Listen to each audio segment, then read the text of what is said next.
Tantor Audio, a division of Recorded Books, presents Hidden Empire by K.L. Mann, narrated by Amy Hall and Gabriel de Leon.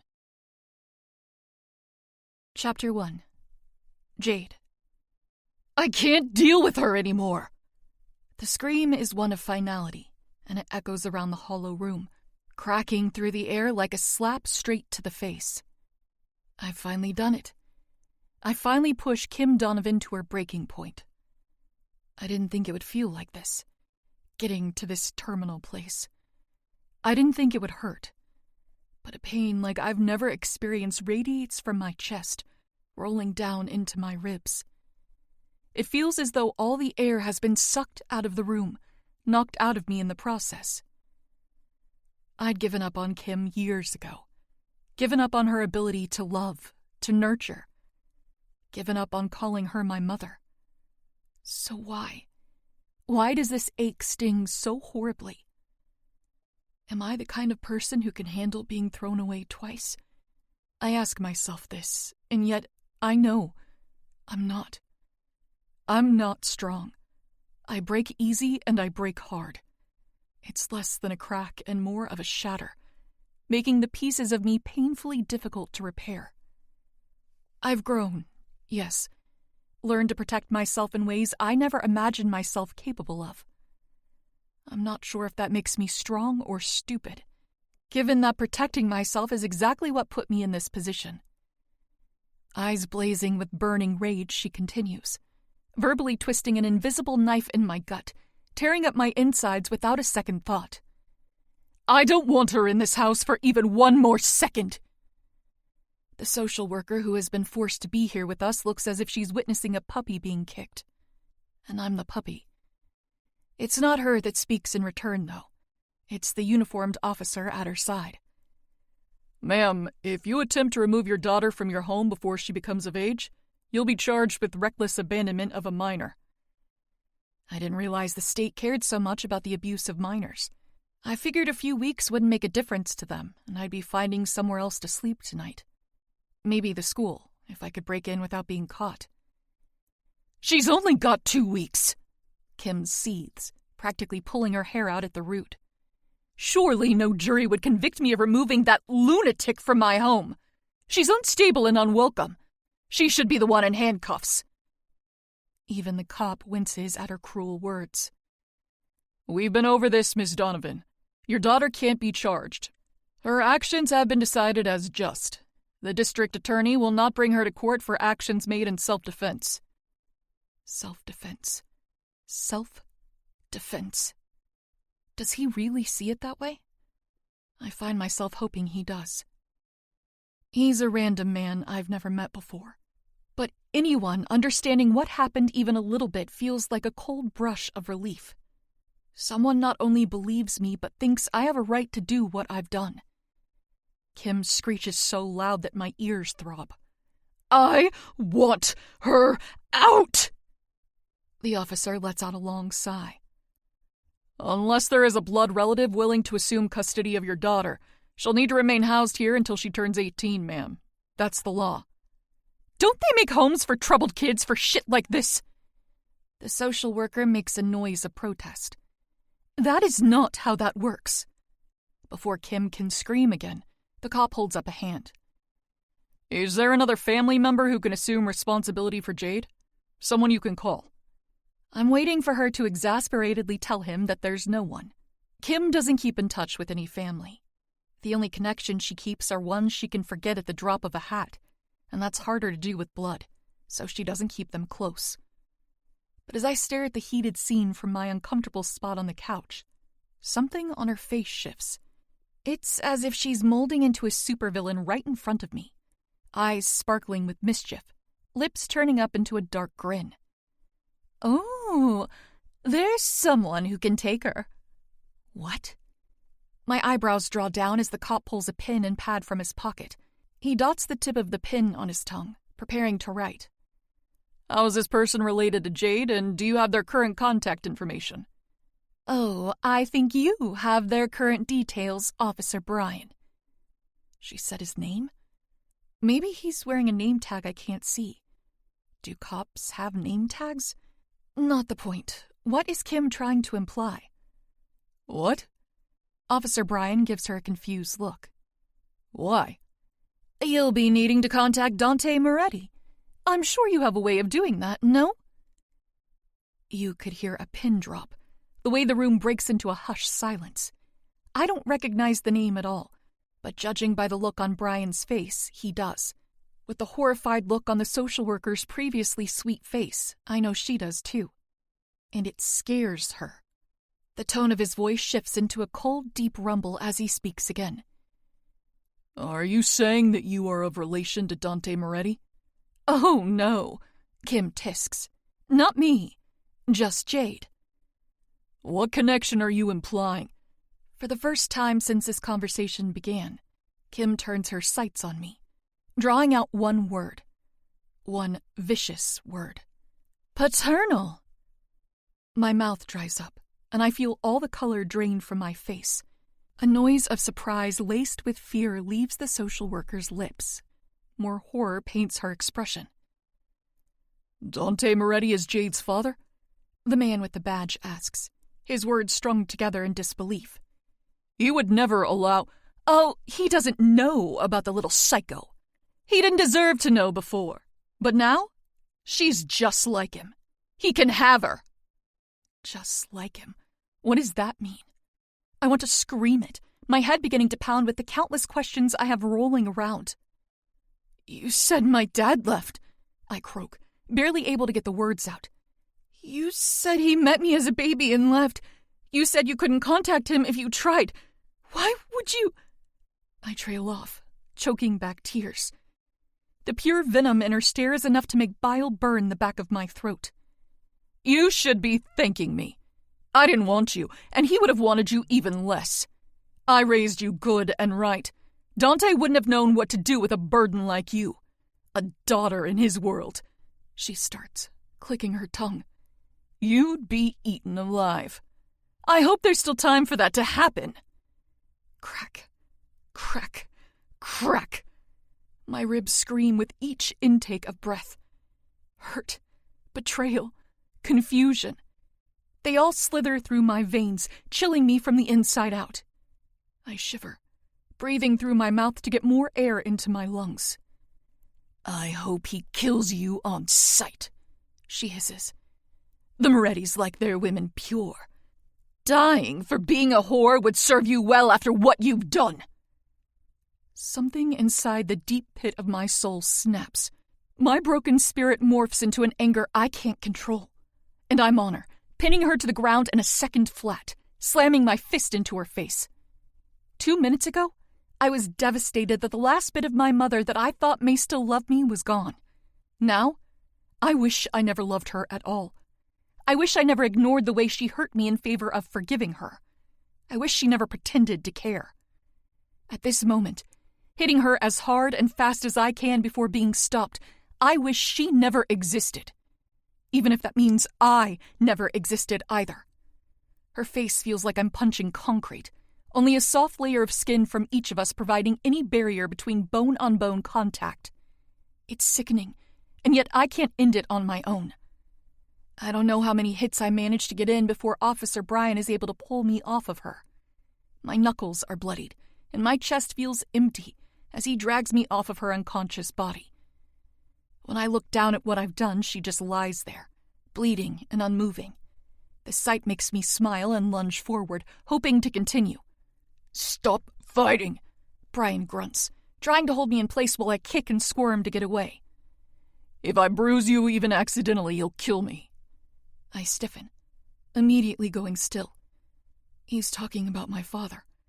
The father I didn't know existed. The man Kim wants to kill me. But if he wanted to kill me, why would he kill Brian for bruising me? He won't hurt you, Jade. He whispers the vow into my ear like he's read my mind. Dante is a complicated man, but he takes care of his children. I wonder if he's telling the truth. But something about his soft, reassuring tone, coupled with the way he lets me go, makes me think he is. Maybe Kim doesn't know Dante as well as she thinks she does. He takes care of his children. The declaration replays inside of my head, latching onto one word. Children. He has more than one, and that doesn't include me. I have siblings. I have a dad. Unless Kim is lying, which would make this the sickest thing she's ever done to me, I won't give her the satisfaction of getting my hopes up. I refuse. I can't be here, the social worker lady rasps. My head whips toward her, having forgotten she was even here. She'd looked so young and hopeful when she first came in, and now she just looks haunted. I'll inform our office that Jade is being placed with her father. I saw nothing else. With only a nod from Brian, she rushes out of the house like she's on fire. It happens quickly after that, the cover-up. Brian puts me in the back of his cruiser and radios for an ambulance, calling it in as a possible robbery. He mutters some low code that I can't decipher, but I'm too numb to ask what it means. I assume he's driving me to the police station or somewhere for my mysterious father to come get me, but I don't bother asking. I just breathe, staring blankly out my window as the sun begins to set. When we stop for gas, I know we haven't been driving long, so either he had a low tank to begin with, or knows he needs more for the drive. Either way, I don't let him clean my knuckles when he offers. Instead, I tuck my hands into my lap with a silent shake of my head. They hurt, but I don't want him to touch me. I don't want anyone to touch me. I don't even want me to be touching me. He curses, grumbling about having his ass kicked for leaving me bleeding, but he doesn't press further. I don't change my mind. I'm hardly bleeding. It'll dry up before we arrive, I think. It's just little breaks in your skin, I tell myself. Nothing that can't wait. Maybe you can sit in the shower and they'll clean themselves. Sunset shifts into the early night sky, and I still stare out the window. Lights flicker as we speed by, houses slowly becoming less frequent. More trees fill the scenic route instead. Brian tries to talk to me multiple times, asking if I'm all right, but I'm only able to offer mumbles in return. I'm not sure if I'm all right or not, but I don't have any complaints he can help me with, unless he can go back to the day of my birth and alter the entire trajectory of my impending life. We're almost there, he tells me, making his voice low and gentle. I'm going to have you wait in the car when we arrive. It won't be long, though, all right? My stomach twists at the thought of being alone. Where? Where are we going? I need to hear the words. He sighs. Dante's house. It's guarded heavily. You'll be safe in the car. I just need to speak with him before he sees you, okay? Preparing him for the mess that is me. Great. I shrug even though my heart aches. Okay. When the car rolls to a stop, I blow out a tired breath and take in the view around me. Chapter 2. Dante. Capo, we have a situation. I hold back a deep sigh, along with the urge to throw my steak knife at Beto. He's one of my best guards. But right now, I'm not sure that my temper cares. It's the first Sunday dinner in months I've been able to schedule perfectly to get all of my sons here together. Unless someone is dead, I don't want to know about it. You definitely want to know about it. The responding voice doesn't belong to Beto. You were supposed to stay put, pig. My guard seethes, turning to the uninvited guest with a hand firmly planted on the pistol brandishing his hip. Officer Brian is definitely not someone who I'll allow to ruin my evening. But even I can admit I'm curious. Why the fuck is he in my house? Like I fucking want to be here.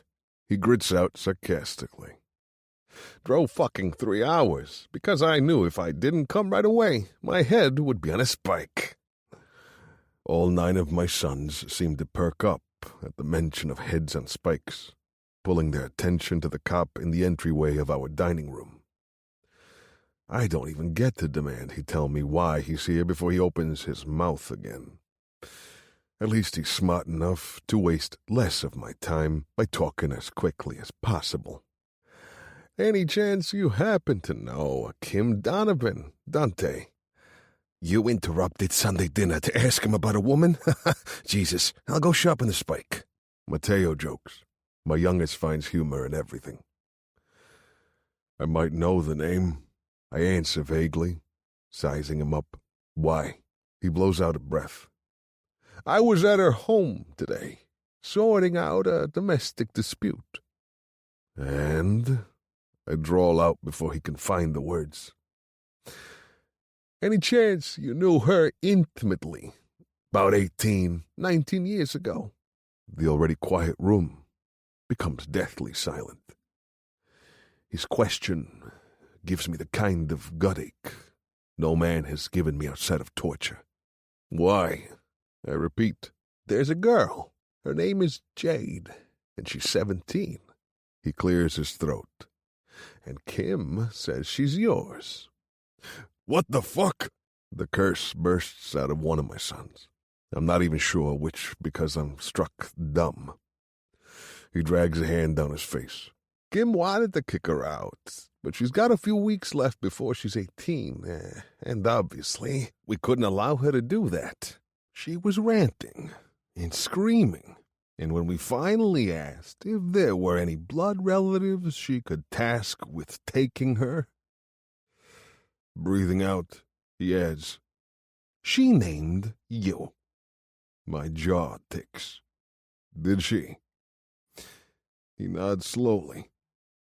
Gotta be honest, it was pretty fucking vile to watch. Told me like it was meant to hit Jade where it hurts. Apparently, she told Jade that her daddy didn't want nothing to do with her and left them. She. He pauses, losing the words. She what? That doesn't sound like the Kim I knew at all. Jesus Christ. I don't even want to repeat this shit. He mumbles. Kim looked her in the eye and told her that she didn't want her, but you'd have wanted her less. That she was only sending her to you now because she was just like you, and she hoped you'd kill her. Why would I? She said, Moretti, girls are pure, and you'd... He struggles to speak. God damn it, she said you'd kill her for being a whore. Is she a whore? My oldest, Apollo, drones. Apollo! I snap. I want to reprimand him further, and I would, if he'd truly asked that question about his sister. But, do I believe this shit? Do my sons have a sister? Do I have a daughter? I certainly wouldn't kill her for being a whore if I did. Who the fuck does Kim think I am? A good man? Most definitely not, but a kin killer? No way in hell. I'd sooner die than off one of my own. From what I've heard, no. Brian answers anyway. But the taunting and the revelation that she'd been lied to, it sort of made her lose it. Got a few too many swings in on Kim before I could get her off of her. She's in the infirmary now. My heart shudders a beat. Jade? No. Kim. Mateo whistles like he's impressed. Damn. Go, sis. We don't know that she's our fucking sister, idiot. The gib isn't an entirely malicious one. My boys bicker, yeah, but they'd kill, maim, or die for each other without blinking.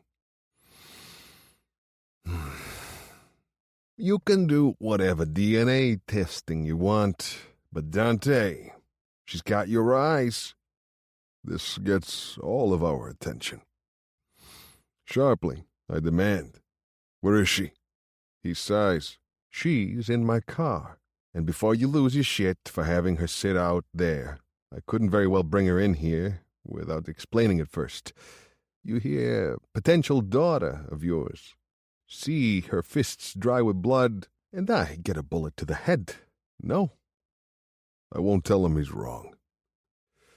She wouldn't let me bandage her up, and she's been stoic the whole ride. She was already a sad little thing. I answered domestic calls about Kim's creep boyfriend all the time. Most recently, because he made a move on Jade, and she stabbed him. Don't think she likes being touched much. My whiskey glass shatters on the table as I slam it down. Standing up, a man did what to her? Jesus Christ, Dante, he exclaims as he flinches. 3 days ago, Kim tried to have her arrested for attempted murder.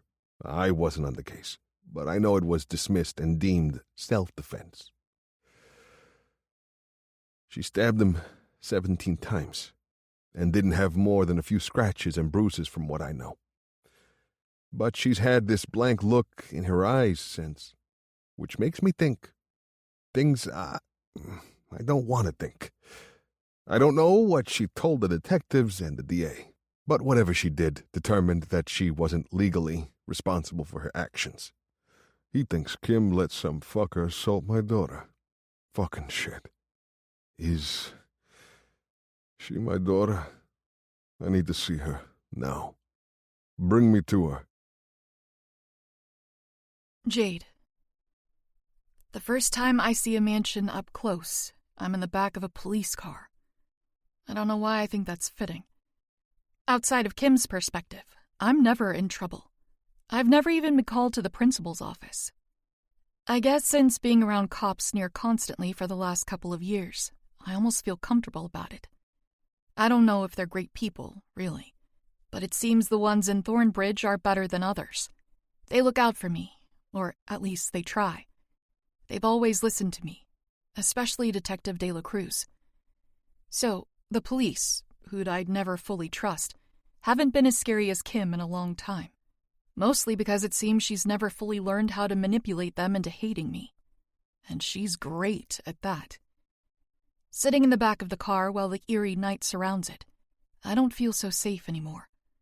I'm alone with my thoughts, trapped with the events of the day, replaying on a loop. I watched them all like a movie, the screen fading to black before my hands got on Kim. It's the worst movie I've ever seen. So disgustingly sad. Pathetic, really. Little Jade Donovan, unwanted by all, lied to, abused with horrid words. Not only insults, but daunting threats. I could die tonight, according to Kim. If her theory is right, I should be running for my life. Whether her word is shit or not, I can't make myself move. I can't make myself do anything other than stare at my bloodied hands and wait. Admittedly, I gazed at the stunning mansion for a bit, mesmerized by the sheer size and luxury of it. It was overstimulating, though. Watching it only made my head flood with more questions. Does he live here? Dante? My father? Was he upset about being interrupted on a random weekend evening? The idea soured my gut. Am I already becoming a burden to him? So many minutes pass that the air in the car becomes stale, and for my lungs' sake, I'm considering cracking my door open for a bit of fresh air. Like that thought alone has conjured him, Officer Bryan materializes, opening my door slowly. I flinch at the sound of it, swinging my eyes to him. Except, it's not Officer Bryan looking back at me. It's a mirror. A distorted one that makes me look older and manly. Crystal blue eyes, dark hair, full lips, strong cheekbones. So familiar it feels like a hallucination. Jade? The man, not a mirror, asks. His voice is deep and thick with rasp. A pathetic whimper crawls up my throat and my face crumples. Dad?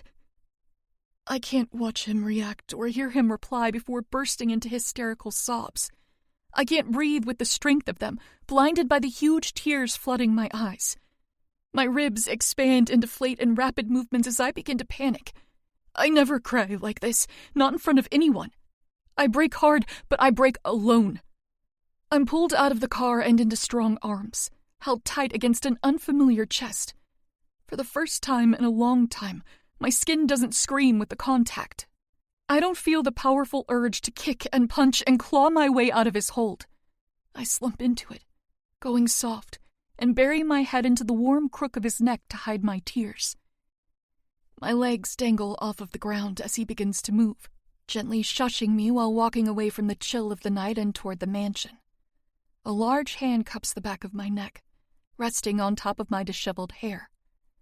"Shh," he coaxes, as my ribs spasm and my lungs draw in shaky breaths. "You're all right, sweetheart. It's okay. Shh."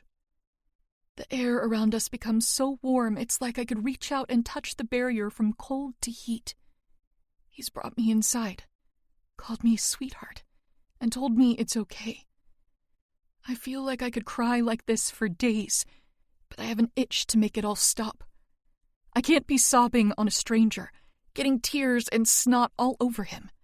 I refuse. Like a switch, I begin to shut it all down. The remaining moisture in my eyes is blinked away.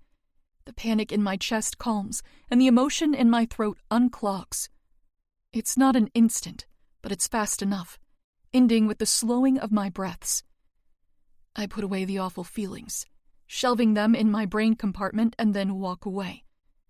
I wipe my face with the back of my sleeve before lifting my eyes.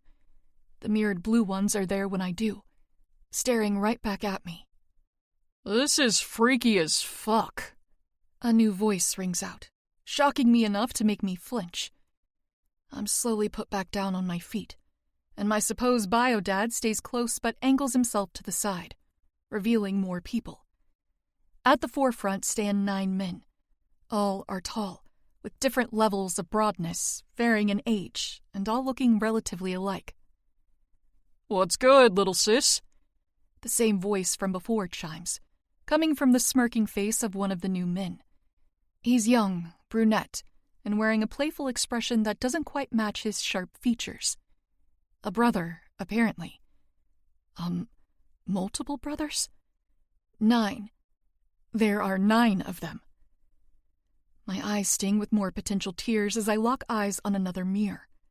He's younger than the first mirror, but his eyes hold more skepticism than Dante's. He's guarded or grumpy. Either way, I'm not sure that he's pleased to see me. "Jade?" Dante asks, and I jolt, looking up at him so fast that my body jerks with the movement. I get the feeling that he said something, and I've entirely missed it while staring. What? He doesn't get frustrated or upset that I've clearly tuned him out. If I even accidentally misheard something Kim said, she would go ballistic. Not Dante, though. "I was introducing everyone," he explains, clearing his throat. Slowly, he points to each of the 9 men, naming them one by one. "Apollo, Leon, Cassio, Elio, Emilio, Armani, Nico, Remo, and Matteo. That's in order of birth, but I don't expect you to remember that right away. I'm sure it'll take a few weeks to get used to everyone, though they don't all live here with us." A few weeks? Us? You want me to live with you? I ask, trying to keep my jaw off of the floor. Immediately, my mind begins to spin with poisoned taunts. Of course he doesn't want you to live with him. You're a stranger. You're probably not even his daughter. That would be just like Kim, throwing you to the wolves and laughing as they tear you apart.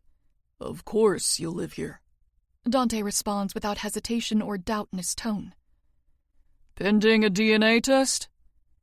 The cold question comes from the oldest and the other mirror, Apollo. The words would hurt if they weren't entirely logical. The question makes more sense than anything else has all day. "Apollo?" Dante says like a warning. "There will be no test." Can there be? I blurt out nervously. I want one if it's not too much trouble. It's so slight I could be imagining it, but I swear Dante stiffens. "Damn." Matteo, the playful youngest one, chuckles. "Rejecting us on day 1, little sister? Ouch." The idea of having this family, becoming a part of it, and then one day figuring out I don't actually belong here is crushing. It would kill me, literally kill me, to have this and then have it ripped away. I've wanted a family since I understood the concept, and being teased with the idea of it. I need to know for certain. Flushing, I begin to explain. I didn't mean... It's okay. Dante interrupts. If you want one, we'll do it. He's already eating out of your hand, Matteo muses with a grin. You're definitely his daughter. Always wanted a girl, didn't you, Pops? Doc can be here in 10. Apollo interjects, looking up from a phone I didn't see him take out. He'll bring the test kit. It'll take an hour for the rapid one. An hour? My stomach sinks. There's a possibility that all of this ends in an hour. Would they throw me out as soon as the test comes back? Jade, Dante says, pulling my attention back. His warm, calloused hands hold my shoulders and his eyes bore into mine. I don't care what the test says. You're here to stay. You're my daughter. He can't mean that. There's no way. But the part of me that always holds on to doubt to keep me safe seems to melt away with his gentle declaration. Oh, okay, I whisper, barely keeping it together. Are you hungry? He asks. I don't know if I can eat without throwing up. We were having dinner. Internally, I scream. I interrupted their dinner. Dante said they don't all live here, too. What if they had to travel for this?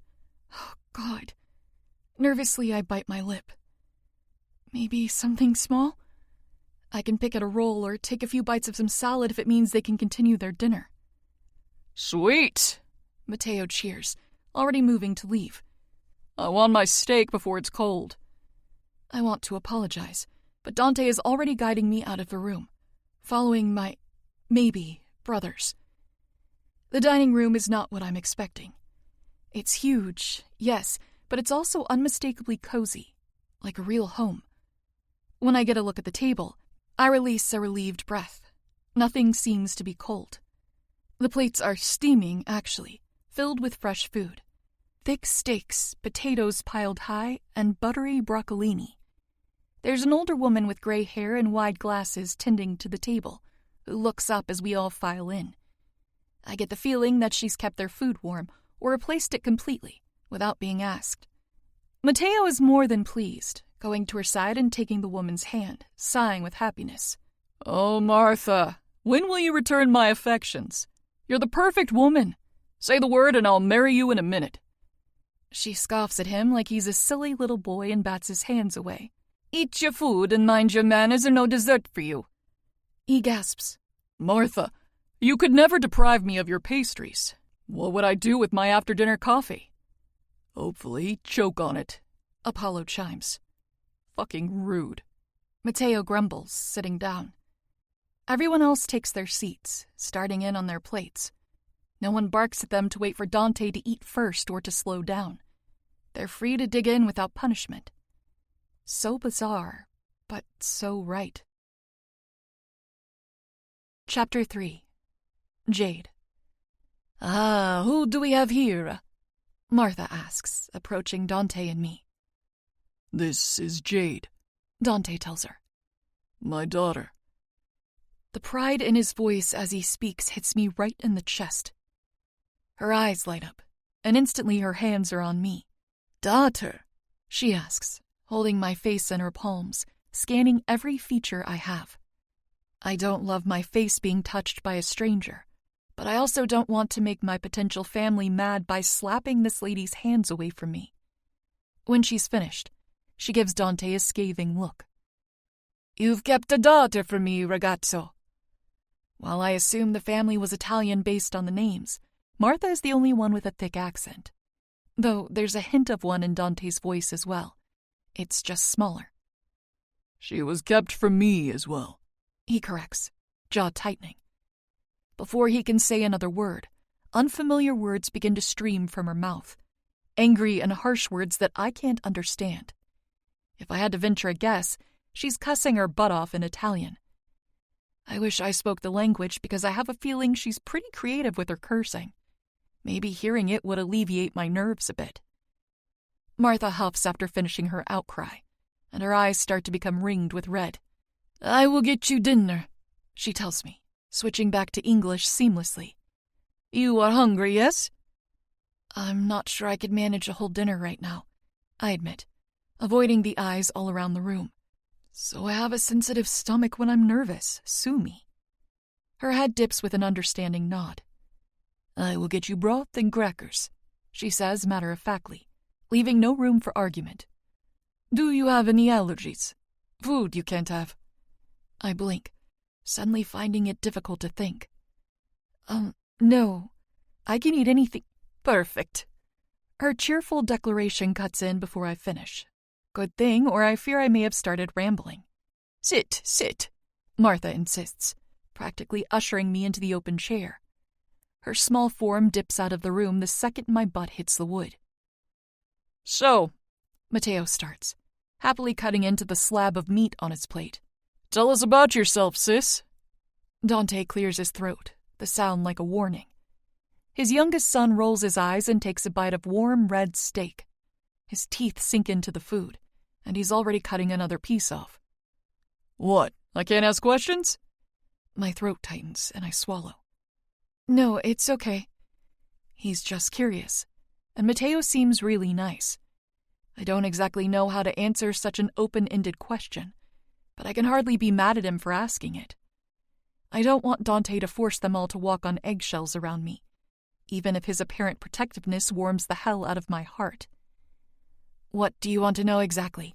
I ask, hoping to narrow down what to say.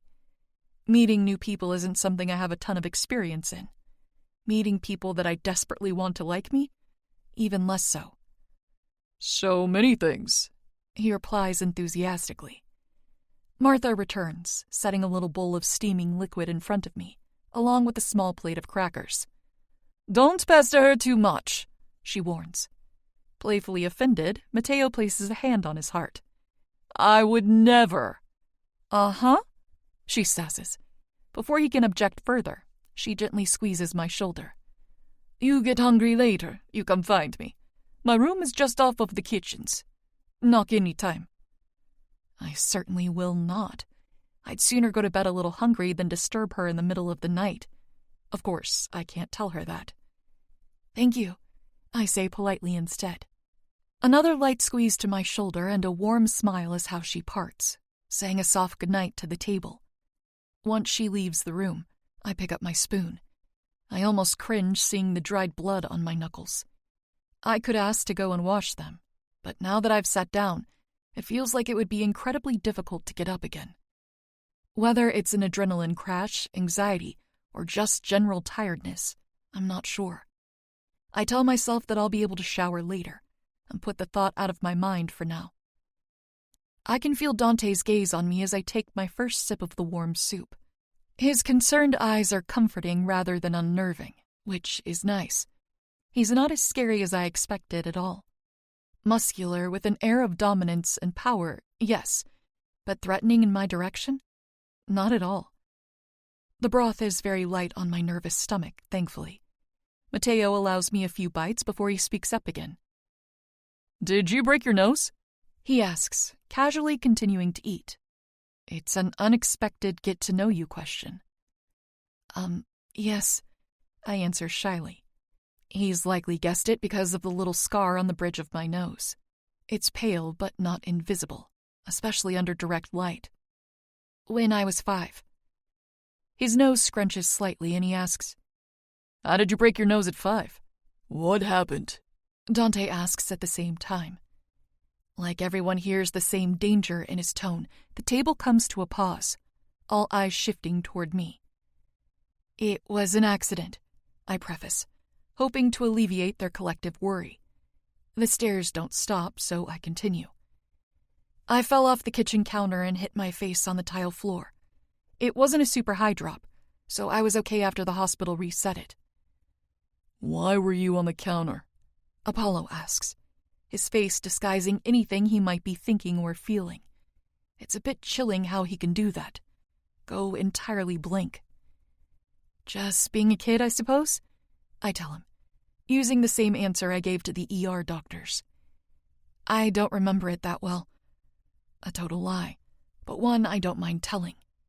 Before anyone can question it further, an unfamiliar man carrying a small duffel bag enters the room, and Dante stands. Jade, this is our family doctor. I can't do much outside of hope as the next few moments pass. The man who insists I simply refer to him as Doc cleans up my hands before he does anything else. I try to tell him that I can do it myself, but he doesn't dignify my offer with a response. My knuckles are disinfected, washed of all remaining stains, and slathered with some sort of ointment that shines underneath the chandelier light. I thank him, and he grunts about being careful with fragile skin.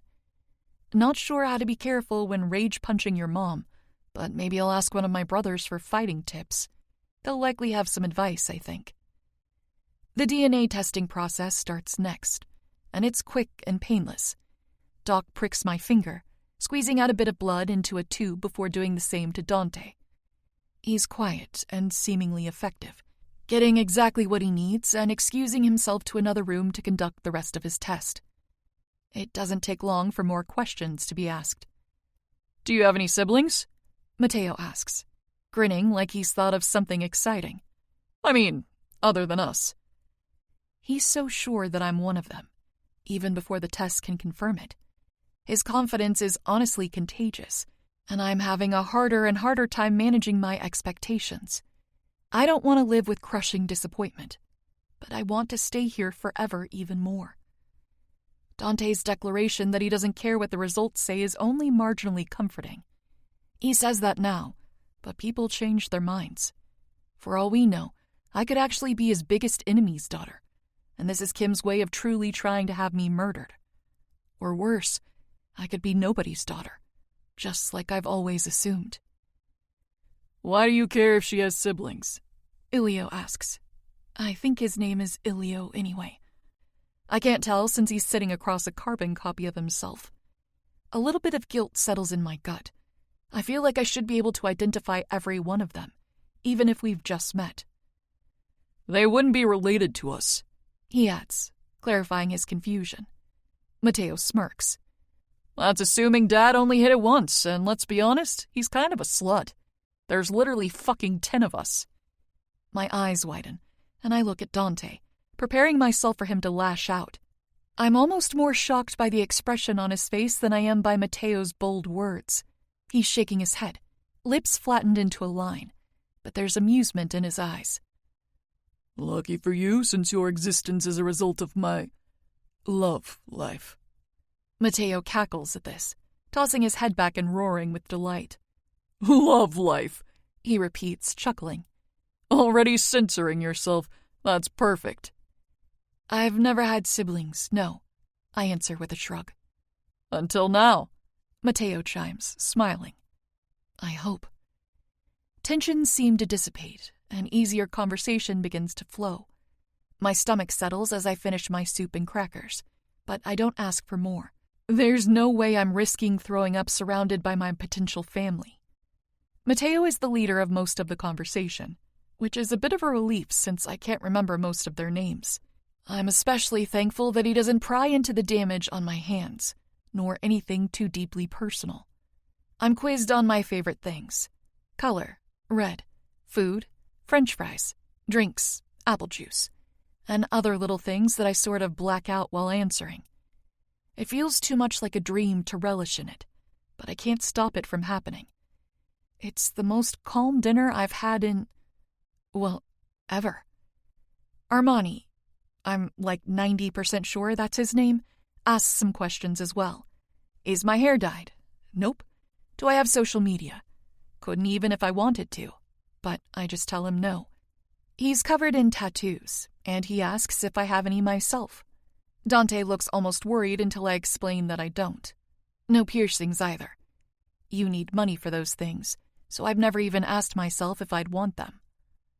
I catch myself smiling until footsteps draw my attention, and I suck in a nervous breath, finding that Doc has returned already. Somehow an hour since having my blood taken has passed. I can't remember a single time in my life before now when I sat at the dinner table for an hour, just enjoying a conversation. Then again, I've never been a part of a table so big and full before either. A small stack of white paper is passed to Dante without a word. The test results are given with only a simple nod, The smile that lights up Dante's face as he scans the printed result fully cements it. I'm Dante Moretti's daughter. I have a dad, and he's glad to have me. If this is a dream, I never want to wake up. Chapter 4. Jade. Half of my brothers have to leave after dinner. Though they seem reluctant to do so, I'm sure they have great reasons. This was an entirely unexpected development for them, and I can tell they seem like busy men. I wish they would have told me their names again before parting, but the apologetic looks are enough for me to know I'll see them again. While some leave, others stay. Notably, Apollo, Armani, and Matteo, who I assume all live here. It's a bit awkward bidding the group who leaves goodbye. We don't hug or shake hands, but I wonder if maybe it would have been nice to. There isn't much time to dwell on it as I'm offered a look at where I'll be staying. This is your room. Dante, Dad, tells me. He picked a room on the second floor of his ginormous home without blinking, like he knew exactly where he would want to put me as soon as he laid eyes on me. We can change anything in here to fit your style if you want. It hasn't been used in ages. It could do with an update. An update? Really? Royalty could stay here comfortably. A bed that could surely sleep 5 of me sits against the furthest wall. Stacks of pillows resting against a luxurious upholstered headboard, dressed with silky sheets and soft blankets. Matching dressers, drawers, and side tables settle around the space, perfectly arranged to keep the room open but cozy.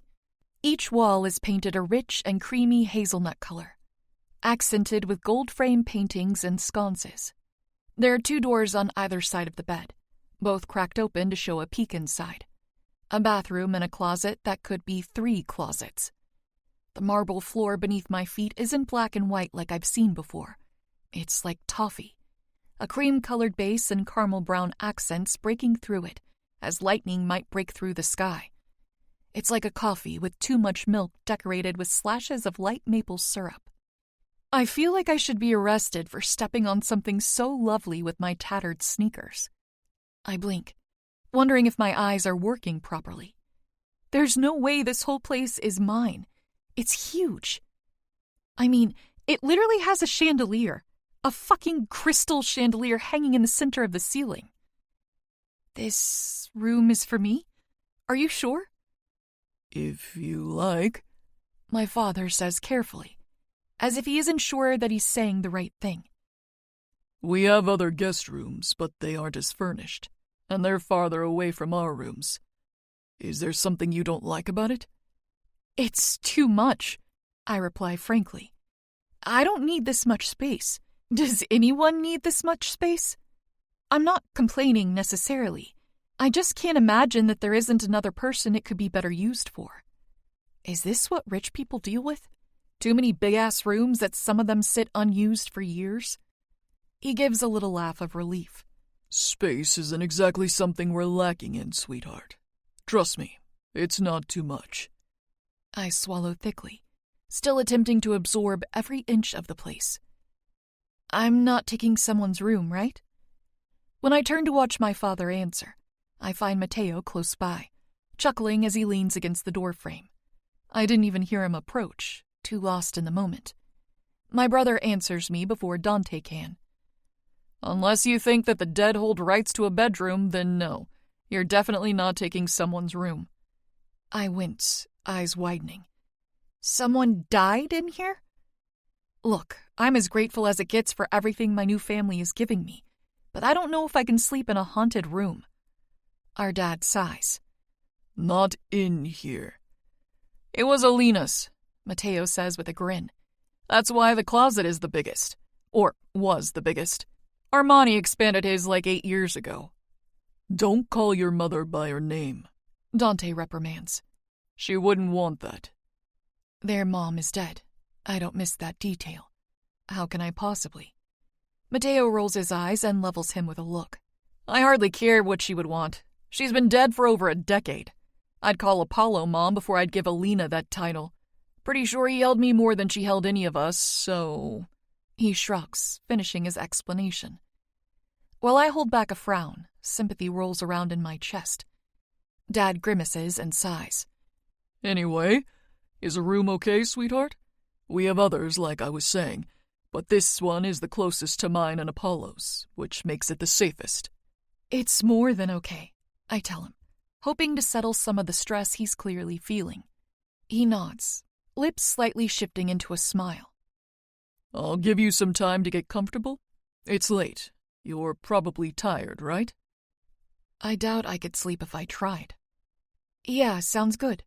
I respond anyway. After a moment of hesitation, Dante steps forward and slowly presses a kiss to the top of my head. It's the sweetest gesture. Come and get me if you need anything, okay? Yell if you can't find anyone. There are guards all over the property, and they will know how to find me at any given time. I nod, head dipping in confirmation that I understand. Okay, thank you. Don't... He trails off, considering his words.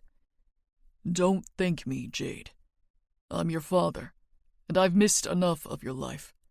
I don't need thank yous for taking care of you. It's an honor. My chin threatens to wobble, and Mateo claps his hands together, breaking up the moment. Okay, old man, get going before you smother her on day one. I'm not sure being smothered by affection or kind words is even possible for me at this point in my life. I think I'm starving for it. Dad clears his throat and steps back, pulling himself together by straightening his shirt cuffs. Right. We'll talk more in the morning. I'll give you a proper tour after breakfast. Turning to Mateo, he nods. Anything she needs. Yeah, I got it, Pops. He drawls, playfully cutting in. See yourself out so I can get the girls settled. Sighing, he does just that. Letting himself out of my new room, he disappears into the hall, only the sound of his faint footsteps trailing behind him. Let's see, Mateo starts, stepping further into the room. If I remember correctly, there's some good stuff hidden right... He hums, looking in the side table drawers. Ah, right here. Pulling out a small black remote, he shuts the drawer and turns toward the side wall. Pointing the device at nothing, my eyes widen when the wall moves, opening a hidden compartment. A large flat-screen television appears and powers on. I don't know about you, but sleeping without any background noise is one of my personal hells, he remarks, scrolling through the choices of smart TV apps. You can use any of these for music or movies. They're all still logged in. Pretty sure Martha keeps water bottles stocked in the other bedside drawer too, so you have some of those just in case too. Wow, I say lamely, a bit overwhelmed. Nah, it's not wow yet, Mateo says easily. We'll make it wow for you. You have the lamest room, but we can spice it up. I don't think it's lame at all. Any questions, little sis? I've got a wealth of wisdom to share. Actually, yes. Are there any rules I should know about? Mateo snorts, tossing the TV remote on my bed. Rules? Like what? I don't know, I say warily. Like house rules. Things I'm not supposed to do? He considers this for a second. I mean, don't leave without telling someone and don't light the place on fire, he says with a shrug. More seriously, he adds, and no boys unless you want them strung up over the front lawn. Jesus. I was informed that they're criminals, but the way he openly says things like that is a little jarring. Face heating, I shake my head. There are no boys to worry about, trust me. Well, then you're basically set, he replies happily. I chew on my bottom lip, thinking that can't possibly be it. Mateo is a funny, light-hearted guy, from what I can tell. I have doubts that rules feel serious to him, but they're very serious to me. I can't mess up, not when I've just been handed everything I have ever dreamed about. You're sure? There's nothing else? He pauses, trying to think harder. What kind of rules are you thinking about? How strict was your house? I swallow, letting out a breath. There's no way I'm getting into all of that. Like, do you have bedtimes? Places in the house you can't go after certain times? Limits on things. Limits on things? His voice becomes darker with this question. I try testing out the waters, throwing out vague questions relating to the less intense rules I'm accustomed to. Like, if I take a shower tonight, How long can I use it for? 5 minutes? 10? Or what if I want a snack? Is there food that's off limits, or— Stop, he interrupts, eyes pooling with danger. Jade, if I ever hear that you rush yourself out of the shower in less than 5 minutes because you think you have to, I'll be seriously fucking pissed. Eat whatever you want. Shower as long as you want. And no, you don't have a fucking bedtime. You don't have to go to bed at all if you aren't tired. I try not to shrink in on myself. I know he's not angry with me for asking, and still, my brain retreats into defensive mode. Okay, thank you. He composes himself and breathes. Shit, sorry. That was probably too much. Just don't do any of that bullshit here, Jade. Take an hour-long shower if you want. Eat everything. Make a mess. Watch TV all night. It really doesn't matter. This is your home. I'm holding back from getting choked up when he snaps his fingers. Actually, let me get you something to sleep in. You shower, wear my sweats, and we'll figure out everything else tomorrow, all right? His clothes will definitely be too big for me, but that's hardly a problem. I'd rather be swimming in my brother's clothes than sleeping uncomfortably in my outfit from today. Jeans and a stale t-shirt are hardly comfortable sleepwear. That'd be really nice, thank you, I tell him, grateful for the offer. Hey, you heard what Dad said. He jokes, heading for the door. No need to thank me, sister. It's what big brothers are for. My cheeks radiate with a little ache as I smile. It doesn't take long before he's back, arms overflowing with things. 2 pairs of sweatpants, 2 t-shirts, and some shower products. I doubt any of the stuff in there is good, he explains, tossing it all on my bed for me to go through. Martha keeps the soap, towels, and regular toiletries stocked, but there's probably just a bar of soap in the shower. He's brought shampoo, conditioner, and body wash. All of my stuff is dude-scented, but we'll get you your own things to replace it soon. I could have made do with a bar of soap, but I won't lie and say that I'm not giddy to wash and condition my hair. Dude-scented is just fine, I say, meaning it. Smelling clean is all I need. I almost tell him thank you again, but refrain. Is your room on this floor too? He nods enthusiastically. Yup, into the hall on the right. Best room in the house. Yeah, why's that? Because it's mine, duh, he answers, grinning. Of course, I chuckle. Mateo lets himself out of my room after offering me a fist bump goodnight. Mine's still reeling from the day. I let the silence of my new space wash over me and begin to look around.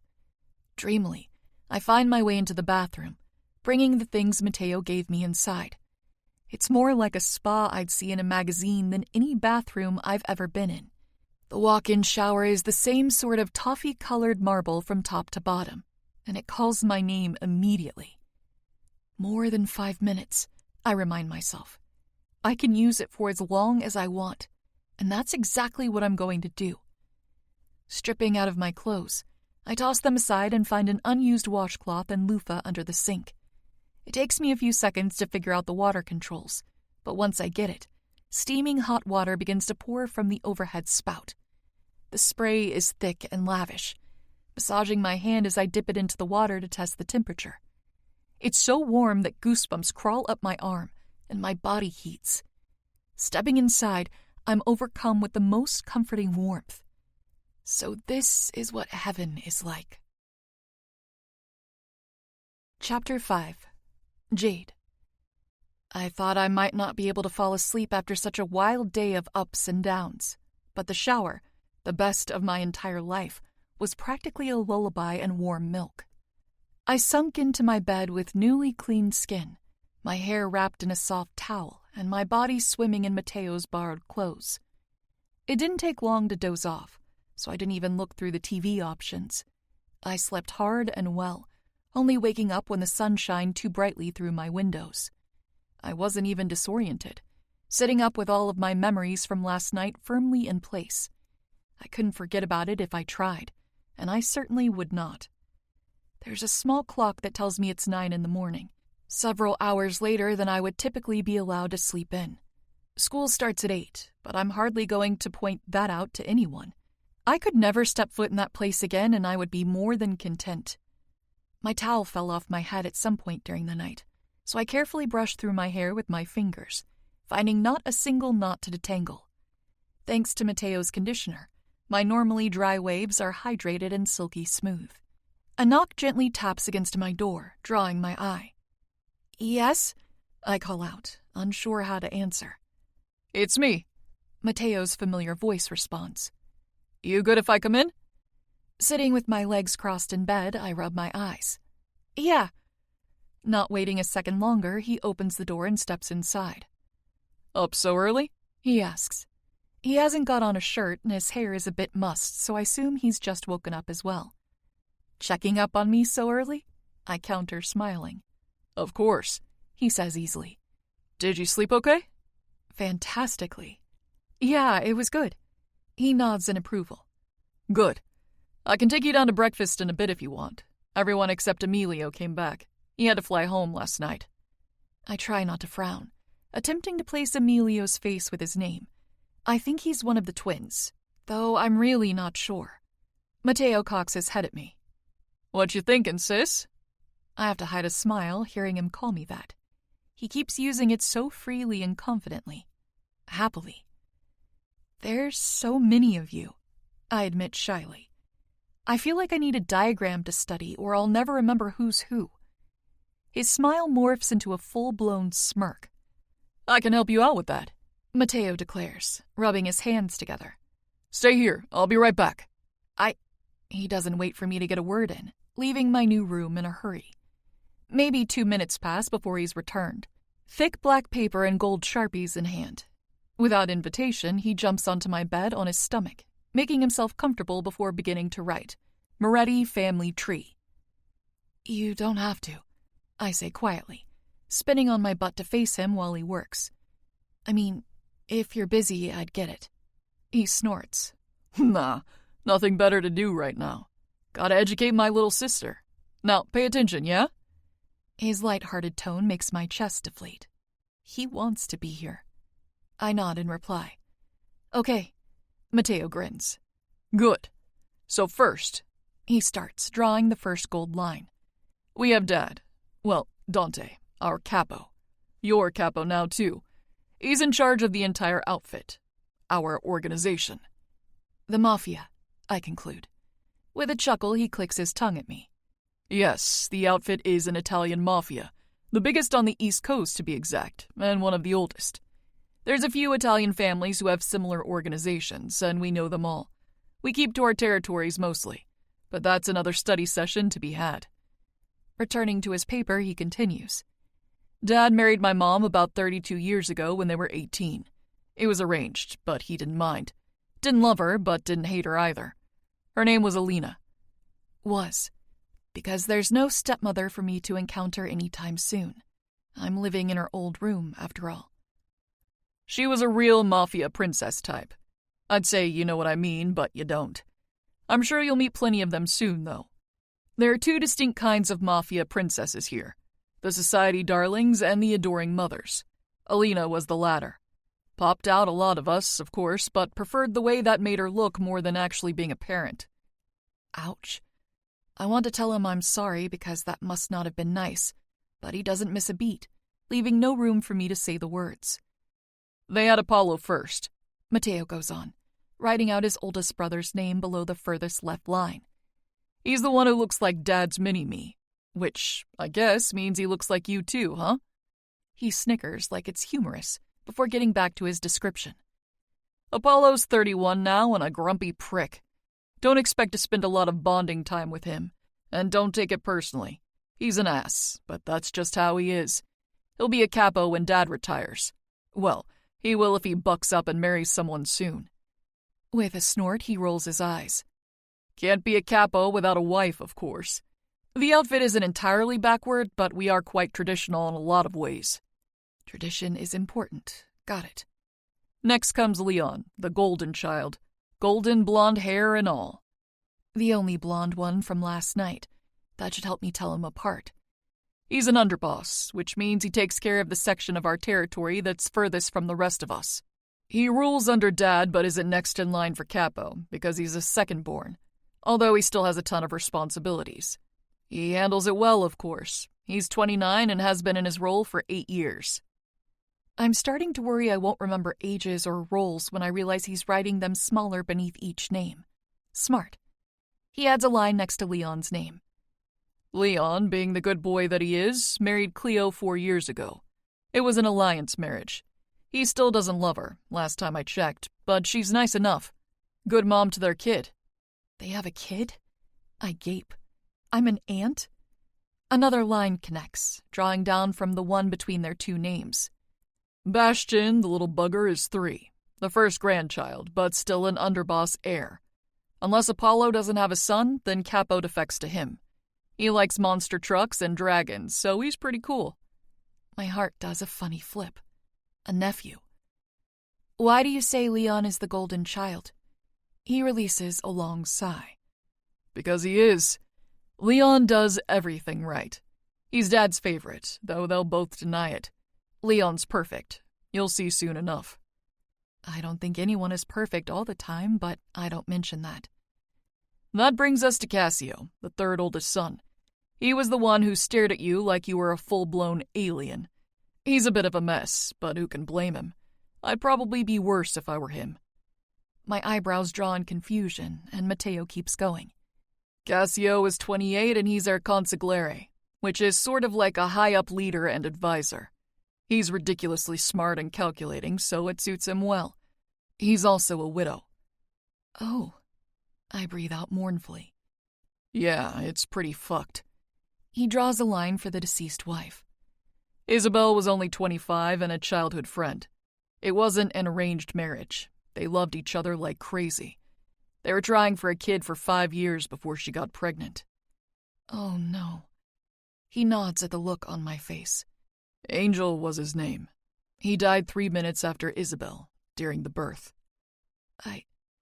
Holy crap, I think I might cry. That's awful. Poor Cassio. That was last year, and Cassio hasn't been the same since. He's not cold like Apollo, but he's empty, I guess. I wouldn't expect a warm and loving reception from him, but he'll probably still talk to you, with him living here and all. Just don't bring Isabel or Angel up. I won't, I promise. Cool, he chirps, shifting the mood. On a lighter note, next we have the first of the Moretti twins, Ilio. He handles asset management. It's more on the business side of the organization, of course, but still important, even if it's boring as fuck. I laugh despite myself and despite my lingering sadness for Cassio. Ilio is 25 and single. He'll be one of the more outwardly normal of the lot of us. His twin is Emilio? I ask, hoping I've remembered that right. Correct! He adamantly cheers. Emilio and Ilio are identical twins, though they don't act like it as much anymore. Emilio is quite busy and tends to make his wife and kids a priority now, above Ilio. Is that bad? Emilio is our ambassador. He represents the family in the normal world, showing them how regular we are, attending charity galas and all that bullshit. He keeps his hands clean unless absolutely necessary. To make the family look normal? Yes, he confirms, meeting my eyes. There are a lot of people who know what we are and what we do. Never underestimate how many people can be bribed and bought. However, it's always safer to maintain innocence and a clean image. Emilio does that with his wife Melanie. Their marriage was arranged, but they love the shit out of each other now. They've got 2 kids, Valero, who is 2, and Mila, who's only 2 months. That's why he went home, mostly. He lives in the city a few hours away for business purposes, and having his 2-month-old be away from him drives him nuts. I can imagine. Oh, and Valerio will inherit Emilio's role as our ambassador if he wants it. If? I didn't know want was an option in this type of business. He nods, finishing up their names. Yes, because it's a business role. Emilio's son and future sons have more of a choice. Ilio's future sons, too, if he has any. They can pass it to another Moretti son or a trusted outfit member if they'd prefer a different, more involved position. We can never have too many snipers or enforcers, can we? I blink. I guess not. He chuckles. You'll learn more about the ins and outs of the business soon enough. No need to stress about it. Anyway, next up we have Armani, who just turned 23. You missed a wild party that night. I've missed a lot, I mutter sadly. He frowns. No dwelling, little sis. There's still plenty to see firsthand now that you're here. I have a ton of birthday parties to come. A laugh bubbles from my lips, and he smiles before returning to his lesson. Armani isn't married, but he's never lonely if you catch my drift. And he's a weapons instructor. He's the one with the man bun and tattoos all over. He's pretty cool, but I have a feeling he's going to be super protective of you. So that won't be fun. Protective sounds nice, I think to myself. On to the second set of twins, we have Nico and Remo. Nico is 4 minutes older, but Remo is the bigger one. They're 21 and still in Empire like me. Nico is going to be an enforcer, though. We're already sure of that. I think Remo will do something with tech, but he isn't so sure about it yet. Empire? I want to ask, but Matteo is already moving on. Then there's the best for last, of course.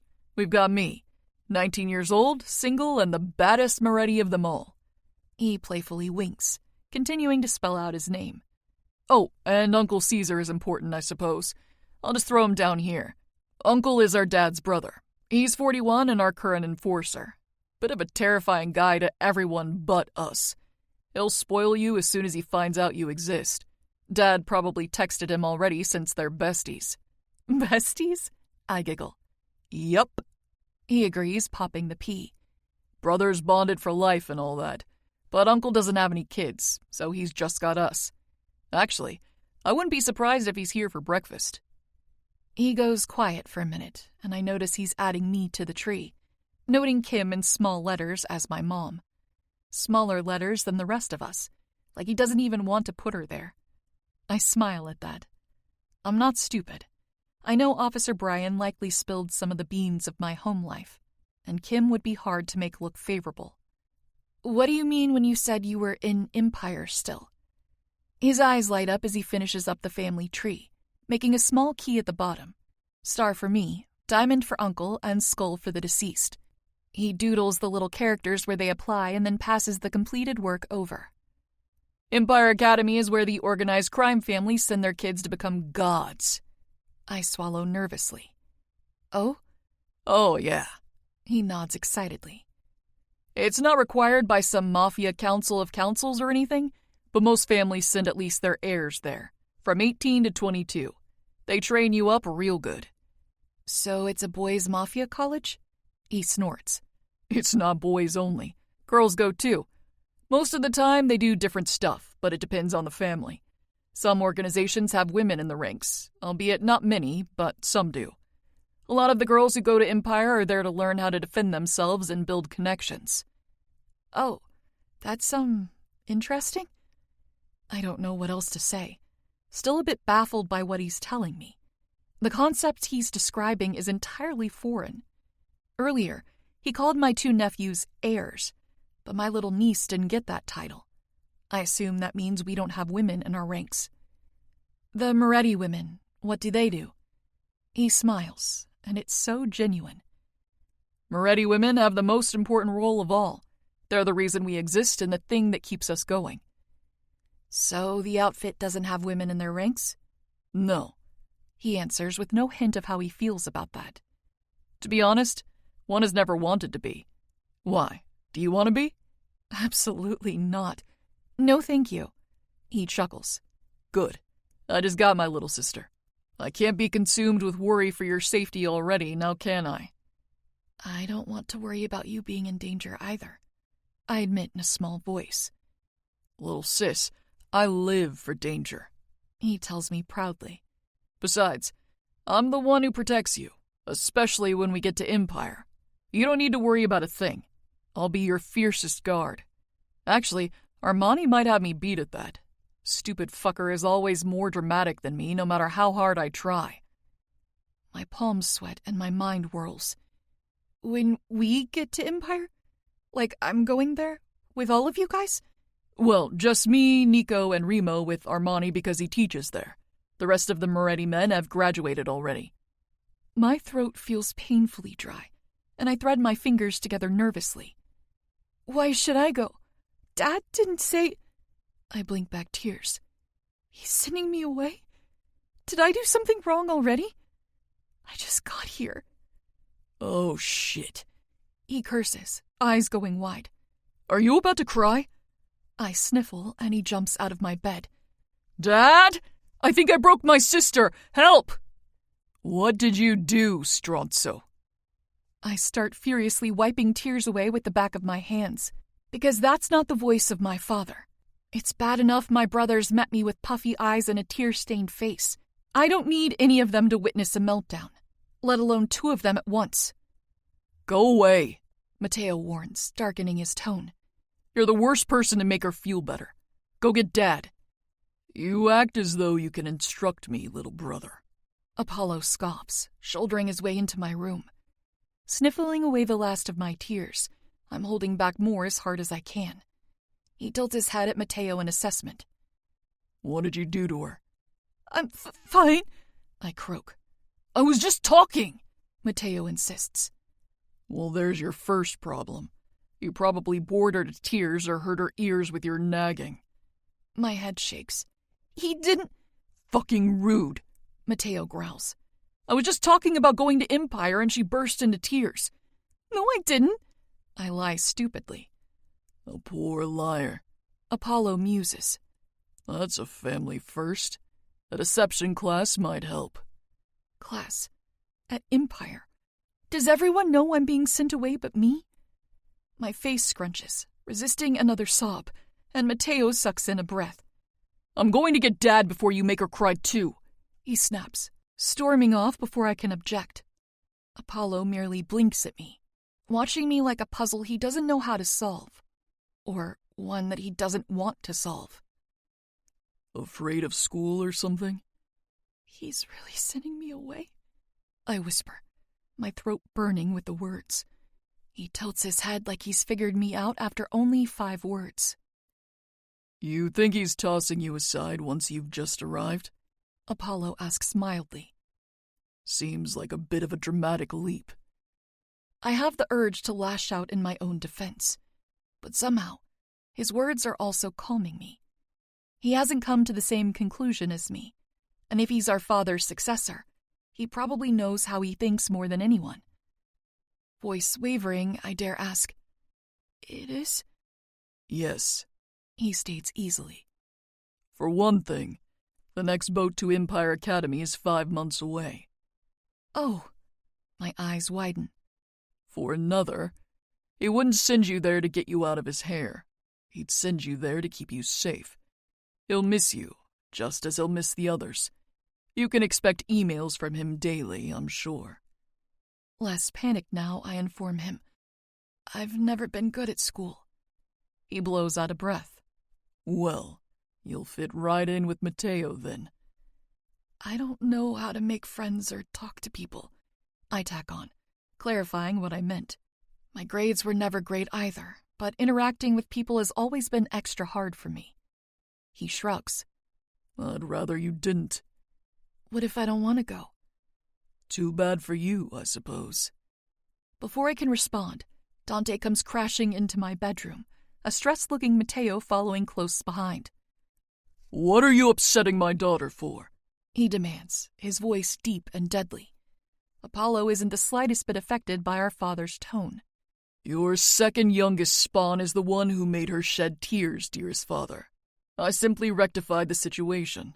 You're welcome. If you helped, then we're in an alternate universe, Mateo angrily quips. She's fine. Mateo brought up Empire and rightly assumed she would go with them next semester.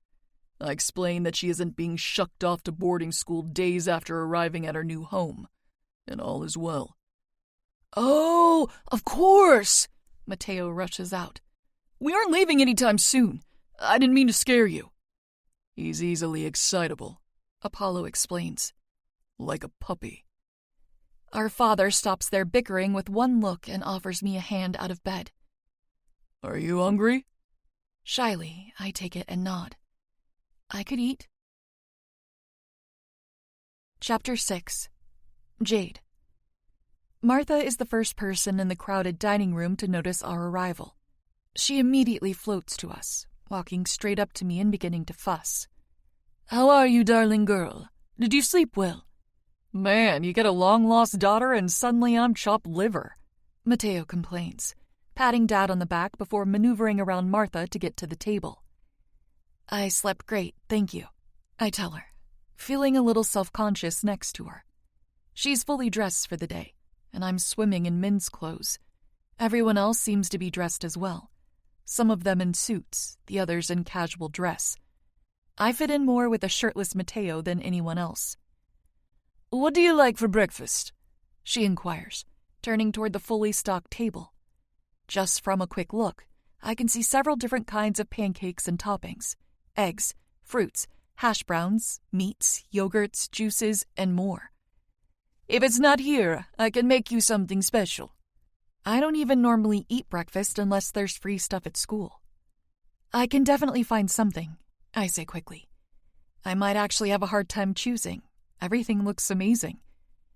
Her smile lights up at that like I've just given her the greatest of all compliments. You're a good girl, she says approvingly. Such lovely manners. Martha, a new deep voice speaks, stealing my attention. You're hogging the girl. Without hesitation, she smacks the newcomer with a dish towel and he grins. You're an impatient boy. Only you could see my old ugly face and call me a boy, he replies fondly. She mutters about his insolence and walks away to attend to the table. The man is certainly not ugly, nor does he look old, and I think I know exactly who he is. Uncle Caesar looks more like Leon than he does Dante or Apollo. His dark blonde hair is brushed back, styled neatly, and his suit is impressive for a breakfast outfit. I don't really know designer suits, but I imagine this is what one would look like. My niece, he greets, opening his arms but remaining still. He's giving me the option to receive the hug or not. Hi, Uncle Caesar, I greet softly, walking into his embrace. His warm welcome is lovely, and he smells like cloves. Heard of me already, have you? Excellent. Uncle chuckles lightly, pulling back to look at my face. She looks just like you, Fratello, he tells his brother, pride in his tone. Dad agrees with a nod, soft eyes scanning me. Don't worry, Uncle, I told her about you. Matteo chimes in before stuffing a bit of waffle into his mouth. Gave her a whole family tree and everything. Is that right? Uncle Caesar asks, amused. Yep, he agrees, swallowing his food. Wouldn't expect her to keep up with all 8,000 of us without one.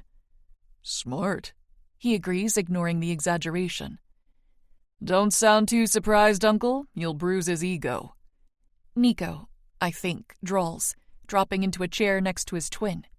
Nobody can bruise Matteo's ego, Apollo argues. Diseases don't bruise. Matteo glares at him in return.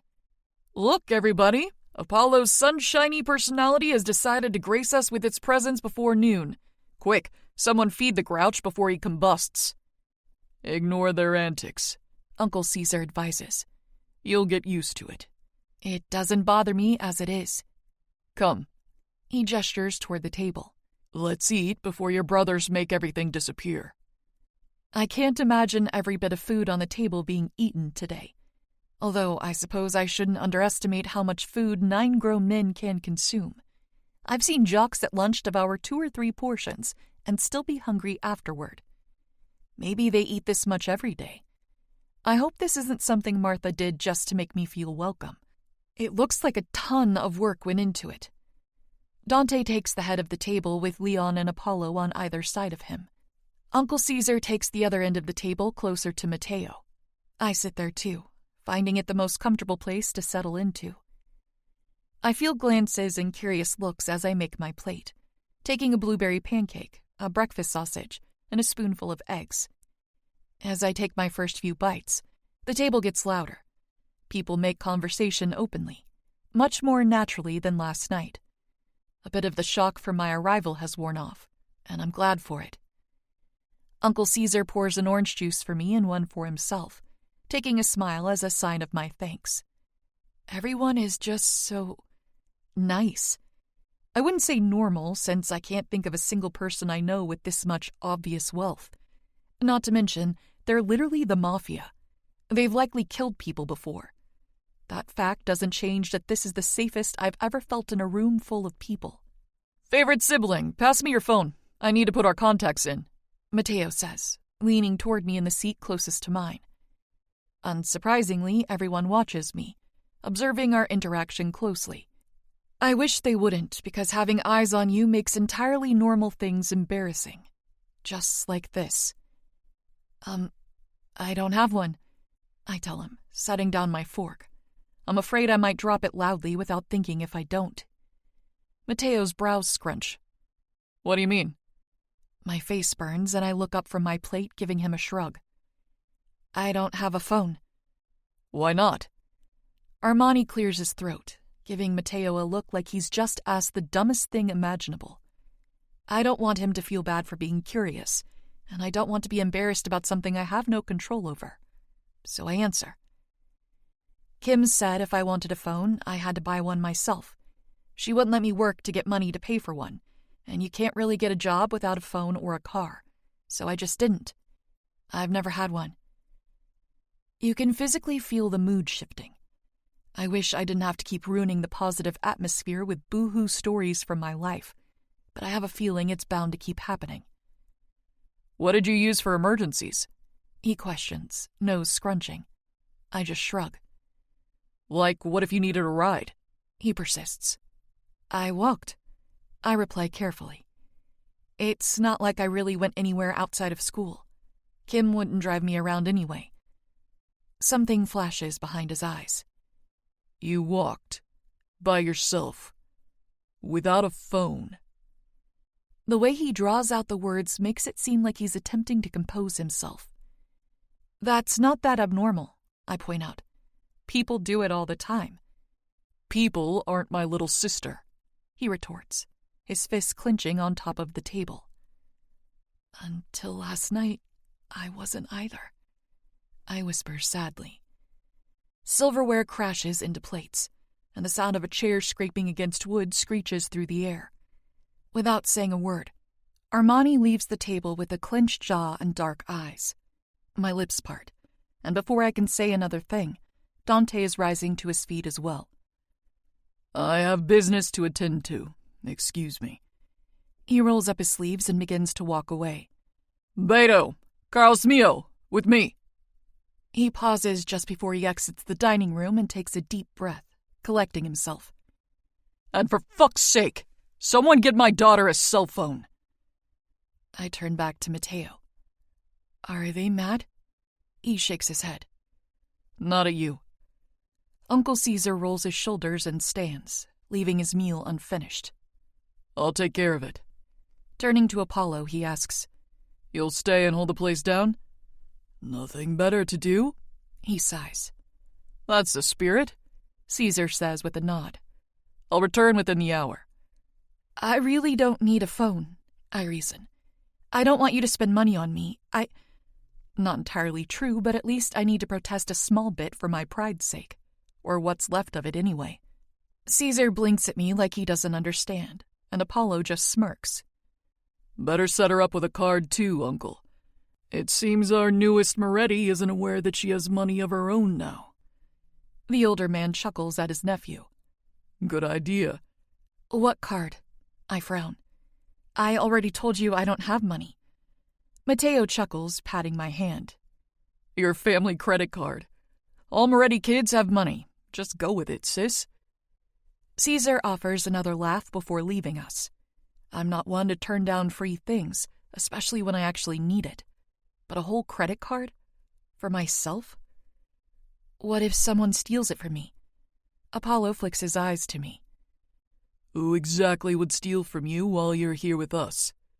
My lips pinch. Won't I finish school? You'll finish it here. You have 2 exams left, and both will take place here. It's already been arranged. They thought about checking in with my school? Well, that's really nice. Oh, I breathe. So? Apollo questions. Who is going to rob you of your card in our house? Not having an answer, I shrug. What if Mateo mugs me in the hallway? A burst of laughter rips out of Mateo, and he slaps the table in the process. Funny. Apollo drawls, not finding my joke amusing. If your brother happens to steal from you whilst you wander around the house, feel free to tell Father. I'm sure he'll take care of it for you. Or you could simply stab him, Nico muses, sipping on some amber liquid in his short glass. Is he drinking whiskey with breakfast? A few times. I stiffen in my seat. What? Mateo moves in close, his shallow breath meeting the side of my face. Future enforcer, remember? He whispers. He's genuinely suggesting you stab me a few times if I piss you off. He's not making a dig at you. I release a held breath. So they know about the incident, at least as much as Brian knew, but they aren't teasing me about it. We'll have to work on getting you thicker skin, Remo comments gently. It's a bit of a requirement in our world. I can be tough, I mutter honestly. I can, really. It's just, I've never had a family before, and I've just barged into yours. I feel like I'm a second away from saying the wrong thing and being thrown back out. I don't want to mess it all up. Mateo opens his mouth, likely to comfort me, when Apollo's deeper, more stern voice cuts in. There is no being thrown out in this family, Jade. Morettis are for life. Without a snarky comment, everyone agrees with various grunts and nods.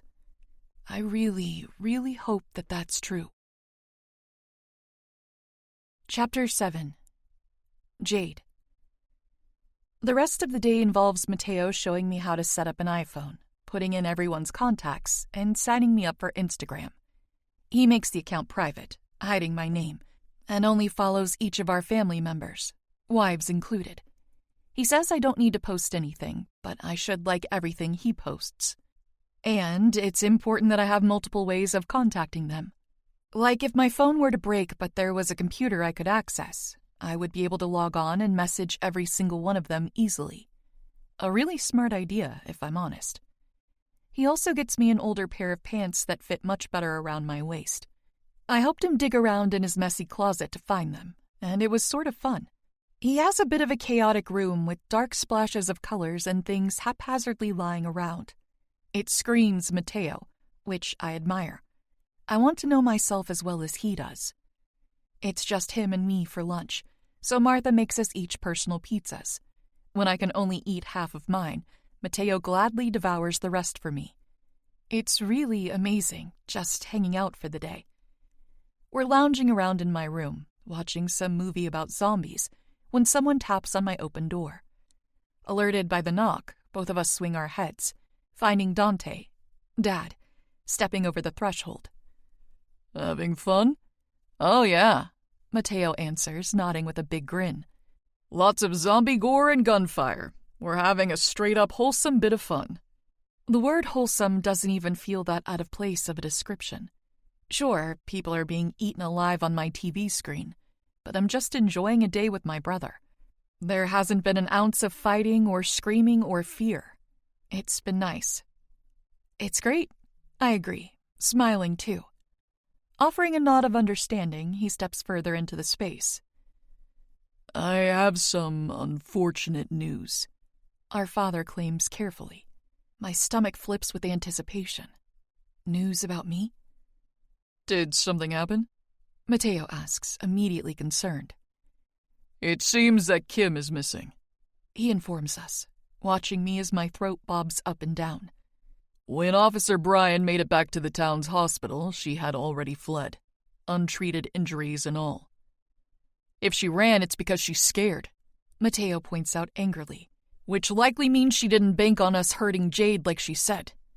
At the very least, she was unsure, Dad agrees. I've got people on the streets looking out for any whisper of her. Don't worry, Jade, we'll get her. He hesitates, and I sense it. But it may take a while, he says, withholding a wince. Her boyfriend can't be found by his parole officer either. They think he skipped town after having his bail paid, and so I can only assume they're together. I feel the color drain from my face. Bruce made bail? There's a dark glint in my father's eye as his jaw ticks. Yes, he did. Don't worry about him, though, Jade. He can't touch you here. Neither of them can. I know Bruce, and he's like a kicked dog when he's hurt. He'll whine and moan and pout until he needs to fight back. For now, I'm safe from him, and I suppose that's all I can ask. Okay, I say, letting out a breath. I'm going to introduce you to all of the guards tonight, Dad tells me softly. You won't need to remember names, but seeing faces that you will become familiar with is important. There are a lot of people here at all times that will keep the family safe. It's important to me that you're comfortable here. You're 2 doors away from the safest place on Earth, too, Mateo chimes. I am? I ask, confused. Apollo's room has an entrance to our hidden safe room, Dante explains. He'll go over that with you himself. There is one other entrance that will show you as well.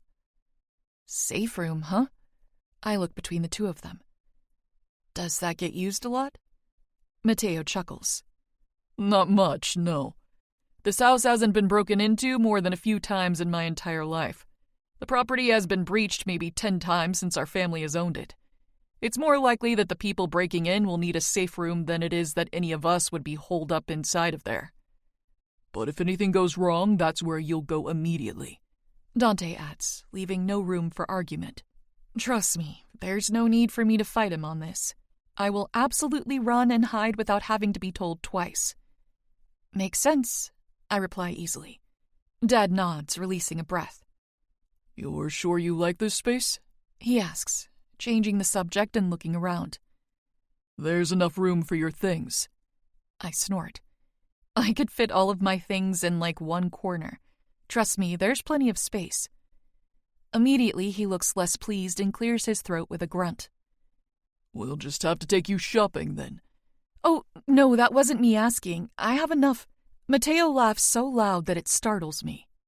Armani is going to fill this closet whether you like it or not. You might as well be on board with it, or he'll just get what he likes and not what you're into. I don't even know what I'm into. When you don't have money, you really don't get to have a style. You wear what keeps your body from being nude, and you wear it until it's falling apart at the seams. Dante smiles, and it's a proud one. My boy knows fashion. He'll probably snoop while packing up your stuff anyway, Mateo adds.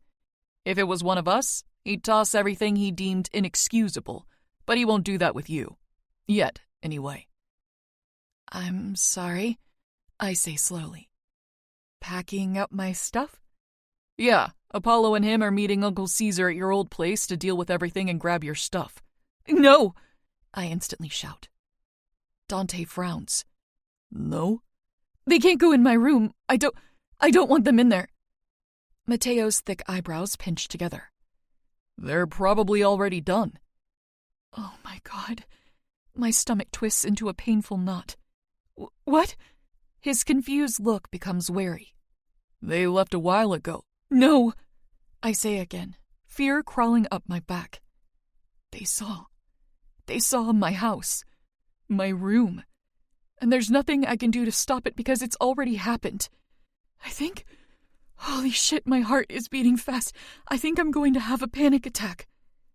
Jade, it's okay. Bruce and Kim aren't there, remember? Mateo says, trying to coax me from the impending panic. He doesn't understand, though. I'm not worried about Kim or Bruce running into them. I'm worried about what they'll see because of them. The two of them don't need to be present for the evidence of their cruelty to be witnessed. My head shakes from side to side, mouth dried up and cold. No. There's the distant echo of doors slamming, and I know there's no time to run and hide from this. They're home, and if I'm right, they'll be heading right for us. For me. A few shaky breaths fall from my lips before they close in on my room. I see my brothers first, both wearing masks of anger, while Uncle Caesar follows behind them, his mask even darker than theirs. In my eldest brother's clenched fist lies the stuff of nightmares. Reality in its most physical form, the sight of it sending a crack straight through my heart. His hands loosen around the relic, extending it out in presentation before letting it go entirely. Apollo lets the chain and lock fall, the rattling metal clinking painfully loud until it all hits the floor, In a pile at his feet, the piece of evidence gleams under the light of my room chandelier. I struggle to breathe, blinking like it might go away if my eyes are closed for long enough. I hate that chain of metal more than I hate a lot of awful things. I can't hide my disdain for it. Imagine needing something so huge and horrendous in order to give yourself enough peace of mind to sleep at night. Imagine having to steal that thing to even possess it, and then struggling to drag it all the way home. I dragged that heavy-ass hunk of protection 5 miles from a junkyard and maneuvered it inch by inch through my bedroom window. I tried 5 different ways of locking my door with it before I found one that worked well enough. Mateo gapes. What the fuck is that? No. One day here and they're already going to know. I don't even get a week of pretending like everything is okay. My breath stalls in my throat, and I give my eldest brother a panicked glance. He isn't looking at me, though. His eyes are firmly locked on our father's. It looks like they're speaking without words, silently spilling secrets between each other. Until it's not so silent. This is our little sister's bedroom door lock. The room takes a collective breath and then chaos ensues. What the fuck did you just say? Dante asks, the words sending a horrible chill all over my body. It rolls up my arms, nipping away at any comfort still remaining. Is that why you asked about rules? Mateo asks me, still staring at the chain. Dad turns to him. What fucking rules? Excuse me, I blurt out, running for my bathroom. I have the door slammed shut and latched behind me before rushing to the toilet. Dry heaving on my knees, I can't tune it out as Mateo rambles through our conversation from last night. Why didn't you say anything? Apollo questions, though his tone is almost gentle. He could snap at our brother, but he isn't going to. It's not Mateo's fault. I thought she was just nervous. Mateo defends, sounding panicked. Who the hell gets in trouble for showering for more than 5 minutes? Explains the lock on the fridge. This comes from Armani, I think. I try to control my breathing, stomach turning in the worst way. It's okay. Fuck. A knock rattles the door and my hands start to shake. Don't come in, I beg. Jade? It's Dad. Sweetheart, it's okay. Come out and talk to us. I need a minute, I call out, shakily taking breaths in and out. I quickly come to the conclusion that nothing is going to come up, only bile to burn my esophagus, and close the toilet lid. Shrinking back against the shower glass, I relish the bite of cold against my neck. I knew this would happen. I'm just not ready for it. There's no option to get ready, so I have to pull my ass together and quickly. I wouldn't put it past them to break down the door. They're more than worried, and they don't know me well. I could be in here hurting myself, and there's no way they'd let that happen. At least, I don't think there is. Concerned murmurs on the other side of the wall filter through the door, so I know I don't have much more time alone. Jade? Dad asks again. Can you hear me, sweetheart? Yes, I answer. Feeling bold, I add. I just want to be alone. I'm sorry, but I can't give you that. He replies, sounding sincere. I thought he might say that. We've concluded that you may be overwhelmed with the idea of talking to us all at once. My father continues cautiously. If it's easier, you can pick one of us to speak to. But you do need to speak to one of us. I'm sorry, but privacy can only extend so far in this family. Someone needs to pay for this, and I need to know who I'm punishing and how. You understand, yes? I swallow, nodding to myself. Oh, okay. Did everyone go into my room? There's a moment of quiet before his answer. Just Apollo. Hand shaking, I hold my face, gauging the heat from the cheeks. I'm not going to be sick, but the possibility of fainting is still on the table.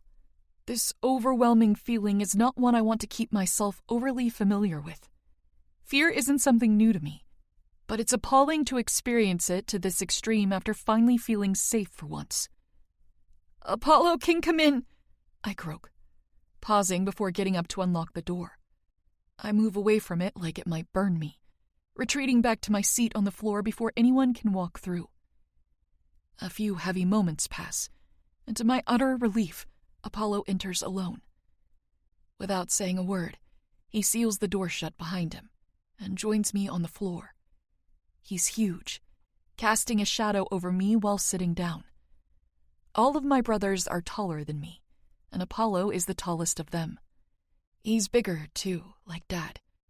Where Nico, Emilio, and Leon are quite slim, the rest of my brothers look like they could pull cars out of a ditch with some rope in their bare hands. Are you all right? He asks, his mirror eyes scanning my face. I attempt to crack a watery smile. Bet you never thought you'd be on a bathroom floor comforting a sister, did you? No. He agrees, voice deepening. I bet you never imagined anyone laying eyes on your bedroom, did you? No, I echo, voice husking out the simple word. Tell me about the chain, Jade. I pick at my nails.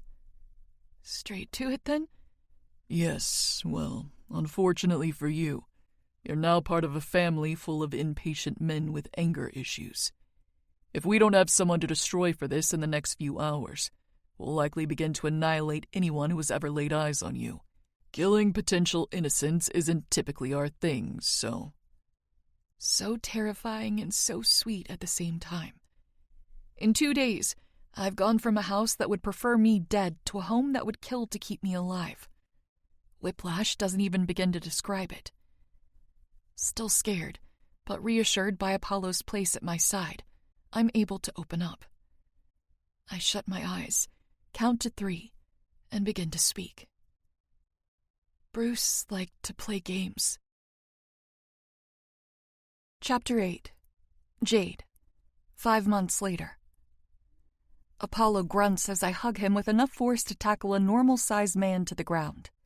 He doesn't waver, catching me easily as I bury my face into the side of his neck. Emotional little thing you are. He grumbles, but I feel his arms wrapping around me in return. Going to miss you so much, big brother. I tell him, meaning it entirely. Apollo may be a grumpy, generally unfriendly jerk to most, but he's one of my favorite people in the whole wide world. 5 months ago, he listened to me spill the worst of the worst from my past, and since then, he's taken me under his wing. I know how to throw a solid punch, shoot any gun you put in my hand, and I'm even a bit better of a liar. All because of this man. Yes, I'd miss me too. He agrees. In Apollo language, that translates to, I'll miss you as well, little sister. I smile, letting myself down from his hold and look up at his impassive face. You're going to send me lots of emails, aren't you? I'll reply to your constant pestering, yes. I grin. You're the best. I'm aware. Mateo scoffs next to us. Come on, Jade. Let's get to the boat before Apollo freezes it with his cold-ass attitude. Wait! I rush back over to Dad, interrupting his chat with Uncle Caesar to give him the same big hug I gave to Apollo. He laughs as my hair hits him in the face, hugging me back just as hard. Have a good time, sweetheart. Be safe and listen to your brothers on the boat. He's said the same sentiment at least 30 times in the month leading up to this, and I don't even care. I've grown addicted to the way my family cares for me. It's the best part about my whole new life, feeling truly cared about. I will, I promise again. Email me tons and keep Martha updated about me. I'm going to miss her. Dad chuckles. She'll have my head if I don't. Putting me down and kissing the top of my head, he meets my eyes. If you want to come home, I can make that work, sweetheart. Just say the word. He's also told me that more times than I can count. Uncle Caesar offered to help Apollo train me in everything I could learn at school if I really wanted to stay. It's a tempting offer, truly. But I want to be like all my brothers and go to the school they've all attended. Plus, I think I would feel pretty dang sad without seeing Mateo for months. He's not just my brother, he's more like my best friend. No, that's okay, I assure him. I'm going to have fun, and you can always pull me out early if I hate it. He'd burned the island down before letting me stay a minute longer than I didn't want to be there. He told me himself. That's right. He agrees firmly.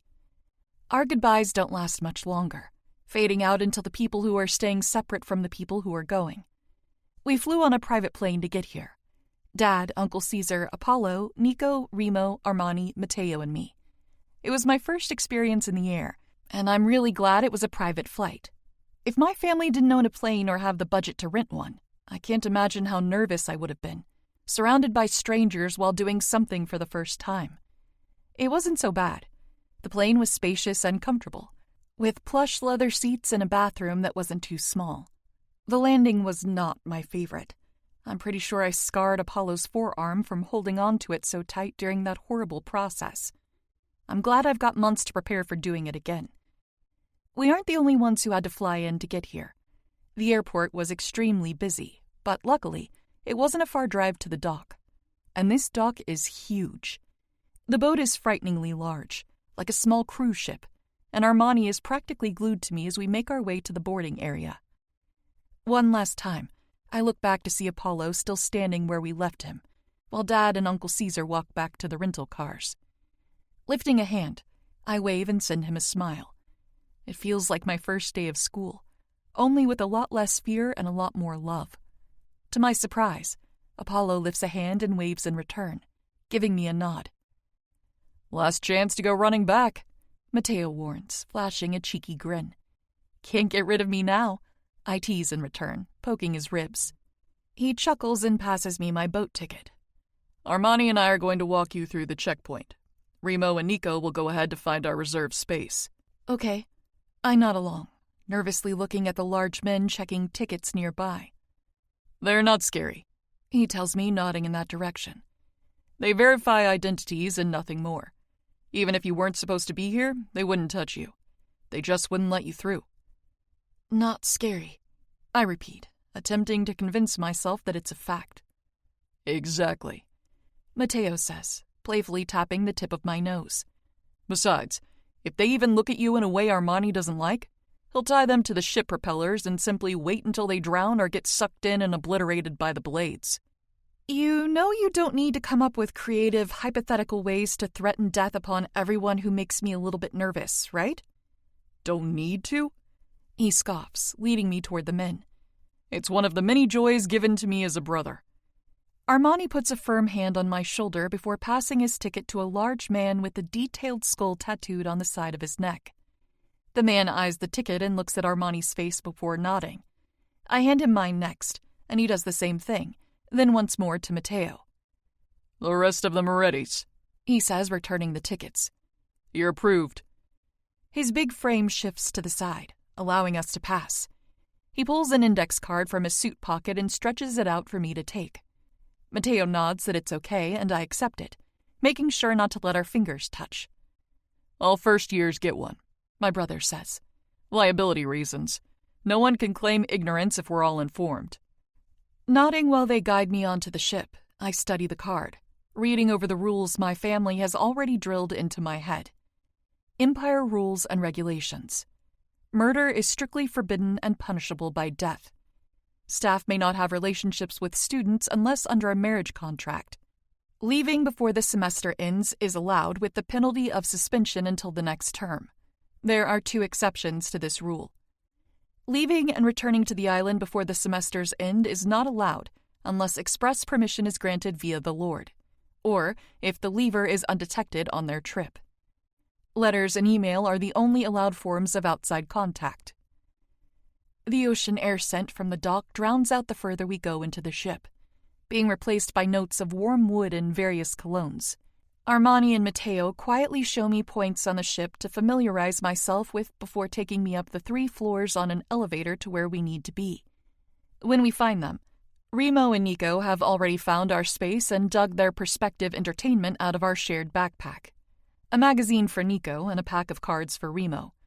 The rest of our bags are all being transported under the boat, and apparently they're guarded. Dante pays 3 men to make sure none of our stuff is compromised. Non-students and staff aren't allowed to be lingering on campus, so they don't get to stay. They'll return home with the boat after dropping us off with our things. The boat is set up sort of like a cruise might be, if movies are my evidence to that. Only we aren't all cramming into a tiny dorm-sized rooms with little beds and portholes. Instead, larger rooms have been carved out with living room-type setups. In our reserved room, there are 2 couches, a mini-fridge with snacks, a flat screen, and some pillows and blankets in a storage basket. Matteo explains that larger Mafia families typically own reserved rooms they bought way back when the school started. Smaller families can schedule the use of small rooms on the ship too, as anyone admitted to Empire Academy is entitled to a seat on the ship. It's the only way on and off the island, after all. Well, sort of. Apparently, planes can land there as well, but it's frowned upon without reason and can result in fines if it's done too often without cause. Yawning, I drop down onto the couch that Armani claimed, and my body sings as I sink into the soft leather. Nico, Remo, and Matteo spread out on the other couch that's larger. The boat is still docked, from what I can tell, but judging by my watch, we should be leaving very soon. Dad said the ride is slow, but that the room doesn't make it feel like a burden. I'm already thinking that I agree with him.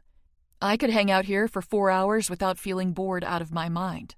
Sometimes comfort is really all you need. Armani wraps his arm around my shoulder to cup the side of my head and slowly pulls me against him. The side of his chest and arm are warm against my face, and I can't help but relax into his hold. Sleep. It's a long ride and you're tired. I try not to flush. I was too nervous to sleep last night, and apparently my brother can tell. I attempted to nap on the plane earlier too, and my brain was not having it. You're not okay. He interrupts, keeping his hand protectively on top of my hair. You're tired, so sleep. I'm not going anywhere. He doesn't need to tell me another time. Drifting into a relaxing nap, I let any possible worries melt alongside the world around me. Voices float around me, low at first, but louder as I begin to wake. I try not to pout, still feeling sleepy and comfortable where I am. Keeping my eyes closed, I stay still, wondering if I'll be able to doze back off. When the voices become more clear, I know I won't be able to sleep because I need to listen. Really, Armani? A nasally feminine voice asks. Getting your fraternizing over with before we dock, are you? Fraternizing? What I do or don't do is hardly any of your business, Lorna. My brother replies in a dull, bored tone. Seems a bit beneath you, does it not? Lorna, I assume, snipes. I thought public displays weren't your thing. Only when I'm disgusted to be seen in the person's presence. He quips back, sounding equally as bored as before. You're a pig, and you've downgraded. She seethes. Is this an arranged thing? I can't see you letting someone drool all over you otherwise. Seriously, she looks like an infant. Fitting, since she's our fucking baby sister. Matteo growls. I blink my eyes open at her gasp, finding my youngest brother towering over her. He must have just walked over. What? She blurts, blinking up at him. I guess I can see why she'd say I look young, because Lorna is definitely older than me. She's still beautiful, of course, which is a pity considering she doesn't seem very nice. Yeah. Baby, sister. Matteo emphasizes. Need it repeated a third time? You don't have a sister, Lorna states, refusing to believe it. Matteo looks like he wants to reach out and choke her. For a teacher, you're pretty dense, aren't you? This lady is a teacher? My stomach churns. Oh, God, what have I gotten myself into? Watch it, she warns. You can't talk to me like that once we're off this boat. You watch it, he retorts. You know just as well as I do how badly I can fuck with you inside of the rules. You're lucky I don't start now with your snide remarks about Jade. Fuck off. Steam practically shoots out of her ears as she leaves, storming out of our space and huffing with anger. What a way to wake up, I joke, trying to remove the scowl from Matteo's face. He frowns. You shouldn't be spoken to like that, Jade. I won't accept it. Hey, I nudge him playfully with my elbow. Being called a downgrade for my brother and an infant is like one of the lamest ways I've been insulted.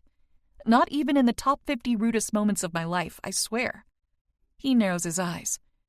That does not make me feel better. Write me that top 50 list so I can kill the people responsible. I pat his hand. You're sweet. He's serious, Armani retorts. Seriously dramatic, I counter. I'm a big girl. I don't need anyone killed for me for calling me names. If I cared about the things that have been said about me, I could have killed them myself. Mateo sighs.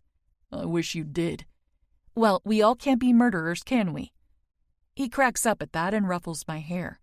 Sure we can. We're Morettis. I roll my eyes but chuckle. Mateo's humor is playful and teasing most of the time, but it's almost a bit bleak as well. He's too honest to care about what anyone thinks of it, and that's what I love most about him. That and his unique disposition. When I'm sure that Lorna is out of sight, I stand up and inform my brothers that I need to pee. Armani is quick to get up with me, but I shake my head at him. You already showed me where the closest one is, and there's no way in hell I'm going to be the girl who lets her brother guard her in the bathroom. Armani shakes his head. You shouldn't go alone. I groan, blowing out a breath. I love you, but you're a little paranoid, brother. He cocks a brow and folds his arms over his chest. You hardly know where you're going, and no one here really knows you. Do you want to run into Lorna again? Alone? She went the other way and would literally need to pass you guys again to come after me, I point out. Come on, Armani, I'll be fine. Don't embarrass me more than necessary, please. His eyes darken and his teeth grind. Fine. You have 5 minutes. I hold in a groan. It'll take me several minutes just to walk there, and what if there's a line I have to wait in? Oh well, he chimes. Smiling tightly, I reach out and pat the side of his face. How about after 10 minutes, if I'm not back, you can come looking for me? He's considering it when Remo claps him on the back. Just let her go. No one is going to touch her. They've seen her with us. The rumor mill might not have hit everyone yet, but it's pretty fucking clear she's protected. See? I say, giving Remo a grateful smile. No one is going to risk messing with me. I've practically got Moretti written on my forehead. Now there's an idea. Armani mutters bitterly. If he tries to write anything on my forehead, I'm telling Dad. Okay. He relents eventually. Keep your eyes open, Jade. I mean it. Be conscious of where you're going and how to get back here. I won't hesitate to come after you if you take too long.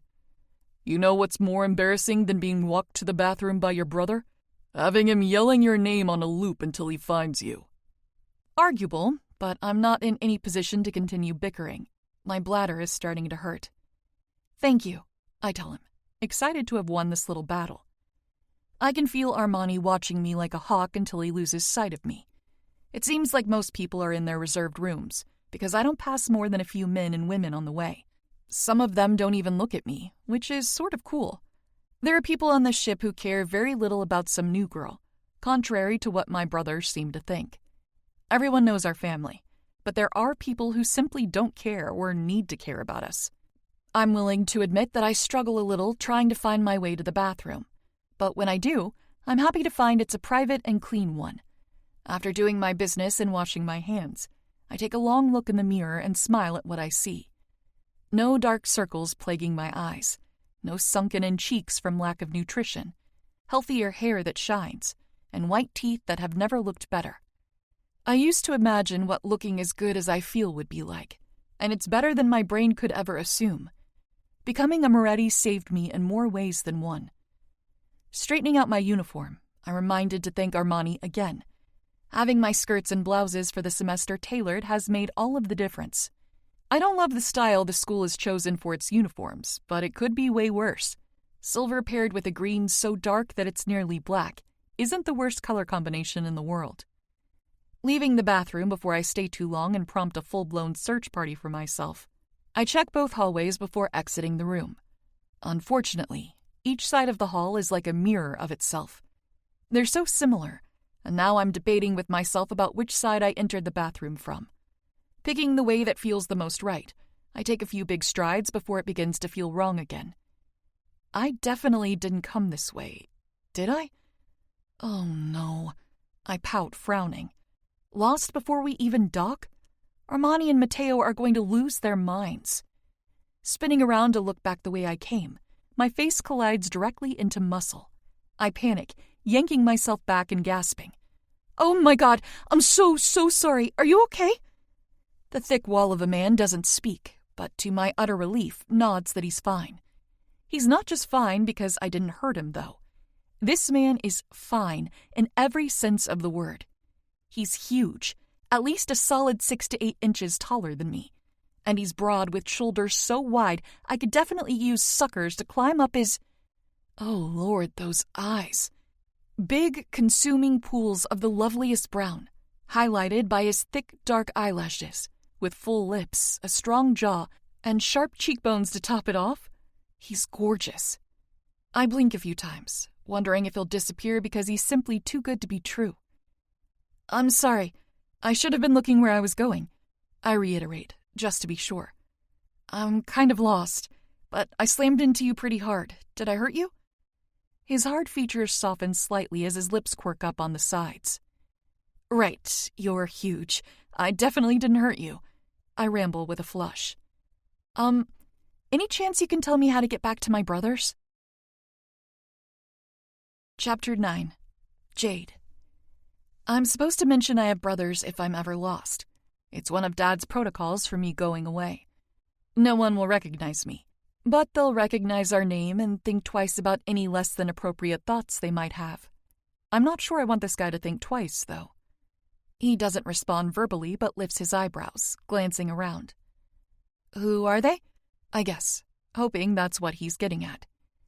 His lips twitch ever so slightly, and he nods. A rush of warmth rolls over me at the simplest motion. I'm not sure if he can't speak or if he doesn't want to, but he understands. "The Morettis," I answer, offering a smile. "Armani, Remo, Nico, and Matteo? Any of them will do. I just know they're probably freaking out. We aren't even there yet, and I'm already getting lost." He tilts his head, and something tells me he means for me to keep going. Likely because he knows my brothers and knows they aren't supposed to have a sister. Though, if this were high school, the whole boat would already be buzzing with the rumor. At least it would be a true one. But I imagine the kids of Mafia empires aren't that interested in some random girl. I bet they have other, more pressing things to discuss. "Do you know them? My family?" This nod is a stiffer one. I try not to frown. "Not in their fan club, then?" His head does a sort of tilted shake that I interpret as a mild, "it's complicated." Well, at least he doesn't hate them. "Oh." I twist my fingers together, nervously fidgeting. "Well, I'm sort of a new addition to the group, and I don't want to make anyone upset by disappearing for too long. Do you think you could help me?" Like he can't decide what he wants to do, he takes a moment before dipping his head. A big-ass hot guy should definitely not be seen returning me to my brothers. And I cannot let any of my siblings know that I find him hot. Fingers crossed he can point me in the right direction. Although, the longer I look at him, the longer I think my brothers can wait just a little bit more. Look, they don't make guys like this in public high school. I don't even think they make them like this at college. Can you blame a girl for admiring the view? Before he can speak or point or gesture for me, I change the subject. I have no idea how many new faces I'm going to meet on this island, but I want to know how to find this one again. I can't let this be the only time I see him. "How old are you?" Amused, he lifts 2 fingers. 20? He emphasizes the 2 fingers another time, rocking them forward. 22? He confirms with a dip of his chin. Totally hypothetical and random other question, I preface, licking my dry lips. Do you date girls you've just met who... Jade? My name echoes from farther down the hall, and my eyes widen. Armani's voice calls out for me again, and the mysterious man seems to understand my panic. Without hesitation or being asked, he begins to walk past me in the direction away from my brother's voice. "Wait!" I surprise myself, whisper-yelling the word as he walks away. "Will I see you again?" What could possibly go wrong? It's only embarrassing if he says nothing or flat-out rejects you. He turns just enough to see me over his shoulder. "You will." The man disappears into the corridor as the timbre of his voice weakens my knees. I almost squeal with excitement. He speaks! I mean, it's not a requirement. We could certainly figure out communication without his voice. It would be entirely worth it. But knowing that I can hear that voice again, It's exhilarating. Holy shit, I like this guy. He said 2 words to me and I'm totally crushing on him right now. Oh my god, I don't know how to operate with a crush. Especially not how to operate with a crush I can't tell my brothers about. And therefore I can't really tell anyone about it. I don't doubt their ability to get secrets out of other people. The first thing I'm doing when I go to bed tonight is contemplating how to spend time with my mystery guy. And soon. There you are. A worried voice pulls me from the clouds and back down to earth. Where have you been? Are you all right? Armani gets close to my face, evaluating the state of me. Did you get lost? Did anyone hurt you? No, I'm fine. I promise, shaking my head. I was figuring out my way back and got distracted looking around. Sorry. No one hurt me though, I swear. Genuinely concerned, he releases a breath. You have to be careful, Jade. The rules on the boat make the rules on the island look militant. A lot of shit is allowed, and is easy to cover up. We talked about this. I know.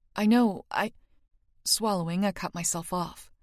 I feel like such a shit sister for worrying my brother so I could get a few more stolen moments with a dangerous, gorgeous stranger. I really am sorry, I tell him honestly. It's a lot to take in. I know, he murmurs, softening up. Did you ask anyone to help you?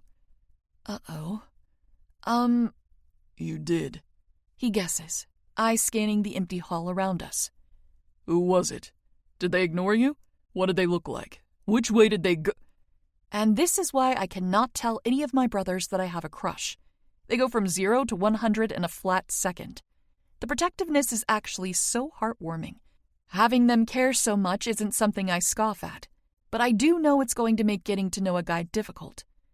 I'm crossing my fingers that my mystery guy is down with keeping secrets, because I'd like to give him more than a few. Jesus! I burst out, cutting him off. I thought you were working on this scarily overprotective thing. I was until someone talked to you. He shoots back. Who was it? This is important, little sister. I need to know. Can't you just trust me? I ask hopefully, smiling up at him. You wouldn't grill Mateo like this, would you? I've seen Mateo take down men double his age and twice his size. I know Mateo can end a life as quickly as he can tell a ridiculous joke. I don't have to ask him these things. My arms cross, half offended by this. I've taken care of myself on my own before. And now you're not allowed to. He argues right back. You're meant to be kept safe, not thrown to the wolves. Maybe I like wolves. I want to challenge, but refrain. No one ignored me, no one was mean to me, and no one threatened me, okay? Can we move on now? I'm tired. When's the last time you drank your juice? And here we go. Armani is serious about a lot of things, but hydration might be on top. It's good for everything, according to him, and maybe scientists too, I suppose. How much money do you spend on clothes and electrolyte juice? He scoffs. What else is there to spend money on? Food? I say the first thing that comes to mind. Dad pays for food. I don't know, Armani, I groan. A house? His nose scrunches in disgust. I live at Dad's. What about a car, a boat, activities? I have 3. Dad owns a fleet of ships, so why would I need a boat? And what activity would I care enough to spend a dime on? Okay, this is a stupid game, I huff. I haven't had juice in an hour. Like I've morally offended him, he gasps, clasping my hand in the crook of his elbow.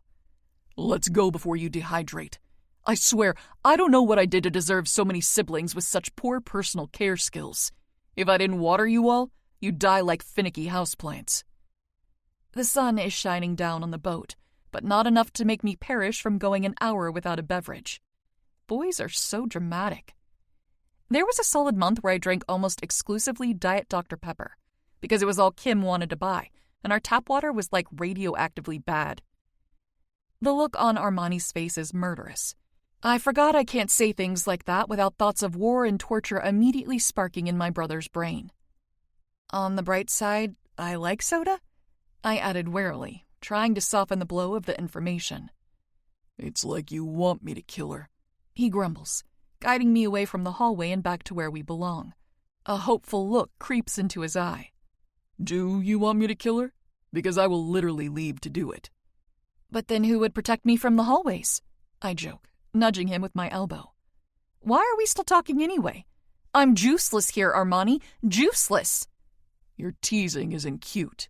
He lies, unable to hide his grin. I'm always cute. I disagree. Whatever I'm about to say is knocked right out of me when someone crushes me into a horribly tight hug. I suck in a startled breath, relaxing when I recognize the scent of the body closing in around mine. Mateo! I groan. Can't breathe. You disappeared, he accuses, holding me just as tight. I thought I was going to lose my shit if I couldn't find you in another minute. You were already losing your shit, Nico drawls blandly, flipping through a magazine. I see you've been worried. I laugh, observing his relaxed state. I figured you were canoodling with some poor fuck. I knew if I left you alone, I'd get to toss him off the ship. Pity to be wrong. It would have brought some joy to this otherwise boring day. The idea of Nico and my mystery man going at it is a horrid one. Nico is more than skilled, I know this, but the quiet man's size would certainly give him some trouble. A sad thought begins to swirl in my head. What if the mystery man is an heir? If he is, my brothers couldn't just toss him off of the ship without starting a war outside of Empire's walls.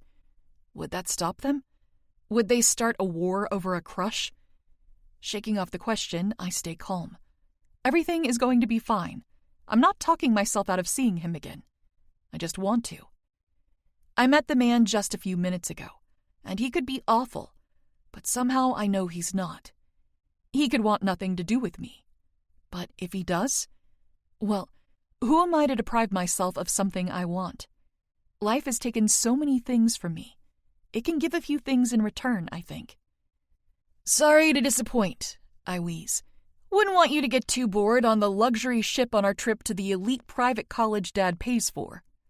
You're forgiven, Nico says amicably, flipping another page with a fluid swish of his hand. Squirming in Mateo's arms, I push him off, barely. Can you let me go now before I pass out from a lack of oxygen? He releases me, only to move on to shaking my shoulders.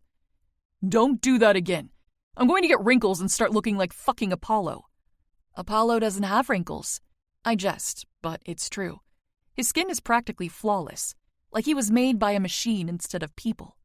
Mateo huffs.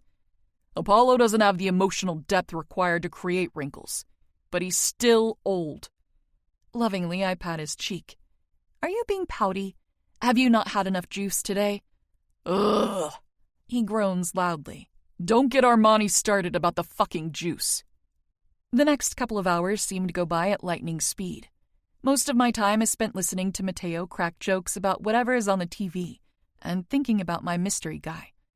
I'm still thinking about him when Remo offers to take me to the top deck to watch the boat drift into the dock. In my defense, it's only logical to wonder about him while walking around the boat. I mean, I could see him again. Talk to him, no, but admiring from afar is on the table for sure. Remo guards me differently than Armani and Mateo typically do. He doesn't put a hand on me but walks alongside me in a domineering stay-the-fuck-back manner. Remo is probably my quietest brother next to Cassio. Sometimes I wonder if Remo isn't really quiet, and he's just sad like Cassio. When you have 9 new brothers, all ranging in age and personality, it's hard to feel like you know all of them. Brace for wind, Remo advises, reaching for a door to the top floor of the ship. Unsure how strong the wind will be if it comes with a warning, I clutch his forearm with my hand, wrapping my fingers around it tightly. His eyes shoot down, looking at where we're connected. I almost pull away, thinking I've crossed a line for him when he looks back up at me. You'll be okay. I won't let you blow away. Is that a possibility? I ask nervously. Come on, he says, pulling me through the door with a little tug. The wind whips through my hair but doesn't make me sway on my feet. Remo's brunette curls twirl around his face, sweeping over his eyes, but he doesn't struggle to move it.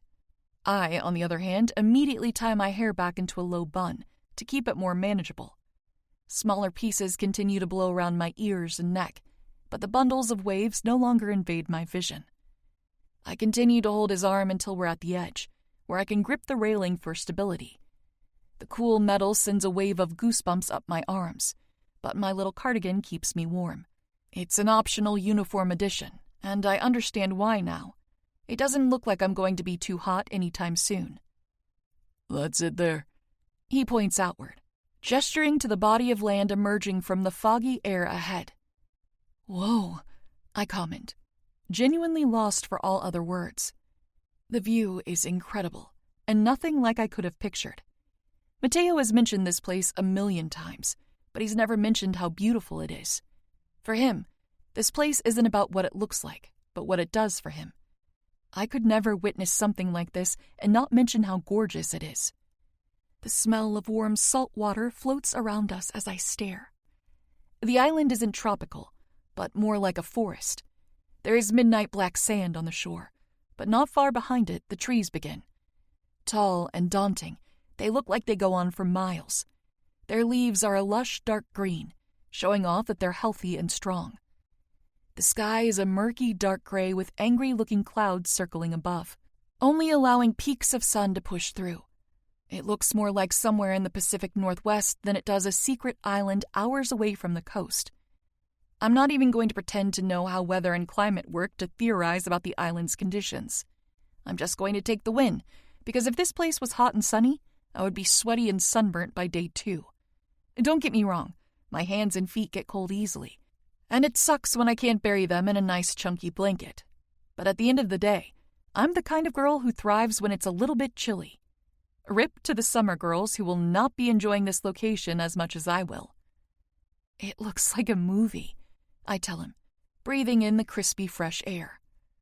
It's not so bad. He agrees, nodding along. I hum, continuing to watch as the boat slowly sails closer. Cold? Half and half.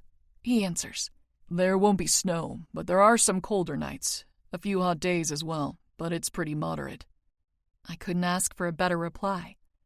I'm excited, I confess, feeling my face starting to grow red from the cold wind. Nervous, but excited.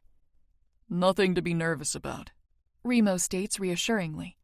We'll all be here for you the whole time. Hopefully not the whole time. Come on, you two, I hear called out. We both turn to find Mateo walking toward us, slapping the wind to get it off of him like that's even possible. Stupid fucking nature, he grunts, running a hand through his hair. I should have made Nico come get you guys. My poor hair. Nico would have refused, Remo remarks. Nico can kick rocks, Mateo huffs. Come on, Armani wants us to get ready to get off the ship as soon as it docks. Impatient ass. I giggle at his frustration and give one last look at the island before leaving with the two of them. Mateo takes his usual position of guarding my side, while Remo takes the back. They don't discuss it, just naturally fall into position. Ready for your proper introduction into Mafia Princess Society? Mateo questions, nudging me lightly with his elbow. I'm as ready as I'm going to get. Chapter 10. Jade. I'm pretty bummed when I don't catch a glimpse of my mystery guy deboarding, but Armani makes up for it by getting us out of the crowd faster than any other group around.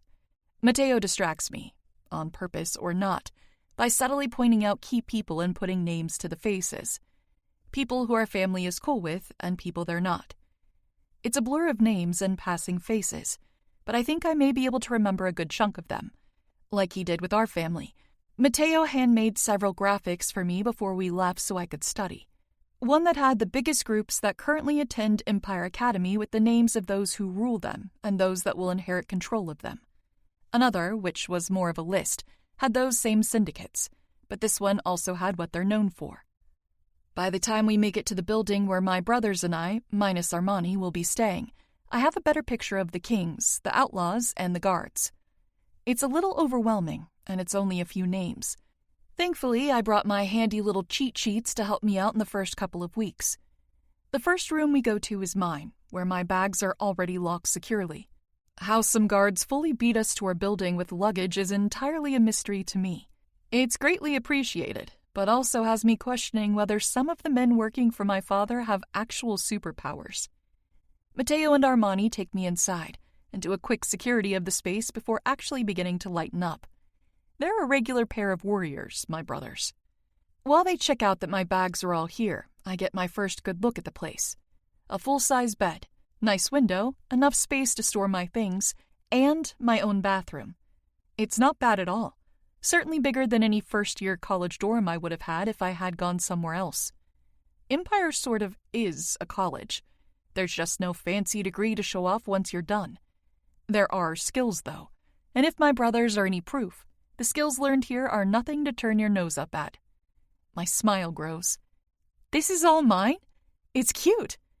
I toss my cardigan onto the unmade bed and smile when I think about how much cuter it will be once I get settled in. Matteo scoffs. It's tiny like a closet. Armani smacks him on the back of the head. Watch your words, asshole. Ow! Matteo protests, rubbing the affected spot. What did I say? My room was half this size back at the old house, I offer, assuming that's Armani's point. It's okay. You didn't see it, so you didn't know. He sighs sadly. Nah, but I could have guessed. Gesturing me over to him with his hands, he holds his arms out. Come here. Hug your idiot brother while he says he's sorry. I chuckle, shaking my head. No need to apologize, and definitely no need for a hug. I'm not upset. I'm pretty sure that it is technically a small room. You're allowed to make observations. No hug? His face scrunches. My therapist said physical connection is important to girls with absent fathers, unless they don't like hugs, and you love hugs. I roll my lips, hiding a smile. You see a therapist? I do since you showed up, he exclaims. You took away my status as the youngest sibling and gave me a complex. When my eyes widen, he cracks up. Kidding. Just what I told her, though.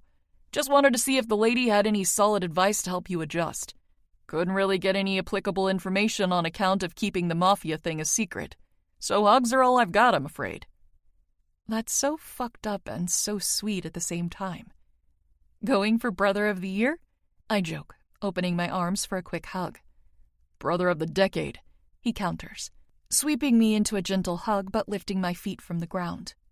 Can't have any of the other losers beating me out for the title. So competitive, I tisk. Anyway, you're right across the hall, but you can sleep in our room anytime you want, he offers, referring to the triple room he shares with Remo and Nico. We have a no-girl rule, but you're the exception, of course. Sister privileges and whatnot. Of course, I agree. Sister privileges, huh? Is another one of those that my super strong and capable brothers have to help me put my fitted sheet on? Matteo's face twists. Ask Armani, I don't do housework. These hands were made for destruction and chaos, not sorting your frilly bed sheets. Frilly bed sheets, I mock, echoing his tone. You sound like a frat boy. You don't know what a frat boy sounds like, he argues. I can guess, I shoot back, rolling my eyes. You're telling me you've never made your bed? Don't tell me you make Martha do it. He harumphs. Martha would never touch my bed. I've made it under duress before, but I don't make a habit of it. Why should I waste precious minutes breaking a sweat to give my bed an outfit? Give his bed an outfit? Matteo can make anything sound ridiculous, even the most normal things, like keeping a neat bed. You ever think that you like hanging out in my room so much because it's clean and taken care of? I challenge, lifting an eyebrow.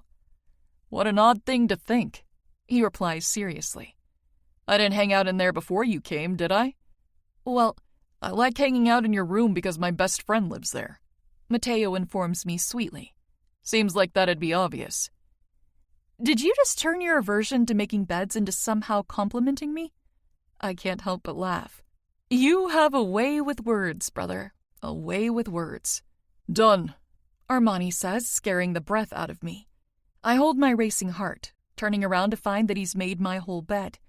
I wouldn't have been able to get my sheet on, let alone all of my bedding, as fast or as quiet as he just was. He's like an athletic, tattooed magician. You didn't have to do that, I say, heart warm with appreciation. Thank you, Armani. It's no big deal, he shrugs. I'd offer to do your wardrobe, but... No need to offer, I interrupt. I prefer there be zero possibility of you seeing my underwear. Back home, Armani filled my entire closet with clothes, but I made it clear that bras and panties were my responsibility. I did not need someone to pick those out for me, let alone my brother. Armani didn't have a problem with this. But he did make himself the director of everything I wear. He consulted me, of course, before just buying whatever he liked. He sat me down 5 days into living with them and asked me question after question whilst having me touch-test different fabrics. He really is the fashion guru that Mateo and Dad lead me to believe, that's for sure. When he asked me if there was a style I favored, I shyly asked if he'd ever seen Coyote Ugly. It's one of the only movies Kim had on DVD. Anytime she went out of town or away for the night, I was safe to pop it in on the TV after 8 p.m. when the electricity switched into free mode. I'd probably seen it 100 times, and the girls' outfits always stuck with me. I'm not a leather girl, but the other 2000s-era elements were fun to imagine on myself. And if the main character of the movie could afford it while struggling, I figured there could be a day when I could afford it too. Armani looked affronted by the messy Y2K look I favored, but didn't expect me to pick something else. Instead, he asked more pointed questions to narrow down what I liked and what I loved. Now my closet at home is stuffed full of girly Coyote Ugly style outfits. Turns out I really freaking like pink. It's so pleasing to the eyes. Most of what I wear is also a bit more modest than the girls in the movie. My crop tops aren't quite as cropped, and my dresses and skirts aren't as hemmed either. Somewhat because of Armani being the one to source everything, protective as he is, but also because I get cold easily. I like the feel of clothes and how they sit on my body, so I'll never shake my head at some extra fabric. My fashion snob of a brother considered my need for comfort when curating my home clothes. Oversized sweaters and soft pants with slippers are a must on a day when you don't have to leave the house. Not that Armani would ever be caught dead in some of the basics he got me, which only makes the thought more meaningful.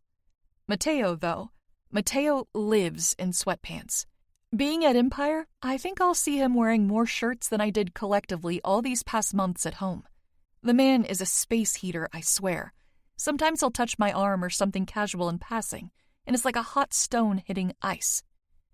Hate to break it to you, sis, but I see your underwear like once a week when I help Martha fold clothes. Mateo chuckles like I'm silly. I grimace, pinching the bridge of my nose. You just said you don't do housework or make your bed, but you help Martha fold laundry? Well, that's not housework, he argues, affronted. That's just my bonding time with Martha. She won't talk to me unless she's getting work done, and I'm not a total dick. If I'm going to chat with her, I'm not going to watch her work alone. How can he be so wholesome and so unhinged at the same time? Wonders will never cease. We'll show you to my room tomorrow morning. Armani cuts in, changing the topic. Unless you want to come with us tonight? No thanks, I snort. The boys will all be helping Armani get set up in his classroom, if you can call a gun range a classroom. I would so rather eat rocks than help Armani clean rifles ever again. Being taught once by him was one too many times. The man is a perfectionist when it comes to weapon safety, cleanliness, and handling. I'm pretty sure I made him cringe more on that day than he's cringed throughout his entire life. I will take an early night of sleep over gun cleaning any day of the week. Oh, I see how it is, Mateo teases. Leaving all the grunt work for us while you paint your nails and braid your hair. My nails are already painted, I tell him, flashing the light blue painted tips at him. You did it, remember? Pretty sure the last time my hair was braided, you did that too. I'm not sure why I say it like that, because I'm not just pretty sure, I'm certain. No one ever taught me to do it. And when he caught me trying to learn with a YouTube tutorial on my phone, he brought in strips of leather and showed me how to practice. Once he showed me with the leather, he showed me with my actual hair. I didn't take them out for 3 days since they meant so much to me, and I haven't tried to recreate them since. He huffs. Well, you could invite me to stay and do it again. Armani might let me off the hook if you give him that pleading look you have. Nope, Armani interrupts, heading for the door. You're not getting out of shit. I'm checking on Remo and Nico. Get Jade settled and meet us over there. We'll go to dinner together. Mateo groans, throwing his head back. Fine, father. We'll meet you there. But you forgot to remind me to lock her door. You're off your game. You'd never forget to lock her door, he calls back, already out of the room. What a jerk. Mateo sighs. All right, let's get you ready. I hide a laugh, biting my lip. Cardigan or no cardigan? No cardigan. he answers immediately. Dining halls are heated, and if you get cold, it'll give me an opportunity to take this stupid fucking shirt off. I don't remind him that he hasn't ever needed an excuse to go shirtless before, because I refuse to give this man any ideas. Sounds like a plan, I say instead. Full of juice from Armani's pestering, I use the bathroom quickly and then let Matteo pull me into the hall, ready to tackle my first dinner here like a pro. Chapter 11. Jade. Empire has 2 options for food. A big pantry-like room full of different snacks and small bites, and the dining hall, which is an even bigger room with 4 buffet-style sections to choose from each night. Matteo says there are typically a few different cuisines on rotation, so there's never any complaints. Everyone can always find something they'll enjoy. As a group, we go into the dining hall together. I'm nearly knocked off my feet when my eyes meet a familiar face. My mystery man is leaving just as we're coming in, and he's not alone. Glued to his side is another man. He has a more youthful look and a smaller build than the big guy I ran into, but the 2 of them could be siblings. Maybe they are. There's so much I don't know about him, and the itch to find out more is beginning to eat at me. I watch as he finds me looking at him, his lips twitching before he disappears. Again. I'll find out his name when we sit down with dinner. I can't wait any longer. I'm a smart girl. I can get one of my brothers to tell me. I know just which one to ask, too. Taking a quick look at our options, Matteo and I both settle on a pasta option. Huge meatballs with spaghetti and marinara sauce for him, creamy spinach tortellini for me, both served with a side of garlic bread. Armani, Nico, and Remo all get plates full of tacos. Some chicken, some steak, all decorated with different toppings. The food isn't as good as Martha's, but it's still delicious. The creamy tortellini is steaming but not too hot, which is very nice. I'd definitely eat it again. Matteo must think it's good too, because he's taken 4 whole bites off of my plate since sitting down. At least I'm used to it now. I always just get extra just for him. The man can eat comically large amounts of food without blinking, and it's honestly a bit impressive. While Nico and Remo start doing that twin thing they do sometimes where they talk quietly to each other, Armani and Matteo converse with me. So, are there really cowboy mobsters? I ask, lips twitching. I honestly thought you were pranking me when you put them on the list. I can't ask about the mystery man right away. Matteo is too smart for that. I need to let him know I'm in an inquisitive mood before I bring him up. Matteo snorts. Jade, what do you think cowboys are? Or at least what they were? I lift a shoulder. All I know about cowboys is that it's very likely they did more than just ride horses together on those long trips away. At least, that was a theory we debated in Western American Civ. My youngest brother howls with laughter, drawing some attention our way, but not much. You talked about cowboys fucking in class? Maybe I did miss out on public school. I can't wait to tell Colton that's all you could think of when asked about cowboys as a whole. Armani snickers. Colton Wyatt is the heir to the Outlaws, which Matteo pointed out to me as we were getting off of the boat. I honestly kind of figured he was fucking with me about the cowboy bit, but seeing him and 4 other guys with Stetsons on at dinner kind of tipped me off to the truth. Well, that's not all, I huff. But that's fine. I'd like to hear his thoughts. I, for one, am on Team Gay Cowboys. It's only logical. Armani chuckles. Logically or statistically speaking? Because if we were discussing the numbers, that would mean that at least one of your brothers is gay as well. How do you feel about that? How do I feel about it? I echo. I think it's great. A bit of worry creeps up my spine, and I lower my voice to a whisper. Does the outfit not think it's great? My stomach gives a painful drop. That would be horrible. The outfit cares about heirs, Matteo answers with a grin. Outside of making sure our line continues, the organization has no qualms about who we're with. And Dad already has 3 grandkids, so it doesn't actually matter if the rest of us reproduce or not. Though he wants Apollo to, and he'd prefer it if we were at a replacement rate. Well, that's a relief. Replacement rate? 10 of us, at least 13 of them, Armani explains. The extra 3 would replace him and Caesar and add a new Moretti member. More if you want to replace the wives as well. Wowza. That's a lot of babies. There's a lot of us to make a lot of babies, he replies. Mafias that rely on a strong family name expect high birth rates. Can't stop us if we keep multiplying. I nod along. And, about what you asked earlier. Before I can awkwardly string together the right words to tell my brothers they can be open with me, Mateo cracks a magnetic grin. Nico is gay, he tells me. He isn't shy about it. And Armani can speak for himself, fucks anything he finds pretty. Armani lets out a long sigh. Thank you for so crudely informing our sister that I'm bisexual. And you, little sister? Mateo prods, poking my arm playfully. Any chance we're getting a sister-in-law in the future? Extremely unlikely. Sorry, I answer sheepishly. Women are beautiful, but looking at them, I feel nothing similar to when I look at a handsome man. I can't help it. Armani whacks Mateo's chest with the back of his hand. I don't even want to think about her looking at someone with dreamy eyes, and you're thinking about her getting married? I'm a realistic man, he grunts. Chances are she'll be in love by the end of her first year at Empire. Lord knows we'll have to fend off contract proposals.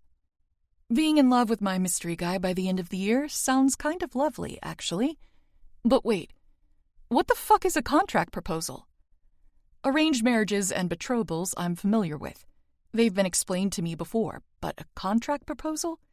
It sounds so cold and detached. Mateo gives me a confused look. Exactly what it sounds like?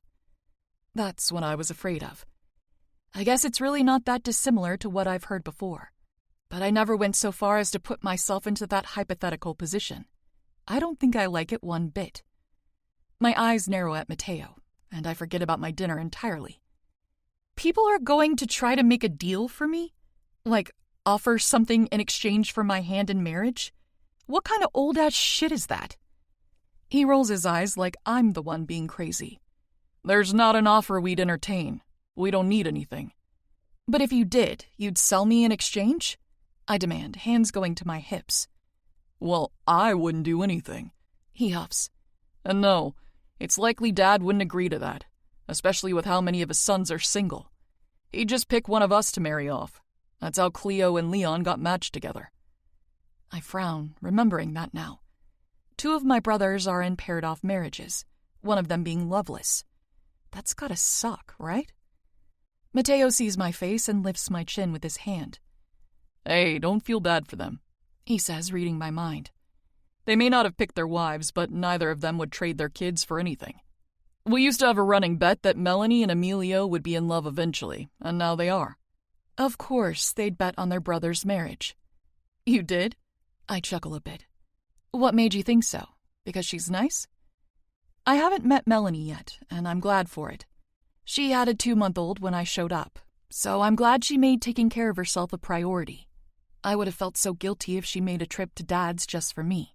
She's going to come with Emilio to see us when we come home from Empire anyway. It'll be a perfect time, I think. Even without meeting her, I can tell she's sweet. She sent me flowers and contact information to use for various situations. If I ever need a party catered, a fancy dress on short notice, or a ride anywhere, I have the phone number to make it happen. She's nice, Mateo agrees. And she's fucking hot. Emilio was just being stubborn. He was already obsessed with her. He just needed to realize he was all in. I think his messed up little codependent brain couldn't understand anything that Ilio didn't spell out for him. And Ilio hated Melanie. I don't think Ilio hated her. I argue softly, even though I wasn't there. Ilio isn't a hateful person. He probably just missed Emilio. Mateo shrugs. Don't underestimate Ilio's ability to place blame where it doesn't belong. Melanie is the bombshell sweetheart that took his twin hours upon hours away. But before that, she took Emilio's attention, too. I mean it when I said he was obsessed with her. He had trackers and guards on her at all times, and she loved it. She smiled so big any time he got worked up about her safety. And I mean, if he wasn't gone for her already, he would be now. They've made 2 kids. You don't see a woman like Melanie naked multiple times without feeling something for her. Okay, enough about marriages and babies, I sigh, beginning to pick at my food again. There's someone I saw walking in that didn't stay. Big guy, brunette, didn't say a word, and he was with someone who sort of looked like a smaller, younger version of himself. The younger one looked like a first year, too. I'm just curious if we'll share classes. Matteo chews, nodding while he thinks. Armani doesn't look suspicious, so I think I'm in the clear. You're probably talking about Dmitri Morozov and his little brother Ivan. They're like us, Empire royalty. They are? I try to ask lightly, keeping my tone curious so that Matteo doesn't pick up on anything else in my tone. The last thing I need is to never be let out of his sight because of a little crush. Okay, a big crush. He nods, swallowing a bite of food. The Morozovs are the only Russian mafia with over 20 members in the States. They've got hundreds, if not thousands, of men on the West Coast. They own their territory without effort, and their numbers are the most intimidating out of all of the groups on the list I gave you. They are absolutely lethal, and we aren't exactly friendly. He pauses to consider his words. We aren't enemies, but we aren't allies. Dmitri is their heir? I confirm, trying to picture the study sheet he made me. Correct, he answers, grinning. Look at you, learning and shit. So Dmitri is an heir. I'm not sure whether that's a good thing or a bad thing. On one hand, he could be safer from my crazy-ass brothers with that title. On the other hand, he could already be promised to marry someone else. Having an heir betrothed at a young age isn't uncommon. Although, maybe he got away with it like Apollo because his family doesn't really need anything. They tend to keep to themselves and their little group. Pretty sure they eat away from the common areas. That's probably why you saw them leave. As much as I want to fire off more questions, I refrain. Another slight subject change should keep me in the clear of any and all suspicion. Fingers crossed. So who's the biggest group that doesn't come to Empire? Matteo hums, thinking about it. Triad, probably. They're Chinese syndicate, but they don't trust Empire with information about them or their safety. My shoulders stiffen. They don't think it's safe? Rolling his eyes, he pats my hand. It's more than safe for you here. You have a bunch of people looking out for you. But their suspicion isn't entirely unfounded, he admits. The rules are good ones, and to this day they've been effective. However, there is technically nothing but the threat of death and despair keeping everyone in line. You make an enemy mad enough, and the threat of death isn't going to stop them from coming to Empire to take you out. Gulp. And they're typically a faceless organization because it makes them stealthier. Plus, they train from a young age. So while Empire is a great tool, it's sort of pointless for them. More risk than reward. Smart. A lot of Empire is American-based groups, Armani adds thoughtfully. Even the Brits have some kind of foothold here. Mainly in New York City, which is a shared territory. The Triad does a lot more overseas than in the States. America's full of security, and if you don't have the cops in your pocket, you'll learn that very quickly. Makes sense, I think. Now my brain hurts a bit. Information overload. Matteo chuckles. Don't try so hard to learn everything at once. By the time the semester is over, most of it will be memorized. Biting my lip, I hide a smile. You also think I'll be in love by the end of the semester. You've got high hopes for me, dude. Not hopes, he corrects. If I could keep you single until you're 40, I would. What if I want babies? I taunt, flicking his arm. 40 is too late. Fine, 39. He negotiates, and I laugh into my hand. You're a goof. Hey, Armani? A deep and smooth voice calls out, grabbing the attention of our whole family. I find the smiling face of Colton Wyatt heading toward our table. You coming out tonight? The first night party is at the old building again. And, hey, who's this? Colton's eyes are right on me as he asks, caught off guard by my unfamiliar face, as it seems. He's got very handsome features up close, but the cowboy is not nearly as exciting or alluring as Dmitri is to me. Matteo wraps an arm around my shoulders, tugging me closer to him while still in my seat. She's off limits, he answers, voice serious and not very friendly. A husky laugh leaves the newcomer. Testy, testy, he drawls, a southern accent decorating each word he lets out. So the rumors are true, then. There's a new Moretti. There's rumors? I grimace, twisting my lips to the side. Oh, nothing too serious, he assures me. You know I'm not going. Armani interrupts, answering Colton's original inquiry. None of us are. The man groans. So boring. Parties are boring, Mateo argues. We're a wholesome family. Okay, he's definitely being sarcastic. Mateo loves a party. Well, if he throws it. Maybe that's the difference for him. Whatever you say, man. Colton looks over his shoulder like he might leave when Armani speaks again, giving me a grin as he does. Hey, Colton, what do you know about gay cowboys? Chapter 12. Jade. I learned 2 things from Colton Wyatt's presence during dinner. 1, he is also firmly on Team Gay Cowboys. And 2, there's a party tonight that my brothers won't be attending. But Dimitri might be. According to Colton, everyone but my lame-ass brothers always go, and it's a pretty big tradition. So the facts seem to point in my favor. I mean, what's the harm in checking? Sneaking out on my first night here is probably the most insane thing I could possibly do. That fact doesn't keep me in my bed, though. I should be safely tucked in and snoozing by this hour, but I'm creeping around in the dark to leave without being caught. I wonder if I can pretend to be sleepwalking if I run into one of my brothers. God, this is so stupid. But I also don't think I care.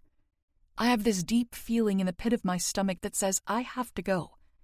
It's like I'm being drawn there by a siren or some kind of mythical pull. It's a bit paranoid to assume I might be caught by one of my brothers when they left over 20 minutes ago for Armani's work building. It's at least an 8-minute walk from my room and in the opposite direction of the party location, which isn't a far walk at all. In fact, as soon as I get out of my building and turn toward the back forest, I see it. It would be impossible to miss. Flashing white lights and thumping music make the place glow. I'm grateful for it. The signs of a lively party are like arrows pointing exactly where I need to go. Walking alone on this woodsy island at night has me looking over my shoulder every few hurried steps, jumping slightly at every sound. When I creeped out of my room and out of the building, I forgot that I have a bit of a scaredy-cat streak going. So glad I decided to wear my wool-lined black tights under my skirt and my boots instead of sneakers. I tuck my hands into my cardigan pockets and continue to get closer. The light snapping of feet crushing twigs and the cold scent of pine surround me. A few people pass by, but no one says a word as I keep my eyes averted. Upon arriving at Empire, there was a very small part of me worried that my dad or Apollo might have hired someone to watch me whenever my brothers aren't around, and so far, that's proving to be a ridiculous notion. If it were a reconnaissance-style job, I would feel eyes on me, like a haunting sixth sense. But I don't feel like I'm being watched at all. And the only other sort of guarding I know about would have me back in my room in a second flat. Some big guy would carefully pick me up, put me over his shoulder, and report to Armani. My feet are on the ground, so I think that I'm all good in that department, especially because I've arrived. A white house sits in the middle of a plot of land, huge trees carved out around the space. There are bodies everywhere, and most of them are touching. Couples kiss and grind, ignoring the lack of privacy in favor of feeding their lust. The smell of the forest fades, becoming saturated by the combination of alcohol, cigarettes, and other people. I stop for a minute to gawk at the place. A house party. I'm getting the full college experience after all. Refusing to stand out like a sore thumb, I follow a few people inside, keeping my head down to avoid any unwanted attention. The music is louder when I cross the threshold into the house, but not so much that I can't hear myself think. More bodies twirl and tangle around each other in hidden corners, passionate touches being exchanged with little care for prying eyes. I take a minute to settle in, finding a not-so-crowded place to stand. It's a living room, but it's gutted. Only what looks like spare furniture is sporadically placed around, every bit of it already occupied. Standing it is. I'm considering looking around the building some more when an argument pricks at my ears. 2 girls bicker openly, each of them with other women who seemingly have their backs at their sides. You're delusional, Clara. No one cares as much about you as you do. Jealous, Smutchstone? I don't immediately recognize either of them, likely because of the lighting. Also, it's a bit difficult to decipher new faces while they're pinched with angry expressions. I'd be the delusional one if I were jealous of you. You have nothing I want and certainly nothing that I can't get for myself. I don't understand why you act like this. This is Empire, not a sorority house. There's no supreme head girl, no matter how badly you wish there was. Clara fumes, fisting the side of her hips as the apples of her cheeks burn bright. We all know that I'm the queen of this campus, and nothing can change that. The other girl scoffs. Her name is Gabby Stone, I'm pretty sure. She'll take that title from you pretty fucking fast. She nods to me, eyeing me up and down as she does. Holy shit. She's nodding at me. What? I blurt out, thinking I must have misheard her. Her? You're kidding. She's a Moretti, Gabby replies simply. And that makes you a couple 100 million and 9 hot brothers away from touching her level. 9 hot brothers. Gross. But I'm not sure why Gabby would be hyping me up in this way. She's the heir to the Lost Reapers, an American motorcycle gang. She's on my not a threat list, but I hardly thought she would speak about me like we're familiar. The woman is gorgeous. Before I'd only caught a glimpse of her face. Now I can see that she has thick, shiny black hair cut off at her chest, and light skin but dark eyes. She's Hispanic, if I remember correctly. Both the cowboys and the biker gang have a large number of Spanish speakers, not to mention the guards, all of whom speak at least 3 languages, Spanish being most of their firsts. It's a good language to learn, with a large portion of Americans knowing how. If I wasn't so dead set on studying Italian to speak with my family, I'd want to try Spanish for sure. I already know a fair bit of Italian from Martha's cooking lessons and listening to guards speak around the house. After this semester, though, Dad says he'll arrange for an Italian tutor if I really want to learn. Matteo found the offer to be insulting until Dad reminded him how impatient when teaching he is. So if he wanted to be the one to help me, he'd need to work on that. A tutor seems like what I'll be getting. Gabby could be a possible friend, but I'm wary. Without asking, she's drawing attention to me. And from the looks of it, it's not good attention. I don't want to fight with someone over being queen of campus, especially not someone who looks at me the way this one is, like I'm dirt beneath her boots. Clara Bell is also an heir, but to the Doves, a gang exclusive to Australian women who are killers for hire. Only according to my brothers, Clara is 20 and hasn't taken a life. The rumor is that she was sent here to toughen up, but it looks like she has more interest in being a queen than an executioner. What the fuck are you on? A Moretti? Yeah, right. I'm a Moretti. I speak up, feeling embarrassed for staying quiet while they fight about me in front of me. Dante Moretti is my dad. The mean one's eyes roll. Sure he is. You were the girl sitting with Matteo at dinner. The girl next to her muses. I have no idea what her name is. She's probably one of the Doves, too. He had an arm around you. Nervously, I nod. Yes, well, Colton walked up and he felt the need to make a statement, I suppose. My brothers are very protective. I bet. Gabby chimes back in, giving Clara a killer smirk. Wow, her teeth are like movie star perfect. You're the talk of the town, princess. Your name is getting more buzz than anyone else's, that's for sure. I swallow hard. I don't really think... You know, if you really think so, there's a game for that sort of thing. Clara muses, lifting a brow and tilting her head. Gabby sniffs dismissively. It's a stupid game and literally means nothing to anyone. You're the only person who cares about it. Not true. Clara disagrees, folding her arms. It only means nothing to people who are too scared to play it. Too scared? What kind of party game is scary? You're not scared, are you? Clara asks, eyes narrowing on me. I'm not really here to play a game. I respond evenly. Clara sighs. All you have to do is find a guy to pose within, say, 10 minutes. I have to do the same. Whoever looks the hottest with their guy wins, and will forever be known as the queen of campus. I've won the 2 years I've been here. It's a challenge to look sexy? That's what determines superiority for us? Well, that's a bit of a bummer. I really don't care about being queen of anything, I confess. It feels kind of pointless. Why should we fight over an imagery title?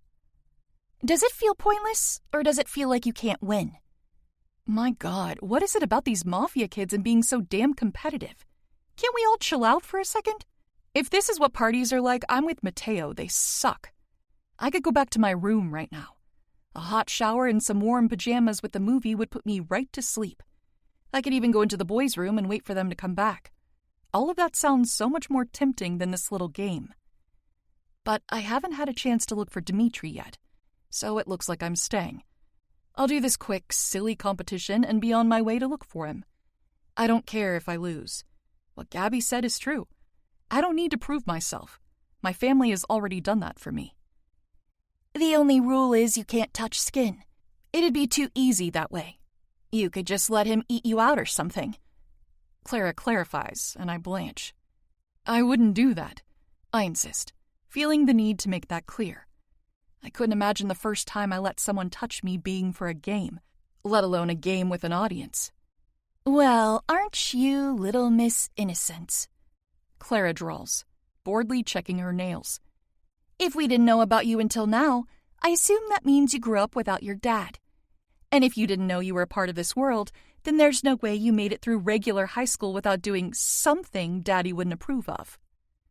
She's so off base, it's painful. Have a lot of experience with public school, do you? I asked tightly. You know it's not all like the movies, right?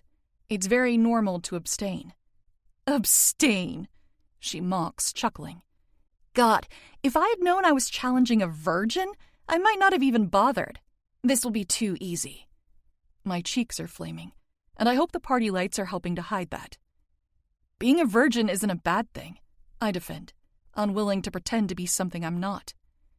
Clara, don't be dense, Gabby snipes. You know you just made her hotter to like more than half of the guys here, right? There's nothing a made man likes more than being the only one to ever touch his wife. They quite literally pay for it. And then they get mistresses to fuck them because their frigid wife can't suck cock like they're used to. She argues, smirking. That's when you step in then, huh? Okay, can we stop talking about this now? The pointless conflict is giving me a tummy ache. Who decides who wins? I cut in. Willing to play if only to make all this end. Clara lifts her chin, nodding to a group of guys not far away. Colton, Javi, and Cole can judge. She doesn't ask them, just assumes they'll agree. Colton Wyatt, Javier Cabrera, and Cole Knight. None of them are my family's enemies, so I can't exactly object on the basis of bias. If anything, she may have just given me a leg up. Colton is friends with my brothers. Javier, or Javi, not sure which he prefers, is a guard. And the outfit is on great terms with the Spanish business. Cole Knight is one of Anna's stepbrothers. As a member of the Kings, he's also on great terms with the Morettis. However, these three might have been good options to pick as my partner if she hadn't chosen them as judges. I imagine that was her thinking. Judges that favor me won't help if I can't muster up the ability to ask someone else to play with me. I have to be careful about who I talk to and who I trust. It seems that she's smart enough to recognize that. Her biggest advantage here is experience. She knows people, and I don't. Good luck, she taunts with pity. I'm sure you'll do great. I seriously do not like this girl. Helplessly, I watch as Clara flags the guys over to us. Not knowing how to act, I remain still, looking lost while she explains the game and the terms. Once they agree to be our judges, Javier sets a timer on his watch, and she turns, assessing the party to decide who she wants. I sort of freeze, not running off right away. Colton leaves the side of his friends and comes closer, nodding down at me. You all right? He checks in, looking like he might help me flee if I requested it.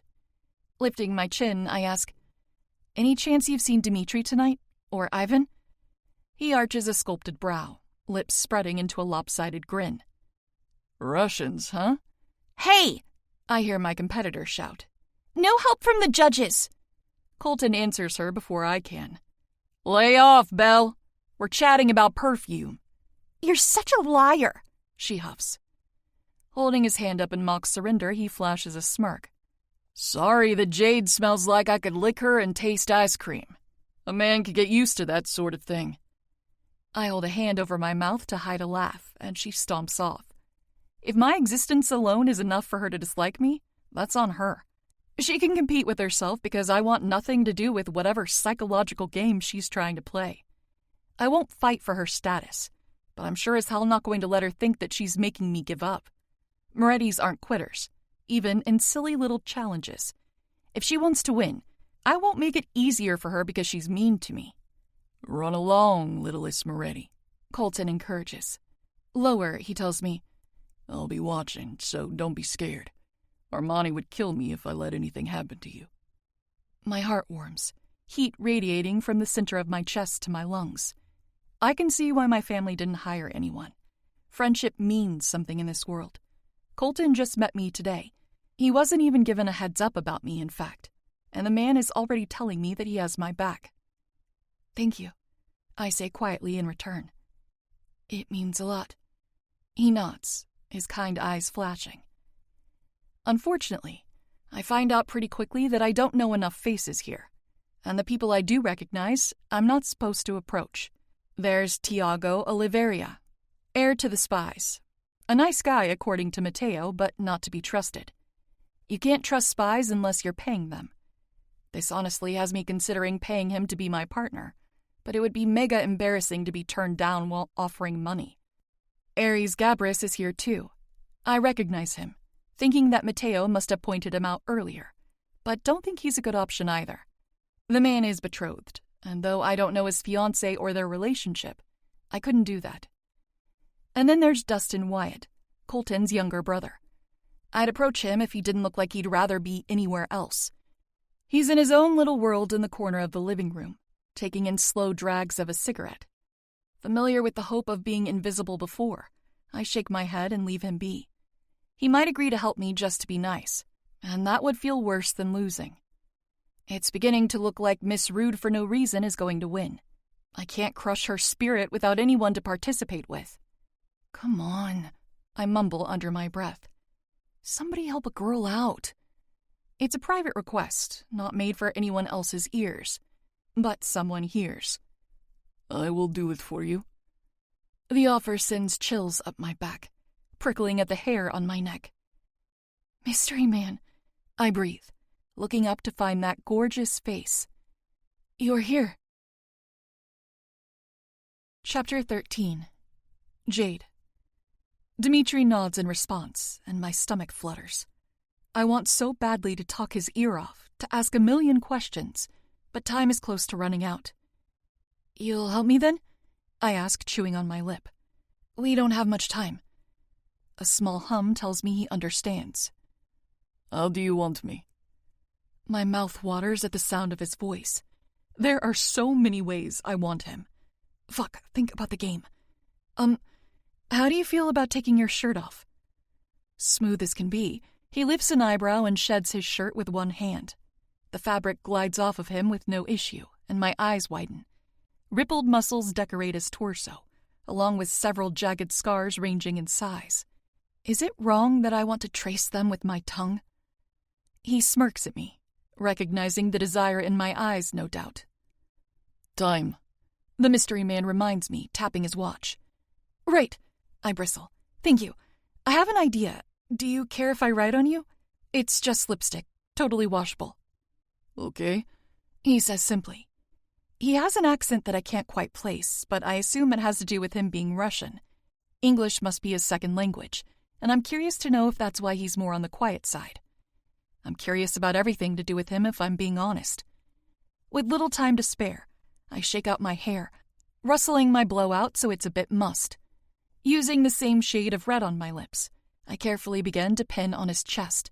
The red letters are creamy and fluid. Perfection. Unbuttoning a few of my blouse buttons, I perk up my cleavage and peek up, finding his eyes blazing down on me. And in 3, 2, 1, pose. Loom over me and put a hand in my hair, I tell him quickly, scrambling to my knees at his feet. You can't touch my skin, but they said nothing about hair. He complies, threading a hand into my brown locks behind my neck. His thumb drags along the skin of my nape before lifting off. A secretly shared touch, hopefully one of many to come. Whispers float around us as partygoers observe the posed couples. I look up at my mystery man and drown out the noise around us. In my writing, his chest reads one simple word. Mine. I want that word to be true so badly, but I'll take it even as a lie. Right now, when it's just us, he is mine, and I want everyone to know it. He offered to do this with me, and God, I want to kiss him for it. He made me look perfect with so little work. We remain still as the judges and Clara find us, having already seen her pose at the 5-minute mark. I didn't have time to see it myself, so I have no clue what I'm competing with. But given the shock on her face, I assume I did pretty well. Fucking hell, Cole says, observing the pair of us from the side. Without so much as a visible muscle twitching, Dimitri's hand tightens in my hair. With that, my eyes get drawn back to him, and my thighs clench closer together when I get a look at him. His heated gaze says what he can't loud and clear. Eyes on me. You could drop the pose now, Javier tells us, and I release a long breath. Dimitri offers me his hand, helping me climb to my feet. The simple contact lights me up, and my heart begins to race. I don't want to let his hand go, drawing out the release of the touch. Our fingers brush until they part, and we both turn to the guys. The music is turned down low while the judges deliberate silently, and the room feels like it's buzzing. I have the stronger urge to tuck myself into Dimitri's side and hide my face. The anticipation is eating at me, and it's barely begun. So? Gabby says, sipping on something from a red plastic cup. Who wins? The guys all share a look. I swear they take longer just to build suspense. By unanimous vote, Colton begins to announce, drawing out his words to tease the crowd. The new girl has it. I blink, hoping I haven't misheard. The group around us cheers, apparently agreeing with the decision. Holy shit, I won! I gasp, looking up at Dimitri with an excited smile. My lips remain parted, breath stalling in my lungs as I find him already looking at me. His eyes are warm and admiring, so much so that I want to rub my own and look again just to be sure I'm seeing clearly. He could lean down right now and I'd fully expect his lips to touch mine. We hold on to the moment, not saying a word. Our moment is just that, a moment. Seriously? Clara screeches with outrage. Her? She just put lipstick on him and got on her knees. Not very creative. Does it need to be creative if it's seriously fucking hot? Cole Knight drawls, clearly bored with her complaining. He touched her, she argues, stomping her foot. And she was practically blowing him. I wish. Not her skin, Colton chimes. No rules against a fistful of hair and or making sex eyes at his dick. Gabby cackles, clearly very pleased with the results of this encounter. How's it feel being beaten out by Miss Innocence? She asks, using Clara's earlier intended insult toward me back against her. Clara fumes, the angry girl letting out a high-pitched groan. Javi? She tries grabbing his attention. What do you think? Dimitri and what's-her-name win, he says, waving her off. My name is Jade, I toss in, unwilling to be called what's-her-name for a whole semester. Javi gives me a glance. Why should I care? The guards in the outfit are good friends, I state, taking the challenge and meeting his eye. I know you already know my name, Javier. A beat passes before his lips lift. I like this one. He moves to leave but gives me one last look before he goes. See you around, friend. Fuck this stupid game and fuck this party, Clara growls, spinning on her heels and storming away in a pissed-off rage. I have a feeling this isn't the last I'm going to hear of her. The thought is not something to look forward to. Everyone seems to go back to their own business, but Colton doesn't leave. Instead, he gives Dimitri an assessing look. His eyes pass between the two of us, and he tilts his head to the side. Seeming to approve of whatever he finds, he gives Dimitri a nod. I'd get her back to her room soon if I were you. Armani should be done with his stuff in like 20 minutes. It doesn't take long when all of them are working together. My eyes widen. You think they'll be done that soon? Wouldn't put it past him. Colton confirms. I know he doesn't love the thought of you alone in your room. He definitely wouldn't love knowing you came tonight. I touch my face, hiding behind my hands. Oh, God. Don't worry too much, the charming cowboy says. I got you covered. Any rumors about you being here tonight will be taken care of. Why would you do that? Between you and me? He starts, leaning in to hide his voice from prying ears. This is me trying to make a good impression on my future sister-in-law. My jaw drops open. Did he just... No way. What? Who? No time to gossip, girl. He cuts in, grinning. Dimitri will get you to your building safely. Won't you, Dimitri? He can't, actually. A light, manly voice interrupts. Business to attend to that he's about to be late for. Dimitri sends a warning look to his brother, and the pair start speaking back and forth in Russian. Their words are sharp but quiet, keeping their conversation mildly private. I know there are other people here who speak their language. Handsome as he is, Dimitri doesn't look happy the more he speaks, and eventually sighs. My brother will take you, he tells me firmly. I will walk you both out. It's really not a far walk. I can just... Let him take you, Colton encourages. Sure walk or not, there's a bunch of intoxicated people out and about tonight. Having an escort is best. Right, I say, reluctantly agreeing with him. It's not that I don't want Dimitri or his brother to walk me back. It's that I don't want them to feel obligated to. The three of us exit together, Dimitri reluctantly leaving us with a quick goodbye.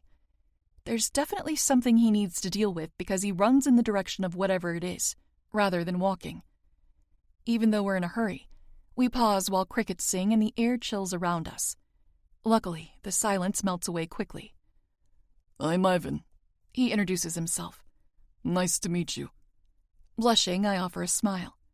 You too. Do you feel safe with me walking you back? If not, I can grab Dustin too. He offers. He'd take the opportunity to leave early, believe me. No, that's okay, I rush out. I trust you. He smiles and I let out a breath. My room is just up there, I say awkwardly, pointing to the building just ahead. Got it. He nods and we begin our short trip. So, you and my brother, huh? I hope, I admit. Ivan bobs his head, leading me further away from the party. No hope needed, Jade. Just keep showing up. Dimitri is cautious, but I can tell he likes you. My face burns. You can? Oh, yeah. He confirms. He'd never have volunteered for the game if he didn't. Well, that's great news. Hell yeah. Talk about a successful night. Ivan is really sweet, getting me into the building and waiting below my window for me to give him a thumbs up that I'm safe and in the clear. Only then does he make his way back to the party house. Rushing to change and remove any lingering smell of smoke or alcohol from my skin and clothes, I hop into the shower. I can't take long, scrubbing fast and keeping the water hot. I put my dirty clothes under my used towel in the laundry basket and get into clothes for sleeping. Tying my wet hair up in a spare t-shirt, I slip my feet into some loafers and leave my room, locking it behind me. Using my key to the boys' place, I let myself in and lock the door behind me. I find Mateo's bed immediately, knowing it's the messy one with mismatched blankets and pillows. His little sound machine is on his side table, and I flick it on to the rain setting. The soothing nature music helps calm my heart rate, and I let out a sigh. Climbing into Mateo's bed, cozy in my pajamas, I snuggle deep under the covers. It doesn't take long before I hear keys jingling and the bed dips beside me. I'm so tired, you have no idea. Mateo groans, rolling onto his back. Armani worked me to death. My fingers press against the side of his neck. Nope, not dead. Your heart's still beating. Damn, he mutters. I guess I'm just asleep then. I laugh to myself. Well, he's about to be. Chapter 14. Jade. The next morning starts bright and early. Remo is personally responsible for pulling Nick, Mateo, and me all out of bed and getting us sorted to go down to breakfast. We each have classes to attend to after we feast, and Remo gives us schedules for that as well. Who knew he'd be the responsible one when Armani wasn't around? After we eat, I barely have a moment to collect myself before Remo pulls me around campus to my first class. Apparently, it's one of the earliest ones, and it's for cooking, which has me letting out a sigh of relief. I know I'll have a fight training class at some point, and not having one bright and early in the morning is definitely a plus. Remo makes sure I'm all set, sitting down at a desk before he has to leave to go to his own class. The room he puts me in is already mostly full, and mostly girls, which I expected. There are a few guys, though, sitting together toward the back. I fiddle with my fingers, not ready to try and meet any of my classmates yet. Maybe next time, I tell myself. Classes are every other day in most cases to leave time for studying and activities outside of class.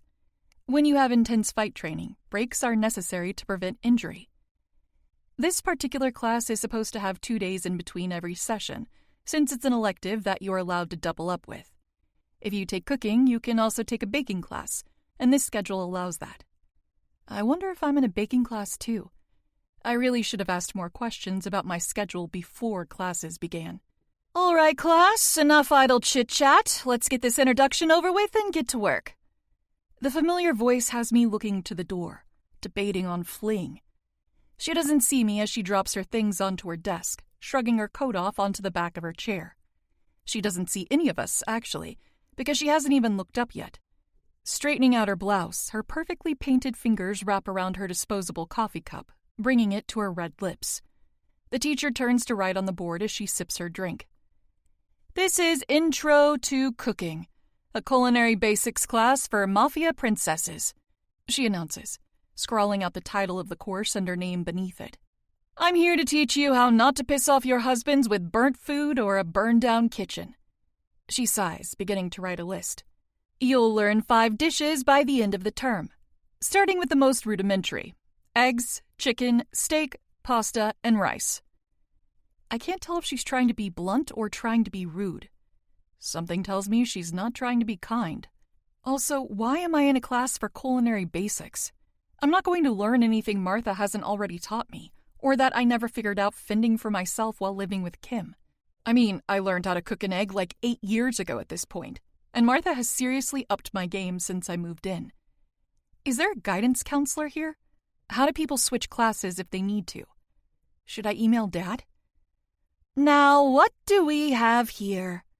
I stiffen, looking up from my table to find her staring straight at me. Lorna, good to see you, I greet lamely, attempting to pull my shoulders back. I really wish one of my brothers would have warned me about this. I knew she was an instructor here, but I didn't think she'd be one of mine. Ms. Moretti, she returns, flashing a killer smirk. Jade, isn't it? How interesting that you're in my class. I was so hoping I would get to see more of you. Oh, God. Why is this woman so mad at me? Armani is my brother. I'm hardly a threat if he's who she wants. Although, I wouldn't love having her as my brother's girlfriend, especially since she looks at me like she'd like to cut my hair off. Or my whole head. I think there might be a mistake, I say carefully. Her responding laugh is ear-piercing, so much that I wince. And why is that? Do you think you're too advanced to be here? You? What the hell is that supposed to mean? Respectfully, disrespectfully, there's nothing on that list that I need to learn. I already know. Oh, I bet you do. She cuts in, chuckling. The spoiled ones always think they know. Spoiled? I'm spoiled now? I mean, I definitely don't think I've acted spoiled. She could claim that I'm blessed with everything my family provides for me now, but if she knew what my life was like before meeting them, I don't think she could call me ever spoiled again. I should have been expecting this, class, she addresses the room, letting out a disappointed exhale. Every year there's at least one student who thinks they're above taking Intro to Cooking. Miss Moretti isn't special in her delusion, Lorna tells them, her sharp red nails clicking against her desk in an impatient rhythm. Delusion. I bite my tongue, waiting for her to finish this villainous monologue attempt. Armani is going to hear a piece of my mind when I get out of class. My hope for this being a scheduling error is lost, but there's still a chance he didn't know. I doubt he would have insulted her like he did in my defense on the boat if he did. All of my brothers actively avoid doing things to make my life even a little bit harder. I mean, Armani literally makes my plate if I'm rolling out of bed late for breakfast at home. And since this is such a regular occurrence, there is, of course, a solution. My ears perk up at the mention of a solution. There are a lot of things I would do to get out of this course. A harder cooking class would be 1,000,000 times better than an entire semester with this woman who clearly does not like me. In true Empire fashion, there's a first-year challenge any student in this class is free to take. I can tell by the way her smirk quirks up and the way her eyes flash with excitement that the task won't be an easy one. She's already looking at me like I've lost, but all I can think while looking at her smug little face is, a challenge, you say? Maybe I have good luck with challenges. I've already won one here. A girl, whom I've learned is named Anna Knight, politely raises her hand, only speaking up when Lorna calls on her for her question. What is the challenge exactly? I'm not sure whether Lorna instantly loves or despises the girl for the question. Anna Knight, from what I've seen, is a nice person. She's a gorgeous Asian woman around my age who looks like she's been on the cover of Vogue before. I don't think she's ever seen a blemish on her face or a split end. She's that flawless type of beauty you almost can't believe when you see it with your eyes. Like me, she's newer to this world. According to Matteo, her mother married Braun Knight, monarch to the kings, 3 years ago. It was a love match, not arranged. Her mom is a painter, and Braun fell in love with her art and then her. Anna is here with one of her stepbrothers, Cole, and his older brother Killian has already guaranteed a hit on anyone who dares to mess with her. Killian, having graduated from Empire, isn't here to keep an eye on her, but that doesn't mean he isn't a threat. Matteo says that most people are pretty sure he hates her guts for adding to his workload, but he disagrees. Love and hate look a lot alike, according to my youngest brother. Lorna controls herself, scanning the class. The only way to skip this class with credit for it is to prove yourself within the first week of the semester. You'll need to cook something, anything you want, and serve it to someone without allegiance to your family. If they like it, you'll be automatically moved into the next class up. That's it? Cook something for someone who isn't owned by the outfit and have them enjoy it? I thought that might be what you meant, Anna says, this time not raising her hand. She seems less than pleased, looking Lorna right in the eye with disapproval. Cole says that challenge is a humiliation tactic, and you're not supposed to be able to issue it without informing us about how it typically goes for students. Oh, Anna has got guts to go along with that pretty face. Sassing off to a teacher? God, I wish I had the bravery for that. Flashing a tight smile, Lorna looks away from the girl and more broadly addresses the class. I was just getting to the stakes, Ms. Knight. I'm sure, Anna agrees, nodding along. Damn, someone get me some of that British bite. Her pretty face, sweet demeanor, and take-no-shit attitude is enviable, to say the least. Her adorable London accent is just the cherry on top. No one in the last 10 years has won the first-year challenge. It has built a reputation for being less than favorable for those who take it on. Why? Someone from the back of the class calls out. Lorna isn't so smug as she answers.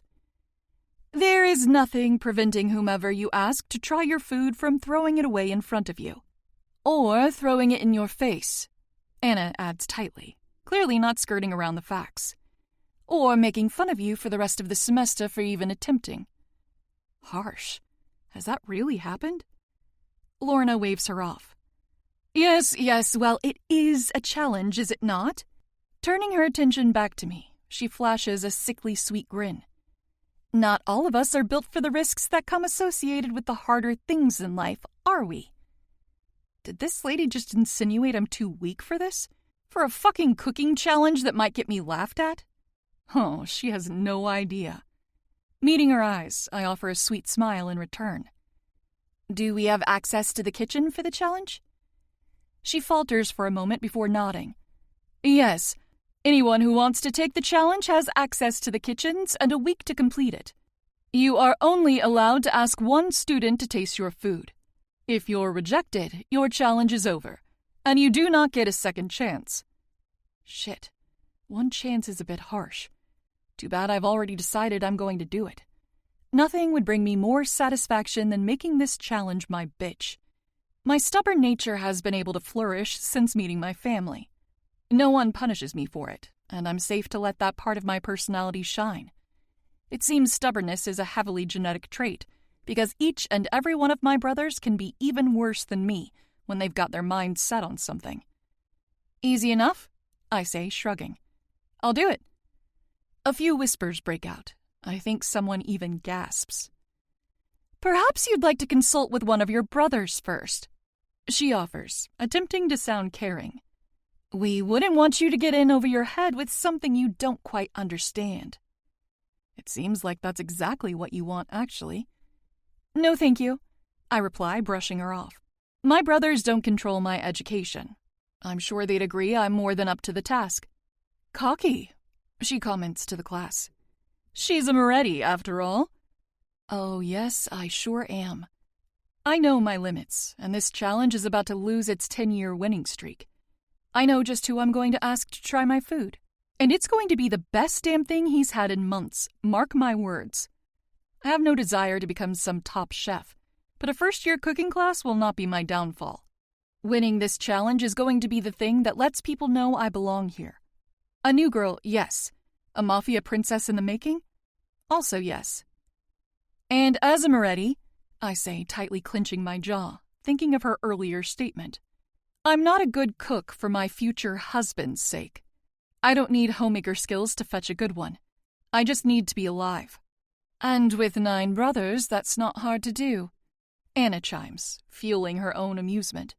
Thank you, Anna Knight, for your bold tongue. You rock, sister.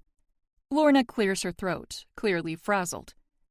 All we have for today is going over the syllabus and a kitchen tour. You'll need to study the safety rules before our next meeting so we can get to work. If you hurt yourself cooking, it's your own fault. And Empire Academy will not be held responsible for stupidity. The remaining time is used to go over the plan for the semester and a rush tour of the kitchen. It's a big commercial kitchen with 4 identical sections to work in, all of them decked out with stainless steel appliances and granite countertops. The course is set up so that students work in teams in order to facilitate better learning. We do a tour of the equipment stock, labeling cabinets, and drawers with sticky notes, cutting boards, knives, spoons, plates, pots, pans, and more. There's a huge food stock as well, and Anna forces Lorna to admit that people participating in the cooking challenge are not limited to what we have here. We're allowed to take raw ingredients from the cafeteria as well. This bit of helpful information gives me a lot more options to work with. When 40 minutes have gone by, it's decided that we're done for the day. Class is dismissed. Don't bother me until our next one, Lorna sneers, exiting the room before any of the students. I don't know why Empire pays her when we could learn to cook with YouTube tutorials, I hear a student mutter. Yeah, what she said. Well, I'm not contributing to her salary any more than I have to. I'm getting this done soon. I follow the crowd out of the classroom and decide to go find Armani. My next class isn't until after lunch, and I need to ask if he knows about Lorna. But first, I want to thank Anna. What she did was really nice, whether she did it for me or not. We make it outside before I have the nerve to jog and catch up with her. Hey, wait! I call out, falling in step behind her. The beautiful girl turns on her heels, finding me approaching. Anna, right? I ask nervously, holding out my hand for a shake. She eyes my outstretched arm before accepting the greeting. We share a quick clasp of hands before letting go of each other. I just wanted to say it was cool of you to let everyone know about the challenge. I don't think Lorna was banking on me having all of the information. She dips her head, agreeing. No big deal. I also wanted to say that if you wanted out of the class, I could ask Mateo to try your food. He'd never throw it at you, and— No, she interrupts. No, thank you. Oh, that's okay. It's nice of you to offer. Anna cuts in, trying to smooth over such an abrupt rejection. But Cole will lose his shit if I speak to Mateo, much less feed him. My eyebrows dip down. I thought my brothers were okay with the Knight family.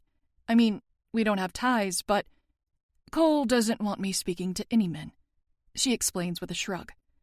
If he had his way, they'd all spontaneously combust for merely looking in my direction. Intense, I comment, blinking. It is what it is. I suppose she's right. No use dwelling on things we can't control. Do Do you maybe want to hang out sometime? God, it sounds like I'm asking her on a date. No, Anna answers, not even pausing to consider it. Knife meet heart. Making friends sucks. Oh, okay, I blurt, taking a step back. Thanks for letting me down easy, Anna, damn. She stops me before I can flee. Can I give you a piece of advice? Please make it a nice one. Yeah? Don't try to make friends here. Anna doesn't give me the opportunity to question her. Your brothers, they've made plenty of acquaintances here, yes? Probably told you who it's okay for you to approach and who you should avoid. They've labeled me as a safe bet for you, right? Mutely, I nod. They aren't wrong. I have no desire to bring you harm in any way. That doesn't mean you should want to be my friend. Not here. Relieving to hear, but still confusing. You'll notice very quickly that girls aren't as friendly here. Why do you think that is? Anna asks, tilting her head at me. To keep people away, I guess. Her intense brown eyes scan our surroundings before she takes a step closer to me and lowers her voice. Women should always be on guard in this world, especially here. Just because we can't kill each other doesn't mean we can't be stabbed in the back. Men fight with their fists, and women fight with their brains. You don't know me, or any other girl here. You don't know what they would do to win the favor of their family, what lies they'd tell, or who they'd befriend under false pretenses. Empire is an illusion of safety. You may not be hit in the face outside of fight training, but your head isn't automatically safe from other kinds of blows. Oh? Guard your secrets, she says lowly. Use this time to get closer with your brothers. Build friendships with them. Avoid anyone who seems too eager to get in your good graces. Even the nicest girls would trade your torment for their benefit. You don't know what they go through at home, or the things they would do to improve their circumstances. Understand? Loud and clear. Unfortunately, this lovely bit of advice only makes me wish we were friends more. Yes, that's really helpful. Thank you. I look down at my feet, unsure what else to say or when to make myself scarce. And, she says, letting out a breath, if you still want to hang out after this semester is over, I'd be happy to have it organized. Making friends should be done in an environment where actions have consequences. You can't build something worth keeping when it's crafted with unstable materials. Oh, wow. My whole mood lightens up, and my face flushes. That'd be cool, I say quickly. I'd like that a lot. Cool, she echoes. See you around, new girl. Stay safe.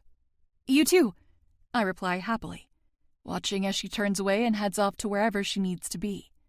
I feel like jumping up and down and squealing with excitement. My first friend, sorta. Something to look forward to, at least. Chapter 15. Jade. Armani is pissed. I have to physically hold him back from storming out of his classroom to find Lorna when I tell him that she's my teacher, and she wasn't very happy to see me in class.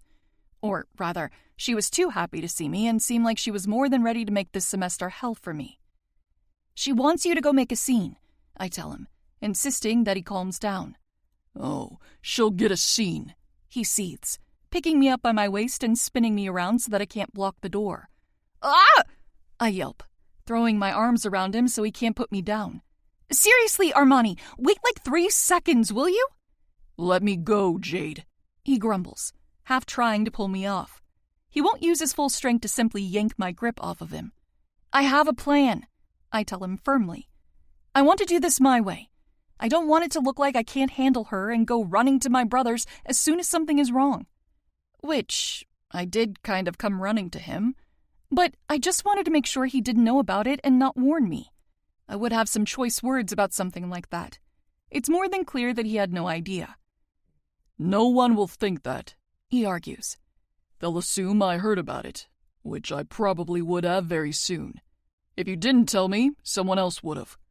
You're my responsibility, Jade. She doesn't get to act this way toward you because I don't want her. I smile sympathetically. I'm sorry she's bothering you like this. He shakes his head in disbelief. My ex-fuck buddy is harassing you in class and you're apologizing to me?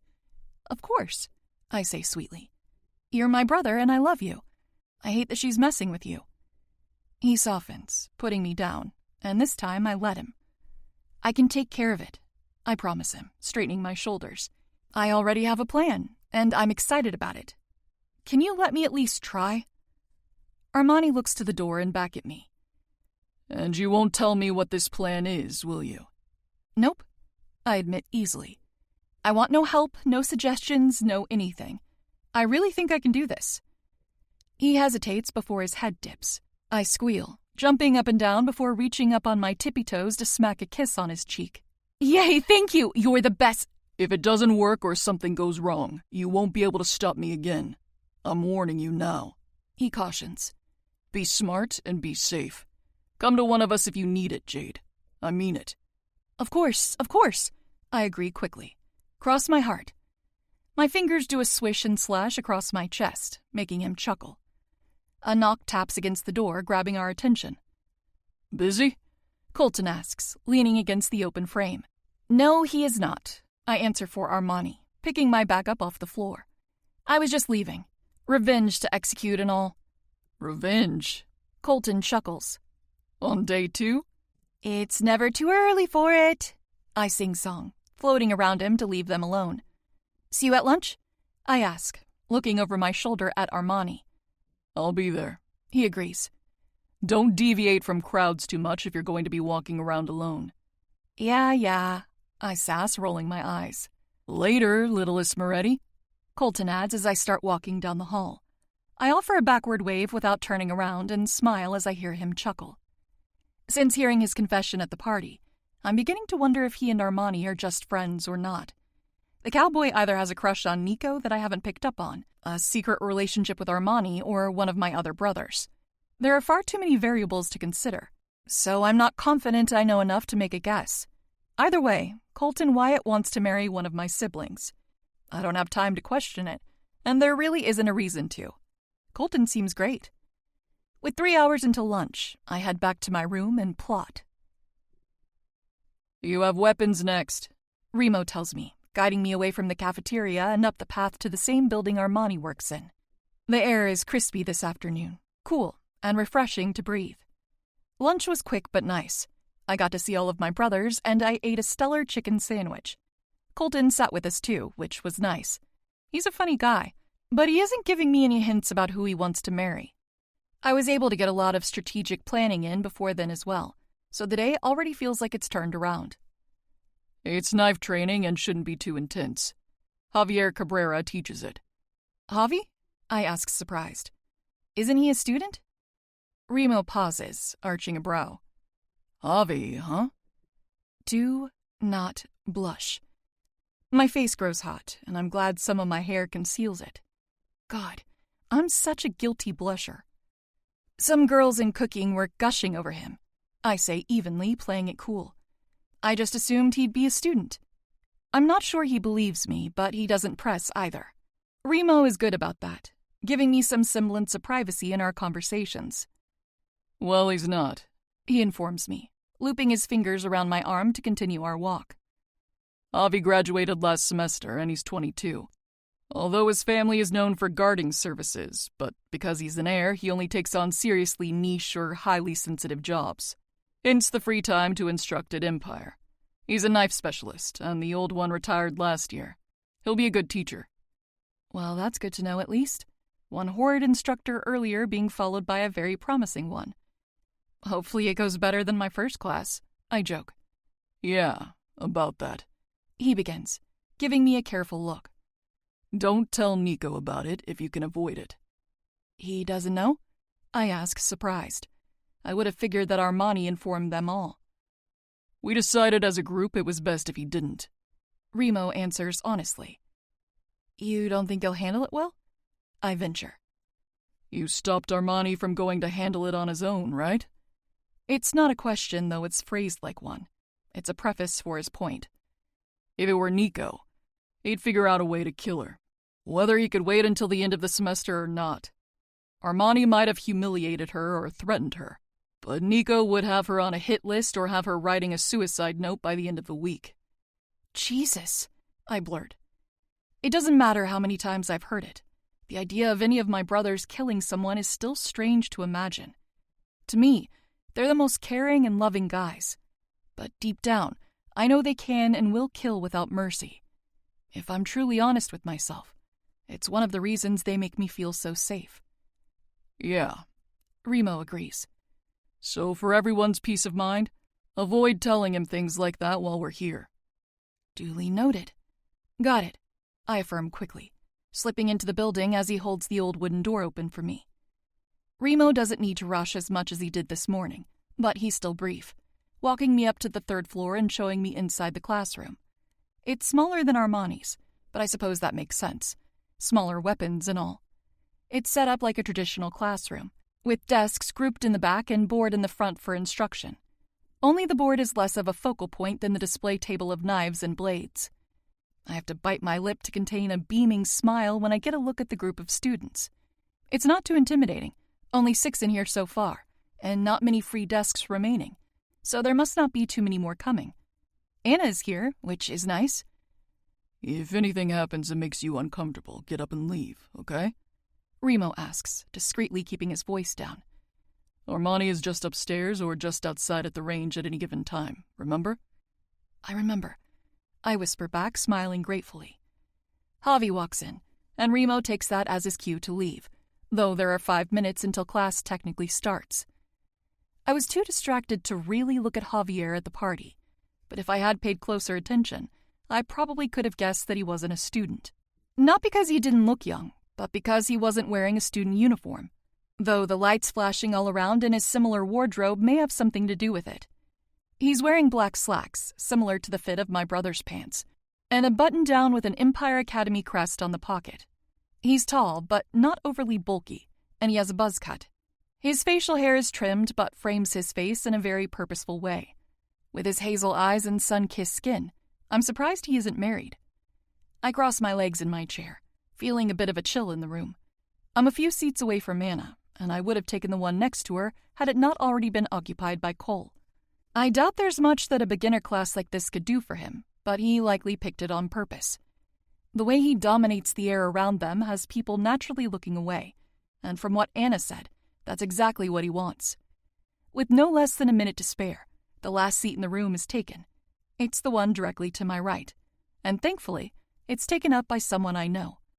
This time I can't contain my smile, fully flashing my teeth when he drops down next to me. He flashes a smile in return, and I feel immediately more settled. Ivan is in this class? Fucking score. Hi, I say, quiet but excited. Hi, Jade, he replies, seemingly happy to see me. I didn't know you'd be here. I was hoping we'd have a class together. Last-minute switch, he explains, leaning over for more privacy. There's someone in here my brother wanted to keep an eye on. Me? I squeak, sucking in a breath. Who else? He chuckles, giving me a playful wink. This couldn't be more perfect. Dimitri asked him to switch into this class to watch me? That probably sounds so creepy to some people, but God, I practically have to fan myself at the news. Ivan isn't here to leer at me or stalk me from afar. The guy I like just handed me a friend because he worries about my safety and trusts his brother with me, and I couldn't be happier if I tried. I have to hold myself back from reading too much into this, but it's a great sign nevertheless. Matteo is only a year older than me, and he hasn't been able to get into any of my classes. Dimitri and Ivan seem like they have a great relationship. Like Cole, I doubt Ivan needs this time to learn, but it's sweet that he's here anyway. But Dimitri asked or implied he'd want him to be here, and he took initiative to make it happen. And I was going to try to find Ivan today anyway. Now I don't have to run around looking crazy to do that. The Morozovs are my secret weapon for this cooking challenge bullshit. Not my family's allies? Check. Not going to throw food in my face when offered? Check. I think. The second half of today totally makes up for the first now. All right, Javi announces loudly to get the room's attention, clapping his hands together. This is Weapon Basics for Blades. I'm Javier Cabrera. I'll be your instructor for the semester. Call me Javi or Javier. I don't want to hear the words Instructor Cabrera come out of any of your mouths. In this class, I don't give a fuck about your family name, and you shouldn't give a fuck about mine. Fair. I see some of you aren't here to actually learn, as there isn't anything a basics class will teach you that you don't already know. Don't try to teach my students. Don't make yourself a nuisance, and we won't have any problems. I don't give a shit about your poor scheduling choices. If you want to waste your time here, by all means. Setting boundaries while being firm could also be a class here, and Javier could definitely teach it. There's no malice in his words, only directness. He isn't here to fuck around, and I don't blame him. I don't think I could ever be a teacher in a professional setting, let alone one that works with lethal weapons. Today we'll touch on safety, and next class we'll get into actual knives, knife types, and blade handling.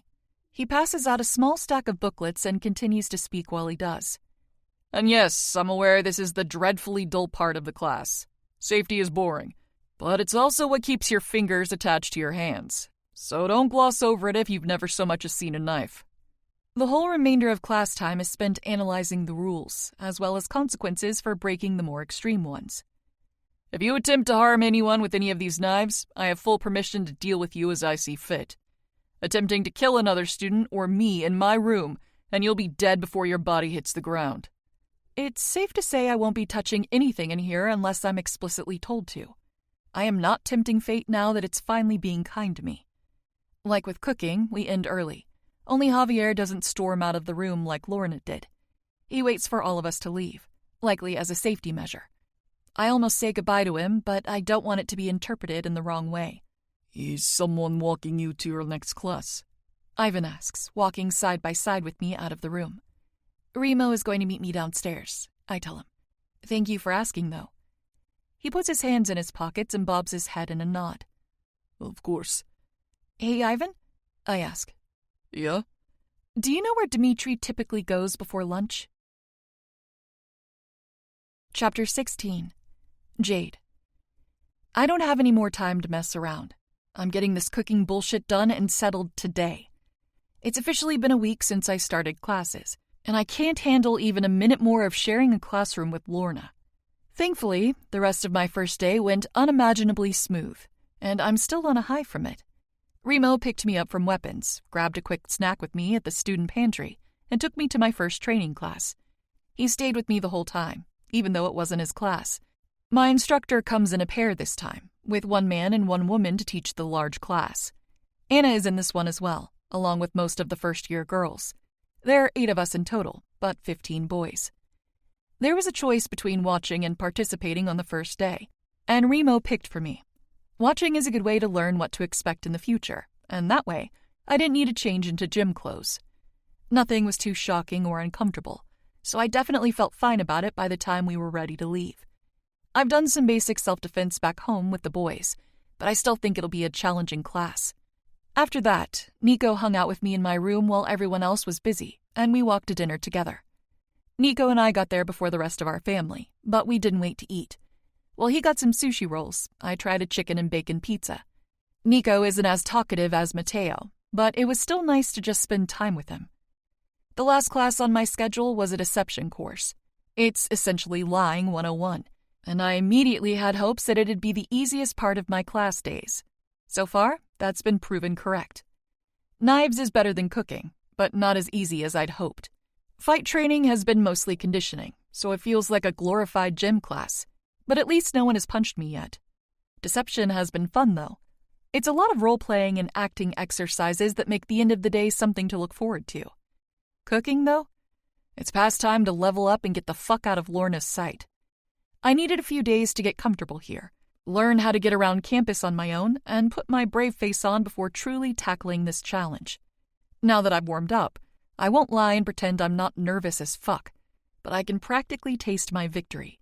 And in this case, victory tastes like Martha's homemade carbonara. Having ditched my brothers for this, I'm making sure to be extra careful looking out for them when I step out of the kitchen building and head for the ruins courtyard.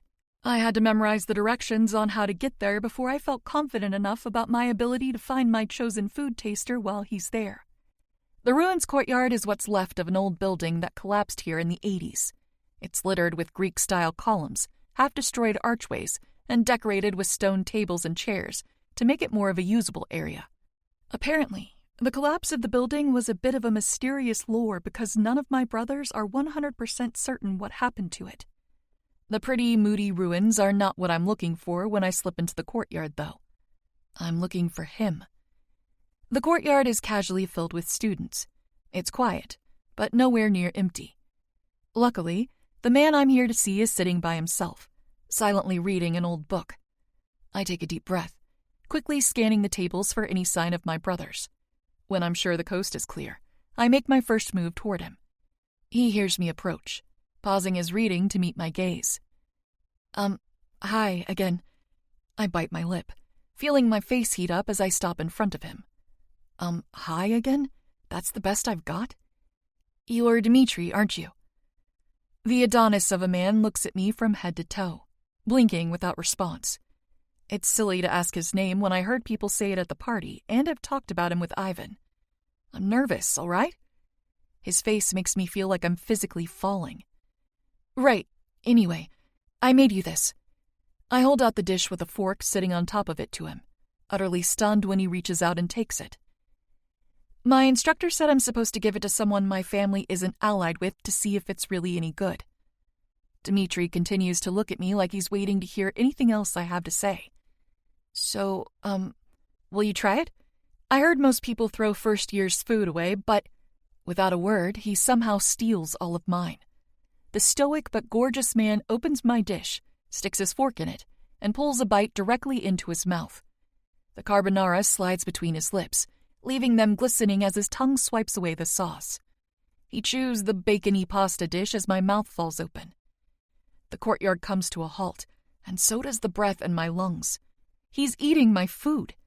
So many people are watching, and he's eating my food. Holy crap, I might faint. Should I pinch myself? His thick throat bobs with a swallow, and I'm amazed that it isn't being spit at my feet as some sort of message to stay the hell away from him. Logically, I didn't think Dmitri would be mean to me, but illogically, I'm always expecting the worst to happen in the back of my mind. I'm so happy for that little doubtful voice to be proven wrong again. Once his mouth is empty, I scramble for what to say. Did you— It's good, he rumbles, interrupting. If the words weren't enough to shock me, he takes another bite. I bite back a squeak, my throat vibrating with a sound I refuse to let escape. I hear whispers sounding all around us, but all I see is him. Without thinking, my arms shoot out, wrapping around his wide shoulders. Thank you, I say into his neck, skin smelling freshly showered. Why do I have the sudden urge to lick him? Dmitri tenses in my embrace, but doesn't throw me off of him. Awkwardly, I back away slowly, releasing him with a nervous smile. Thank you, I repeat more softly, steadying myself. I'm Jade, by the way. I didn't mean to attack you just now. I know who you are, Jade, he tells me, making my face burn. Right, I told you before. At the party where you rode on his bare chest with lipstick and nearly kissed him. I knew before that, he states bluntly. The man looks down at the remainder of his pasta dish. I'm keeping the rest of this. Of course, I blurt, gesturing my thumb at the small backpack near my feet where the rest of it is packaged up. I have more too, if you want it. There's literally no way to make one portion of pasta at a time. Martha would tisk at me for even trying, so I made a lot. I plan to give some to Matteo, but Dmitri can have literally every last noodle if he asks. Eat with me. It's not a question or an offer, more of a command. Somehow a polite one. Oh? I look around. You're not afraid to be seen with me? He chuckles under his breath so quietly I might be hallucinating it. I am not afraid of anything, Jade. Eat with me. Compelled, I join him on the bench seat, pulling a smaller Tupperware from my bag and situating it on my lap. If I see one of my brothers, I'll just duck and hide, I offer, smiling at him. He shakes his head. They'll find out either way. May as well keep your uniform clean. I frown, not wanting them to ruin this for me so soon. You think? Definitely. He shrugs. It doesn't matter. The sooner they know, the sooner they accept it. Huh? It being us speaking to each other? It being us, he replies, twirling more pasta around his fork. Actual tingles burst along my arms. Us? I ask hopefully. Are we friends now or something? If I'd known being friends only took some homemade carbonara, I would have made it for you already. You could call us friends, he says with a lift of his shoulders. You'd be wrong, though. My eyes widen. Oh? What would you call us? He watches me like he's looking for signs that I might flee. I don't know that my legs would work even if I tried, and I definitely don't want to try. I need to know what he's thinking behind those beautiful eyes. Inevitable. At my shocked expression, a little grin crawls its way to his lips. Too much? He asks. Not enough, actually. No. I like the sound of that, I admit, and my ears feel as hot as my face. Boldly, he inquires, Are you scared or flattered? Both, I think. I'm not scared, I fib. Why would you think that? I can see your heartbeat in your neck, Dimitri informs me, his grin becoming fuller. Instinctually, my hand lifts, moving to cover the base of my neck. That's embarrassing, I mutter, feeling the warm rush of blood under my skin. Don't be embarrassed, he says, reaching for my hand and slowly pulling it from my neck. I like seeing it. It's pretty. Before he lets my hand go, he guides it into my lap and drags his thumb along the top of my knuckles. His skin is rougher than mine, clear signs of hard work making them up, calluses on his palm, and some small old scars. But his veins are what I can't stop looking at. Maybe I can understand how he'd think my heartbeat is pretty, since I'm pretty sure I want to trace my tongue over every valley and bump that makes up his hands. It took you a week to seek me out, he comments, interrupting my thoughts. I was wondering if you would, or if I would need to come for you myself. I smile at that. You would have come? Yes. He nods in confirmation. I gave you time. Didn't want to frighten you. I wouldn't be scared if he came to find me. Well, not in a fear sort of way, though I would definitely be nervous like I am now. He could probably snap my neck with little to no effort, but I couldn't find him scary. Dimitri is beautiful, and feeling his eyes on me is one of the best things I've ever felt. I would have approached you sooner, but I didn't know if you could understand me fully. I was too awkward to ask Ivan about that. I blush and admit, I considered trying to learn Russian before finding you, but it turns out it's not something you can pick up quickly. At least not fast enough for me. His lips twitch, and my heart rate quickens. Eager to see me? Good. I laugh, and he watches it like the action means something to him. I thicken my accent and break up my English around large groups. The more people who think I can't understand them, the more likely I am to catch things they would otherwise say quieter. Clever, I compliment. I guess you would have known what I was saying if I asked you to kiss me at the party then, huh? I hold my breath, but don't have to hold it long. His lips shift up into a devilish smirk, and he tucks a fallen bit of hair behind my ear. I would have understood, but I would not have kissed you. I deflate with a frown. No? No, he agrees. I would have told you that when I first kiss you, it will not be at a dingy party. Oh? I ask, holding back a giddy, girly screech. He hums. Somehow I'm able to shake off the desire to ask him to kiss me right now. I wanted to thank you for having Ivan switch into a class with me. I don't have classes with any of my brothers, so it's nice to have a friend. His chest inflates with a breath, drawing my eyes. God, he's huge. He offered, he tells me, giving his brother some credit for the kind act. But he did it for you? I check. If he's there, I know you're safe, he answers. Deciding to put my unopened food back into my bag, I slowly inch closer to him while we sit. Dimitri? I ask. Yes? We're not in a dingy party now. I almost chastise myself for being so obvious, but who cares about subtlety? I want this man to kiss my pants off. Maybe even literally. His stunning brown eyes flick to our surroundings, and he sets his nearly finished container down on the table in front of us. Come with me, he says, grabbing my hand and my bag, beginning to carry it for me as he guides us away from the table. Leaving his dish behind, he pulls me along an unfamiliar path, not straying too far from the open tables and benches. With a careful hand, he pulls back a tree branch, exposing a hidden enclave. A wall taller than the two of us still stands here. Lush vines decorate the bottom of the structure, having slowly climbed up as time goes on. As Dmitri lets the branch fall back into place, it creates something like a room.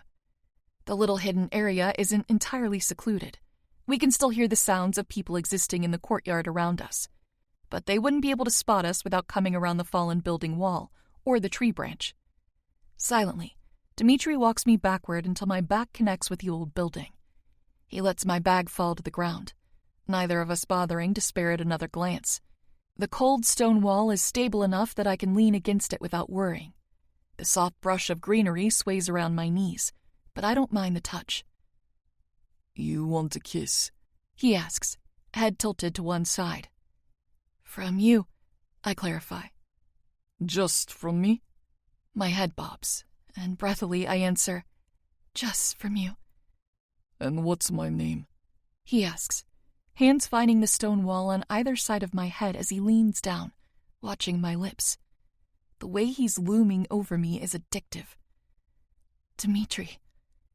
He closes the distance between us in an instant, lips rushing forward to press into mine. I slump harder against the wall behind me, knees going weak upon first contact.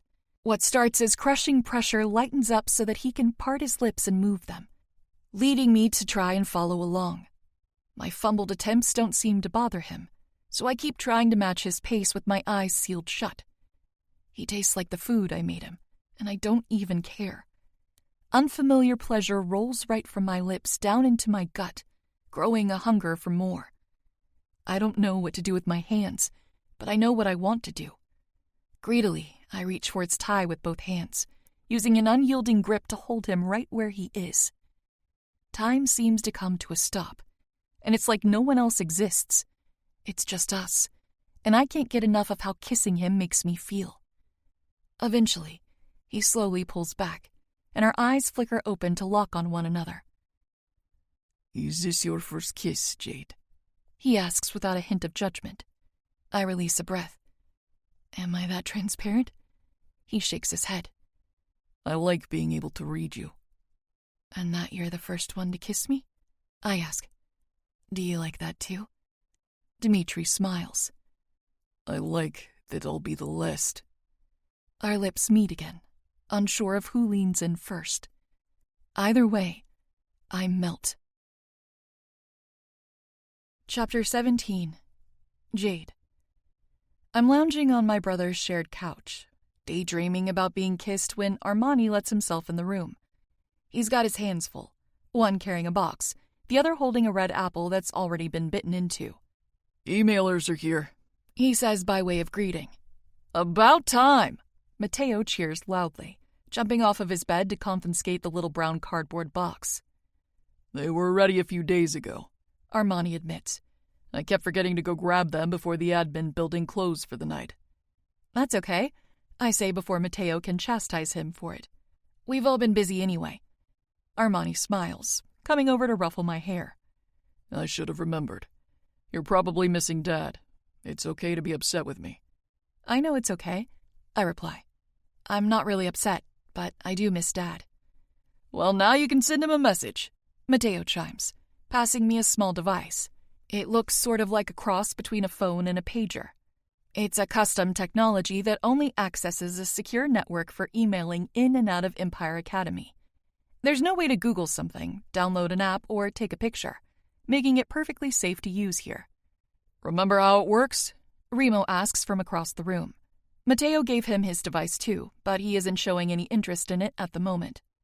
Like texting, I say, remembering when he first tried to explain them to me. We have a few preloaded contacts, and anything we send to them goes to their special email thingy. The receiver doesn't need the device, just the internet and access to a computer or phone. And don't text anything incriminating, I add quickly. They aren't monitored, but just to be sure, keep it PG.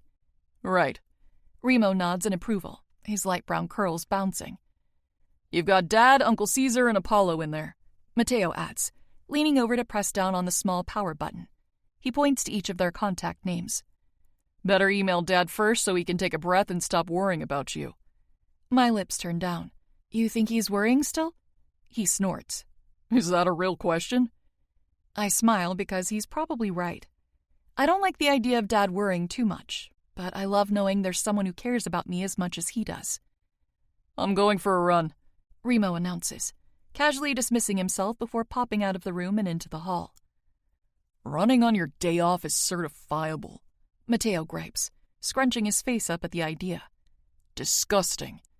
Don't yuck his yum, I chide. Anyone who yums running should be yucked, he counters. I roll my eyes and start exploring my new device. I'm going to say hi to Dad. Don't forget to tell him about your boyfriend, Matteo teases, causing me to freeze. What? I ask, fear crawling up my neck. Kidding, he bursts out, laughing hard. Jesus, dude, take a breath. You look like you've just seen a ghost. Guilty conscious? Armani asks, tilting his head at me.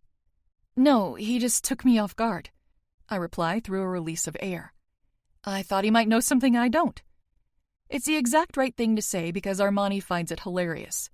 Rest assured, Matteo is the last person Dad or Apollo would trust their betrothal information. Hey, Matteo protests on principle. I'm great with secrets.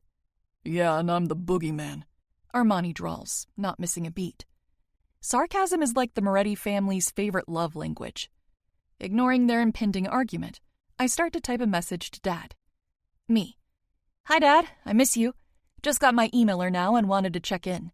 School is really nice so far. How's everything at home? When he doesn't reply right away, I send one to Apollo as well. Me. Hey, big brother. Miss me yet? Unlike Dad, Apollo must be at his computer because the emailer buzzes in my hand only a handful of seconds after I hit send. Apollo. You've had quite the first week, little sister. Apollo. 7 marriage offers in 9 days. You must have set some sort of record. What? I yelp, mouth hanging open. What? Matteo and Armani echo at the same time, head swinging toward me. I shove the stupid little email device in front of their faces, wiggling it in disbelief. Matteo grabs my wrist to hold it steady, allowing them to actually read the screen. 7? Matteo clicks his tongue. I was expecting double digits, at least 10.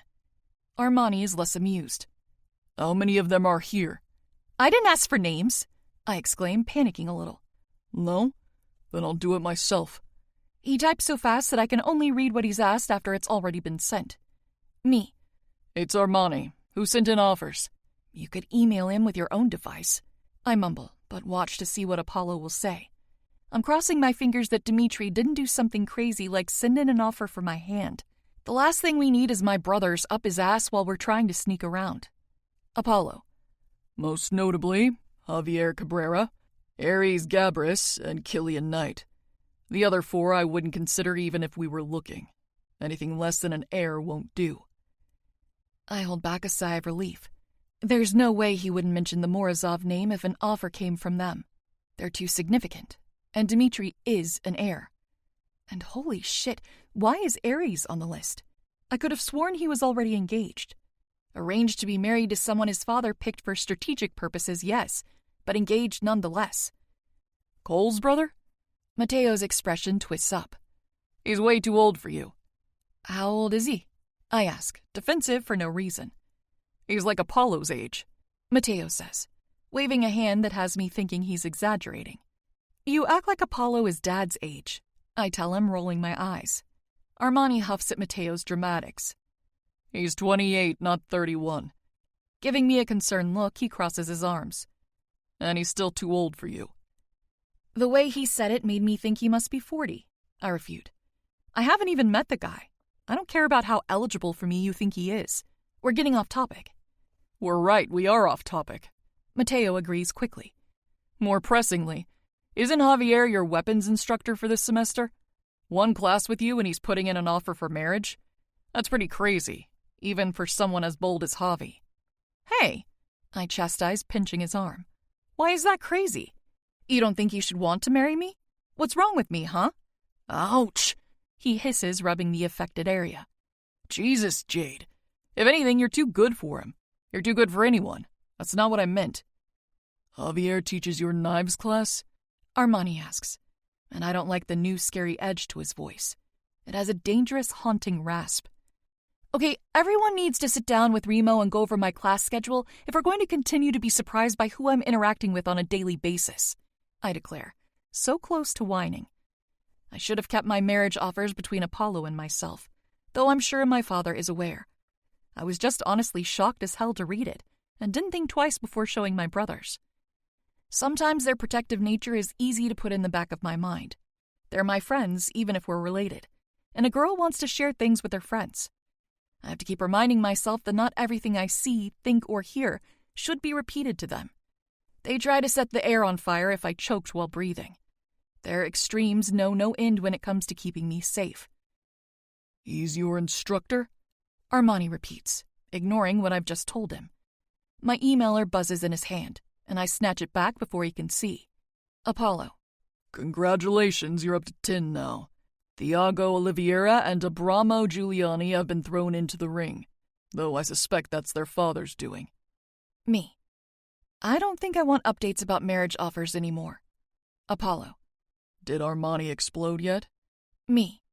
He's about to. Fucking Abramo too? Mateo spits, having looked over my shoulder. You're not serious. Armani sneers, angrily running a hand through his hair. Abramo is part of the Casa Nostra, the same family Melanie comes from. We have an allegiance because of her marriage to Emilio. I'm not sure why he'd want to marry me if not for a... Take this brief pause to let your mind settle. The journey ahead awaits with new emotions and new discoveries.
stronger relationship with the outfit.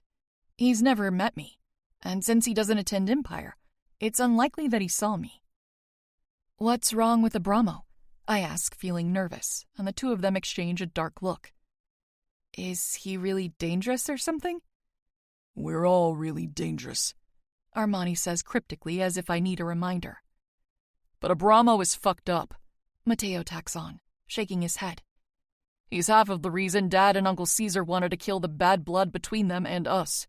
He's not someone whose bad side you want to get on, and he's not someone you marry your daughter to. Dad would consider marrying him to Nico before he'd give you to him. At least Nico would give right back what he gets." Armani shakes his head in agreement. "Those two would kill each other in a week." I think he might be calming himself down when I realize he's actually just collecting himself, straightening out his blazer. "I can't deal with the ones who aren't here, but I can put the ones who are in their place." "Hell yeah!" Mateo cheers. "Violence tastes so good in the afternoon." No violence," I blurt out, voice raising high. "Absolutely not. You can't just fight people for trying to marry me." Armani shrugs. "Watch me." I don't understand what he means until he takes off, Mateo and I following hot on his tail. Running around campus on our day off and chasing down my brother was not on my to-do list for this week. Before I know it, I'm huffing and puffing, trailing behind as he barges into the knives classroom. He lets himself in, uncaring who might be inside. Luckily, there isn't a class or any students around. "Cabrera!" Armani calls out like a warning, continuing to swagger into the classroom like he owns it. "You want to marry my little sister, do you?" Javi looks up from the knife he's sharpening and blinks. "Are you offering?" Oh God, not a good time for sass. Why are men constantly talking at the exact time when they should shut up and listen? "The only thing I'm offering is a chance to pick out your burial plot before I put you in the fucking ground." Armani bites out, taking a threatening step forward that I can't stop. "I'm so sorry," I mouth to Javi, grabbing my brother's arm and using all of my weight to hold him back from moving further. The last thing I need him to do is get himself stabbed, or worse, on the chopping block for murder. "Mateo, help me!" I snap, glaring at him hard. "But I want them to hit each other." He whines, but reluctantly complies, stepping in the space between the two men. "All right, boys, let's take it down a notch. We're in the presence of a lady. You're her fucking instructor. You don't get to look at her like an opportunity. You're supposed to teach her something, not sink your teeth into her with your stupid pretty boy face and... So you think I'm pretty?" Javi interrupts, not helping the situation one bit. "You won't be if you lay a single finger on Jade." Armani vows, eyes flicking with the threat. "Can we please lower the volume?" I ask, gritting the words from between my teeth. The last thing we need is more attention on this situation. "Okay, I'll bite." Javier starts. "What exactly did I do to piss you off? Because I'm starting to get even more confused." His eyes flick to me. "Did I do something in class that made you feel uncomfortable?" No, I rush out. "You were fine, I swear." Reassured, he looks back at my brothers. "So what did I do?" "You fucking... Wait!" Mateo interrupts, holding a hand up to halt Armani. "He doesn't know." Armani looks like he wants to smack Mateo upside the head, but refrains. "What do you mean he doesn't fucking know? He did it." "I don't think he did," Mateo drawls, dubious. Now I'm confused, I admit, starting to get a headache. "Right there with you," Javi adds, throwing his hands up. "What did or didn't I do?" "Apollo emailed me about people putting in marriage offers for me," I explained, stumbling over the words. "Yours was on the list." Javier's eyes widen, eyebrows shooting up to his hairline. "What the fuck?" "See?" Mateo points out. "He didn't know." "He could be lying," Armani points out obviously. "I've never submitted a contract proposal in my life," Javi denies, his words laced with conviction. "And not for nothing. I'm sure your sister's great and all, but marrying her is the last thing on my mind right now. The most I thought about her in class was how she'll probably need custom knives when she leaves here, because her hands are tiny as hell. I'm a little too fucking busy to be thinking about marriage." Custom knives would actually be great. "If you didn't put in the marriage offer, then your father did," Armani surmises, ignoring his explanation. "And if your father put in an offer, you told him about Jade." "We just got here. I haven't even spoken to my father yet," Javi defends. "You teach as many classes as I do. Have you spoken to yours? You expect me to believe you didn't report to him. He wouldn't put in an offer without confirming she exists and that she's up to standard. Armani puts air quotes around up to standard, causing my lips to tip down. I scrunch my nose up. What does that even mean? He wouldn't put in an offer without knowing that you're pretty enough for his pretty son, Mateo explains, putting it plainly. That's so... I don't even know what I was going to say, but it's weird. Also that you're untouched. Don't call me untouched, it's creepy, I demand, turning my nose up at Mateo. You asked, he defends, huffing. I withhold a frustrated scream. How can you even tell someone is a virgin just from looking at them? Unless people are listening too closely at the party, and everyone just knows now. Ugh. I'd say nothing good comes from sneaking out, but I can't. Seeing Dimitri was so worth this if my loud mouth is the reason behind it. He has to have seen her, Javier states, something like a realization behind his expression. He'd never risk the embarrassment of sending an offer for someone he hasn't seen, just in case she didn't truly exist. Did you guys post her at all before coming here? If we did, you would have seen it. Armani snarks, still angry but much less loud about it. Thank God. Which means he's seen her since she got here, Mateo concludes, rubbing the back of the neck. Which means we have a problem. Armani looks at our brother. You think? Someone has a phone on campus. Chapter 18. Jade. It's the first thing I tell Dimitri when I see him next. 2 days have passed since our encounter with Javier, and I've finally got some time to sneak off and see him. Should I have snuck out of my bedroom in the middle of the night to go to his? Hell no. It was a bit reckless, but less so since I've forbidden Mateo from my room for the next couple of days, claiming to be on my period. It's not an entire lie. I did get it yesterday morning, but I'm not nearly as uncomfortable as I made it seem. I got my first full period in years a month after moving in with my family, and it was a mess, to say the least. Every emotion hit me like a ton of bricks, and it was as if every cramp I'd missed out on wanted to make up for lost time. Mateo was the only one home with me when it happened, and I'm pretty sure I've scarred him for life. Only ever having light spotting from a lack of nutrition and a balanced diet, I was severely unprepared for how much I'd bleed. With not a feminine product in sight, I had to send Mateo to the store for me. He handled that easily, getting me a variety of things to choose from, including a menstrual cup that still lives unopened underneath my bathroom sink. What came after, he couldn't handle. I was a wee bit mean to him, admittedly. I was in excruciating pain, to the point where I considered asking for doc or a hospital. All the tampons, pain relievers, and chocolate in the world couldn't satisfy me, and poor Mateo had to endure it alone. It was 5 hours of me being snappy, crying, and rolling around on the couch in pain before he put a gummy bear in my mouth, telling me to chew and swallow if I wanted to feel better.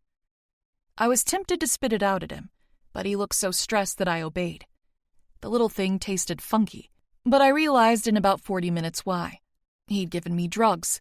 Glorious, sweet, relief-inducing drugs.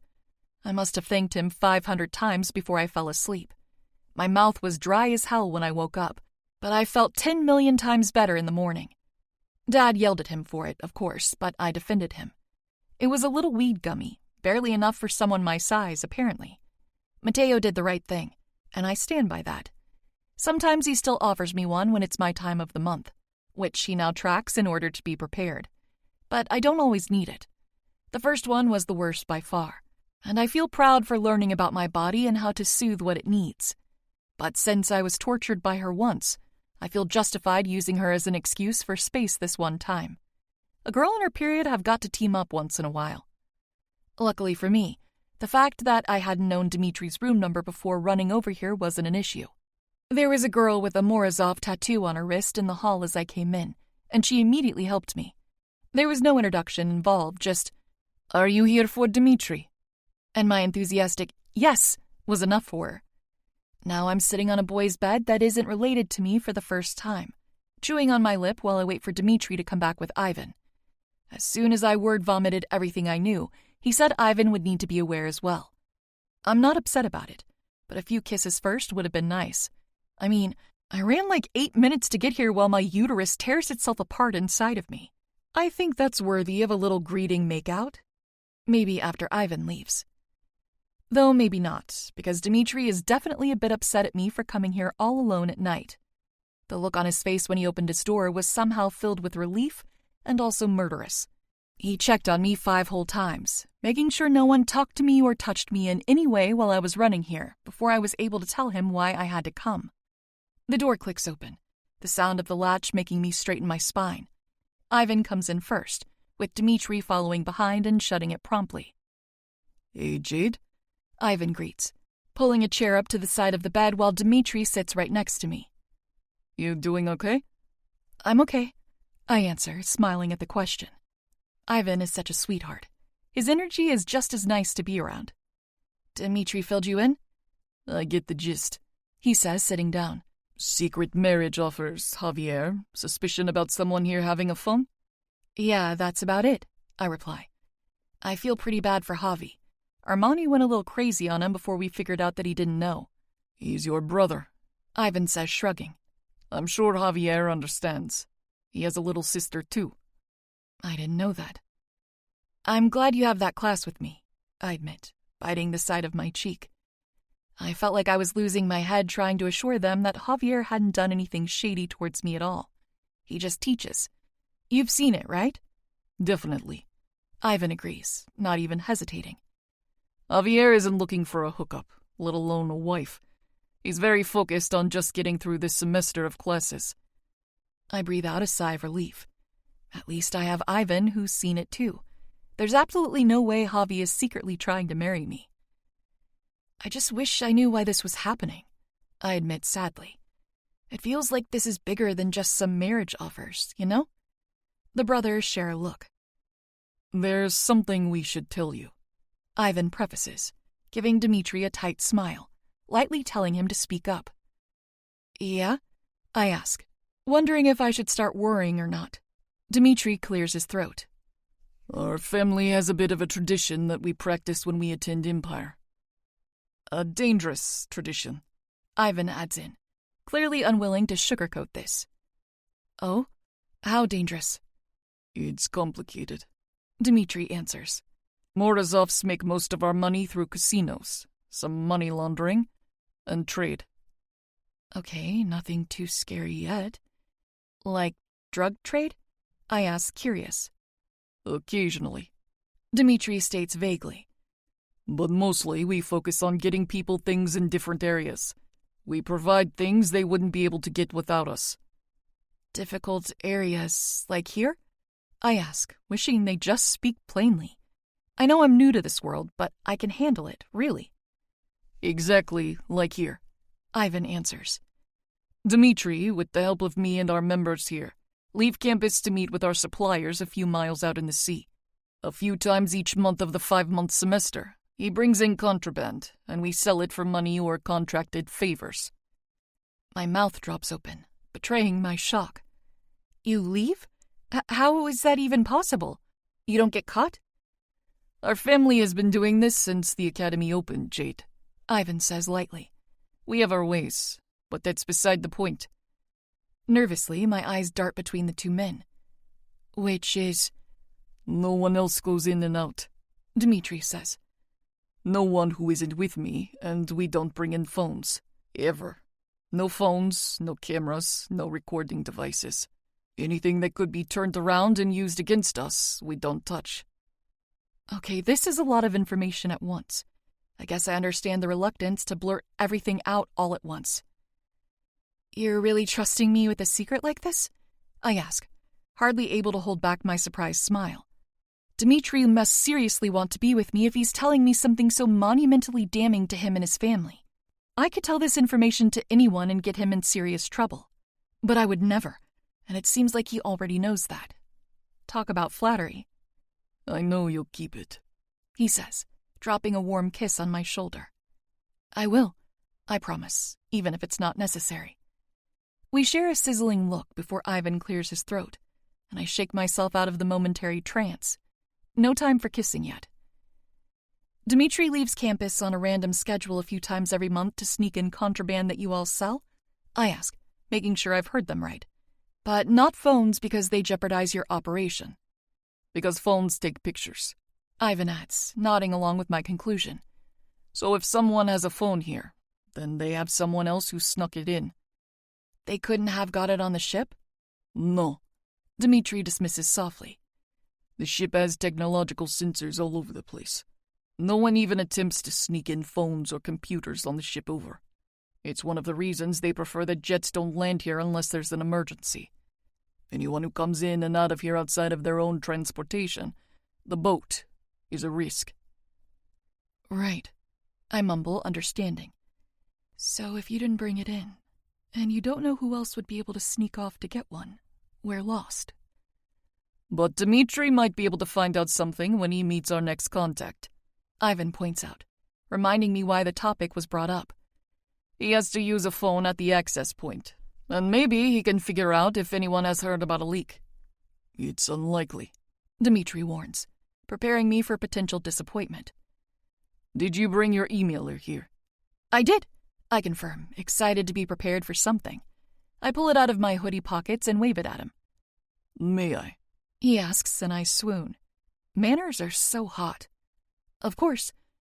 I pass it over and watch intently as he reads my thread of emails with Apollo. His eyes scan quickly and carefully, analyzing the conversation like he might a book. He doesn't seem concerned about the offers, he notes, which either means he's hiding it or there hasn't been a public leak. So whoever has the phone isn't blasting me on social media, but sending secret pictures and information about me to the heads of different organizations without any real sort of rhyme or reason? There may not be a rhyme, but there's always a reason, Dmitri corrects.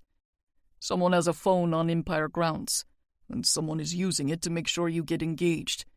They don't care who. They just want you off the market. A girl, do you think? I ask, eyebrows drawing in tight. Could be, Ivan nods. Getting rid of the competition for someone they want for themselves? Or getting me away from my brothers, I murmur, thinking about it. It's possible, but I really don't like the sound of it. What do you mean? Ivan asks. You think someone wants you married so you'll be farther from them? Why? There's a couple of people who might, I admit, suddenly feeling nauseous. Lorna makes the most sense. She has a scary obsession with Armani. Like, genuinely feels that I'm a threat to her potential relationship with him even though we're blood-related level of obsessed. I think if she found out there actually was something more than sibling love between us, she'd try to wear my face to have him for herself. Yikes, Ivan blurts, head rearing back in disgust. Lorna is a possibility then. But it's just as hard for staff to smuggle shit in as it is for students. Who else are you thinking?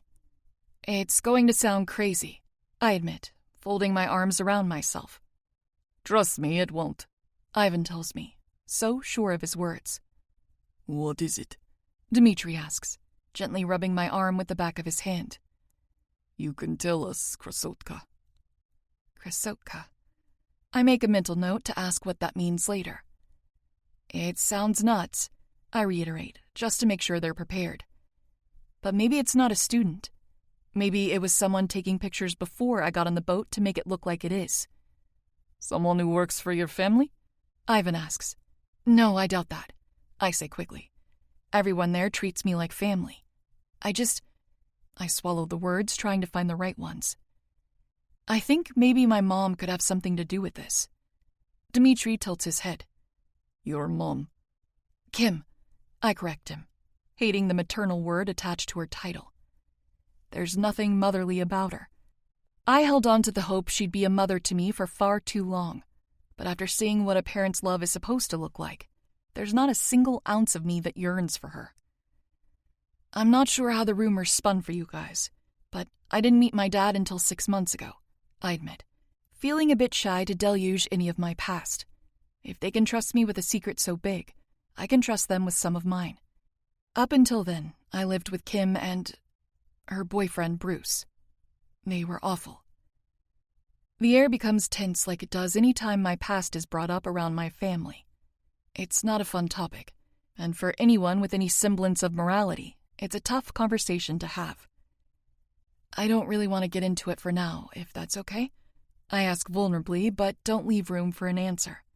I was barely able to tell Apollo everything the night that I did, and he's literally bound to me by DNA. I just wouldn't put it past them, doing something like this. Dmitri and Ivan have a new dark edge clouding over them, and I know what I've said is responsible for it. Thankfully, they don't press. In fact, it takes a long moment before either of them chooses what to ask next. Why do you think they would want you away from your family? The thoughtful worded question comes from Ivan. I let out a held breath. They're likely mad, I admit. I know what I'm about to say will lead to so many more questions, but if you could not ask them, that'd be great. We'll refrain, Dmitri promises immediately, offering me a rush of relief. For now. That's all I need. If my feelings for this man are as strong as I think they are, it won't take too long for me to feel comfortable and open up entirely. The only reason I know who my dad is because Kim wanted him to kill me, I confess shakily. There was an incident, and I defended myself against Bruce. I rubbed the back of my neck, trying to get rid of the chill creeping up there. I stabbed him, a few times, I admit. Kim freaked out and tried to kick me out of the house, but I wasn't 18 yet, and the cops wouldn't let her. So when they asked if there was any family that could take me, she said there was. It doesn't matter how many months have passed. I can still feel the betrayal rolling through me when I think about that day.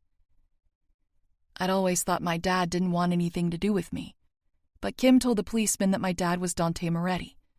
She said she hoped he'd kill me on sight. I haven't seen her since then. I leave out the fact that I hit her repeatedly and that she disappeared from the hospital before my father could get to her. Why would she expect Dante to kill you? Ivan asks through his shock and confusion. I wince, looking down at my lap. She said he wouldn't want a whore for a daughter, I whisper, immediately rushing to my own defense after. But I'm not, I swear, I didn't ever— Don't defend your chastity to me, Krasotka. Dmitri cuts in, shaking his head. Your first kiss was on my lips. I know you aren't what she called you. Even if you were, you wouldn't deserve death, Ivan says, his fist tightening. Even if you were, you'd still be mine, Dmitri vows, melting my soul into a little puddle. Come here, Krasotka. I'm surrounded by strong arms in an instant, pulled into a sweet hug that makes my eyes prick with tears. While his brother holds me tight, Ivan presses a friendly peck to the crown of my head. The comfort they provide calms me enough to speak again, and they pull back. Dmitri stays close, holding my hand while Ivan retakes his seat. So we have 3 suspects, I surmise, sniffling. Where do we go from here? I know you think Kim is capable of hurting you, and we believe you. But do you know how she is contacting these people? Ivan asks carefully. Is she in some sort of gang? Does she have a lot of power or influence? I try to think about it because I have the same question. If this is Kim and Bruce, they've leveled up. It's not impossible to get your hands on contact information for the people they must be communicating with, but it's not easy either. I'm not sure how, I acknowledge. I just know they're good at getting their way and they're slippery. My dad knows everything they've done, and he hasn't been able to find them. He's wanted to kill them for months. Was it hard? Ivan asks. Telling your dad.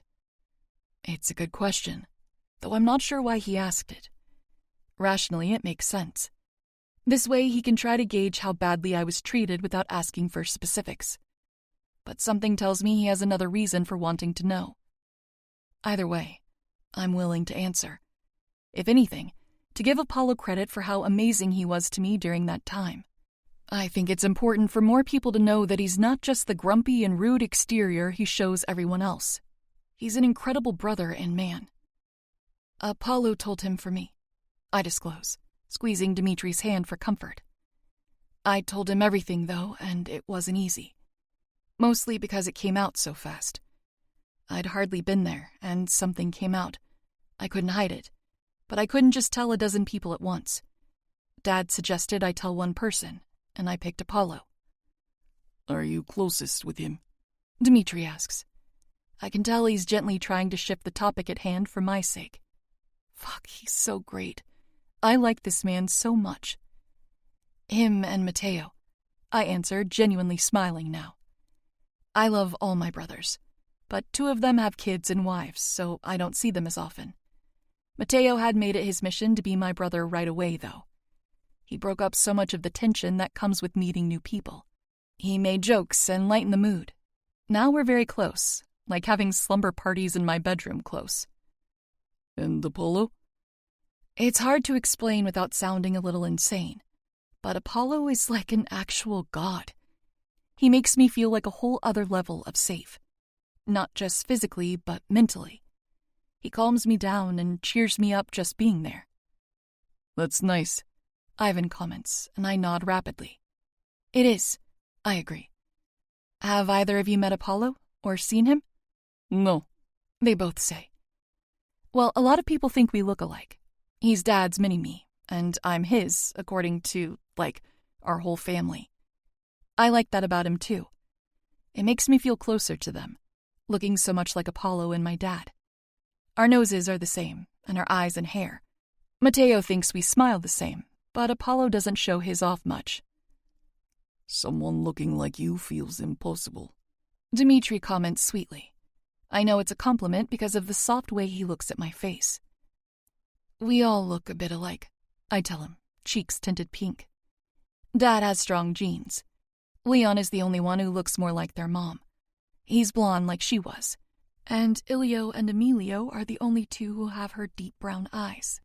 I can't imagine how the typical Moretti blue would look on them. They both chuckle, and my chest swells. They're interested in this, even if it's not vitally important to their lives. Both of these guys want to know more about me and my family. I haven't met her yet, but apparently Emilio's daughter has our blue eyes as well. Public school science failed me, so I don't know how that works at all, but I can't wait to see them for myself. I've got 2 nephews and a niece, but haven't been able to meet them yet. After this semester, though, I'll get my chance. I'm really excited for that. I've never held a baby before, but Matteo promises it's a piece of cake. He told me that holding a baby is only scary until you're actually doing it. He's held each of them, so I'll take his word on it for now. My watch beeps with the top of the hour, and I realize that it's midnight. Shoot, I mutter, trying not to frown. I should probably get back soon. Ivan stands up, rushing off his pants. I'll give you 2 a bit. I try not to squeal. Maybe there's time for some kissing after all. Man, is it normal to crave kisses like this? Dmitri has got me hooked on them. Before he leaves, Ivan sends me a smile and a small wave. Talk soon, Jade. Bye, I say, smiling and waving back. Once we're alone, I'm pulled into Dimitri's lap, my butt in between his legs like he might carry me. I wiggle into the hold, making it firmer. I've missed you, he murmurs into my neck, breathing in the scent of my hair. It's only been 2 days, but I've missed you too. Next time, ask someone for me, he instructs, firm but carefully. I won't be able to sleep at night unless you promise to never do that again. I swallow, folding in my lips.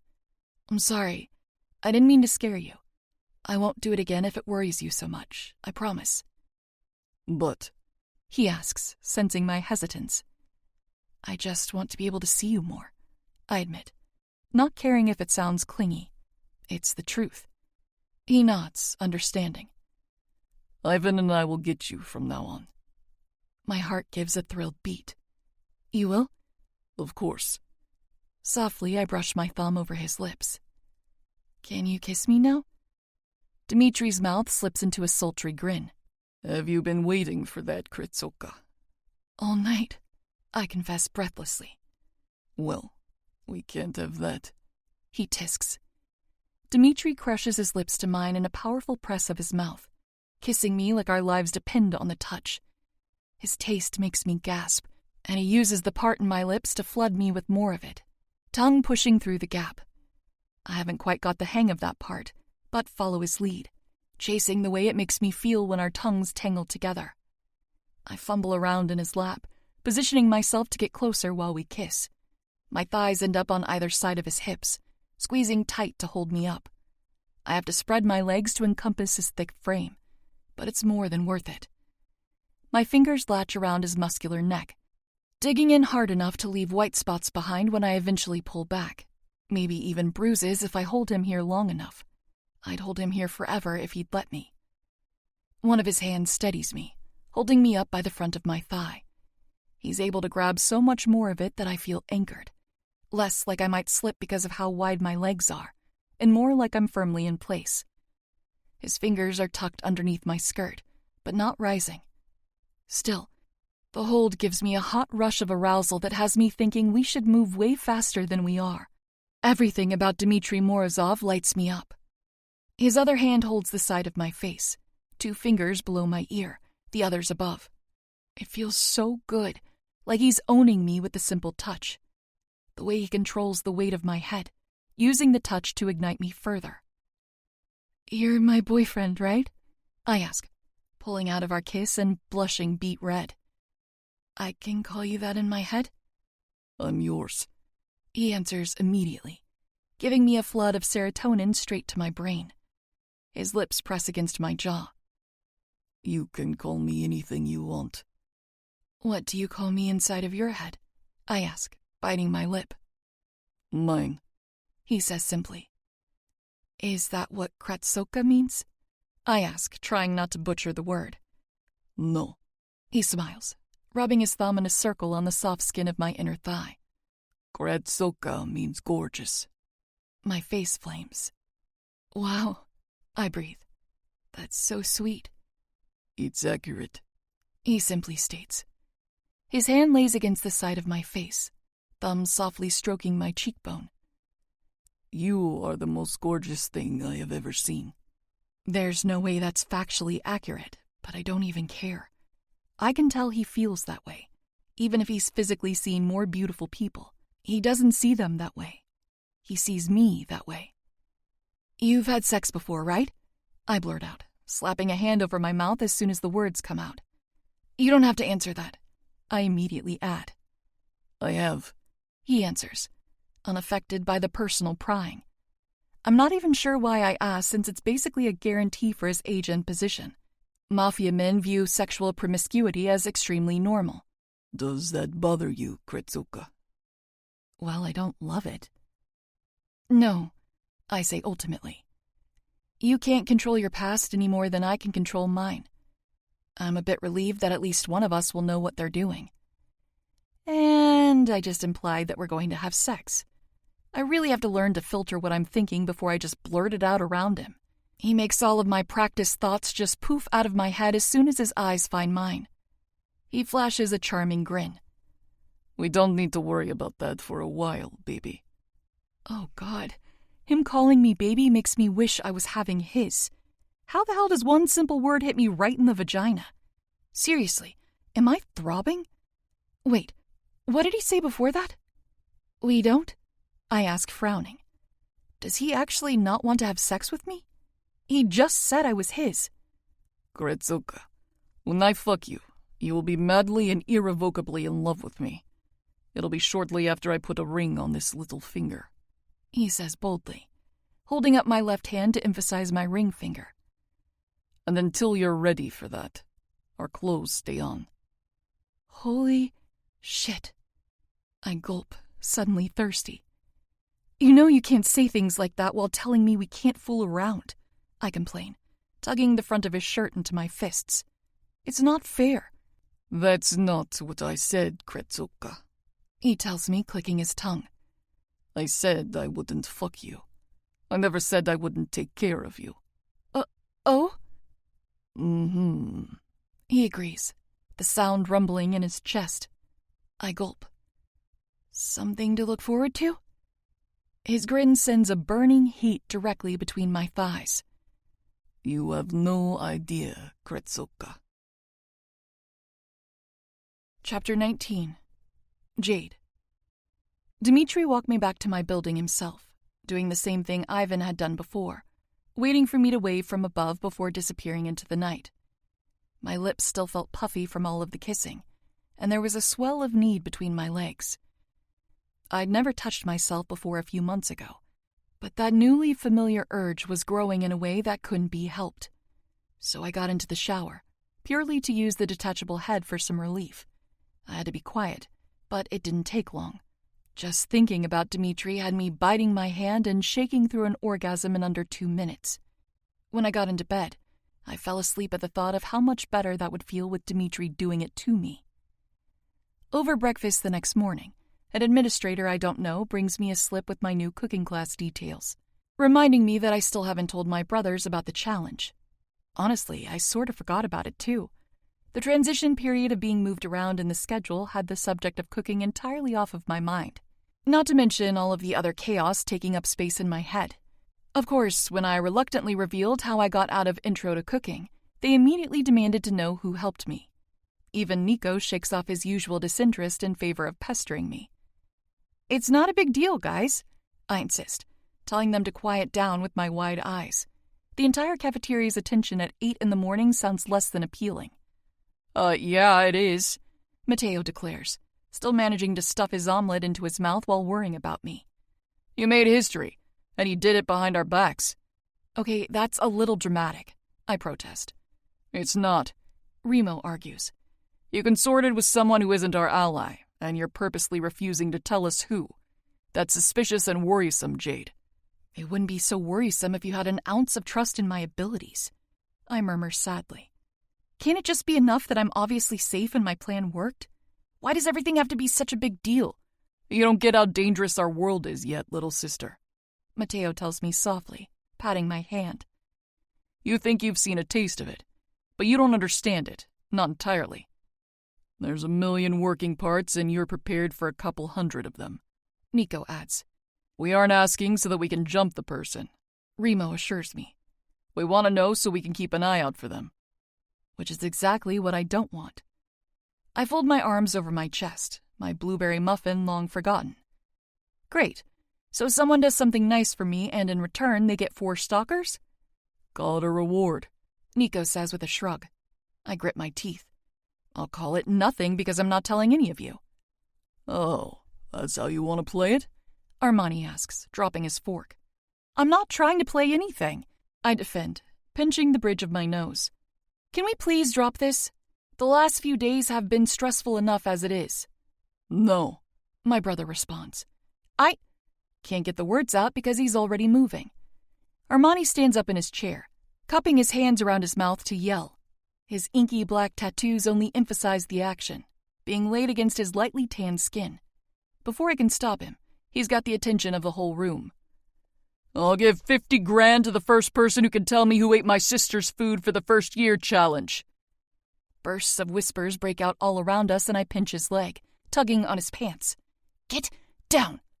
"Anyone?" Armani calls out again. "Matteo, please!" I beg, grabbing his arm tightly. "Get him down before I genuinely die of embarrassment. This is so not fair." My brother hesitates, crinkling his nose before he gets up, pulling Armani off the chair. "Nothing to see here, folks," he announces. "Go back to your breakfasts." Armani and Matteo share a heated but whispered argument, until Armani takes his seat again, clearly convinced to drop it, at least for now. My ears burn with a flush of mortification, and I place my muffin in front of Matteo, appetite fully gone now. The little bit of fruit I had already is going to have to be enough until later, because I can't stomach another bite right now. Armani watches me give away my food and frowns. "Are you—" "Don't ever do that to me again," I whisper angrily, cutting him off. "Jade." Armani tries, face falling. "I know you don't care what people think about you, but I care about making a good impression. Everything I do reflects back on Dad, and I'm trying not to disgrace the first person who's ever loved me." "God damn it," he groans, running a hand down his face. "I'm sorry, all right?" "So you'll drop it?" His lips flatten into a line. "You know I can't."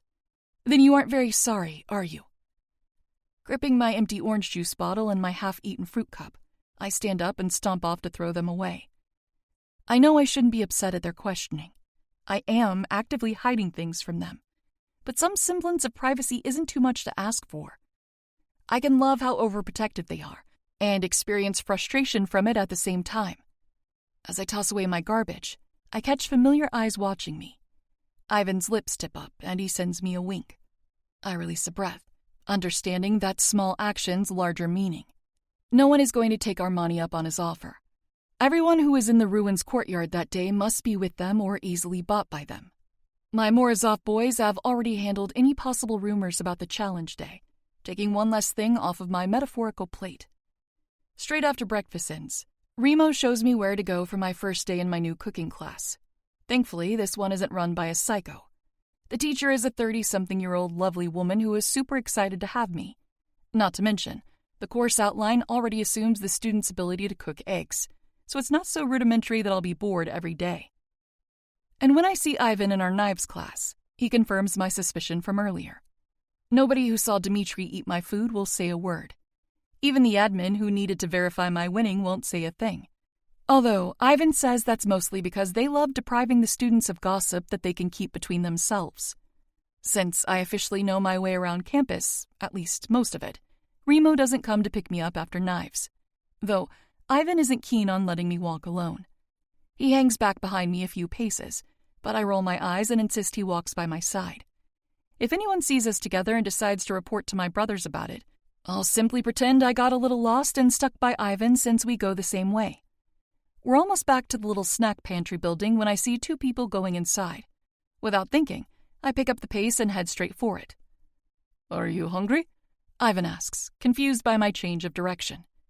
"Not hungry, curious," I respond, opening the solid wood door before he can do it for me. When we maneuver inside, I'm relieved to see they haven't dipped out of the back door or somehow mysteriously disappeared before I could find them. Thankfully, the pantry is particularly empty right now. "That's Aries and Tiago, isn't it?" I ask, whispering to Ivan. Ivan looks up and out, finding them on the other side of the little building, looking through the protein bar selection. "Yes," he answers, looking reluctant. "Why?" "I want to talk to them," I answer easily, taking a step forward to do just that. "Are you crazy?" Ivan asks, catching my arm to hold me back. "Not crazy, curious," I emphasize, repeating myself from before. Straightening my shoulders, I ignore the small resistance from my friend and make my move. I know they hear me approach by the slight twitch of their bodies before they even turn to see me. "Hello," I greet, smiling kindly.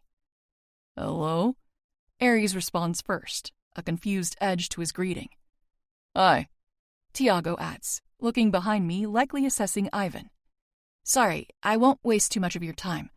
I'm Jade, but since both of you have put in marriage offers for me, I'm sure you're aware of that." It took some serious convincing to keep Armani away from these two after the Javier incident. They haven't done anything technically wrong. My father won't marry me to them anyway, and they aren't my teachers, so no boundaries have been crossed. They haven't even approached me and therefore are not responsible for whatever chaos my brothers would unleash upon them, given they may not have even put in the offers themselves. But I am curious if that was their father's doing or not. At this point, I'm sure they're at least aware that offers have been put in.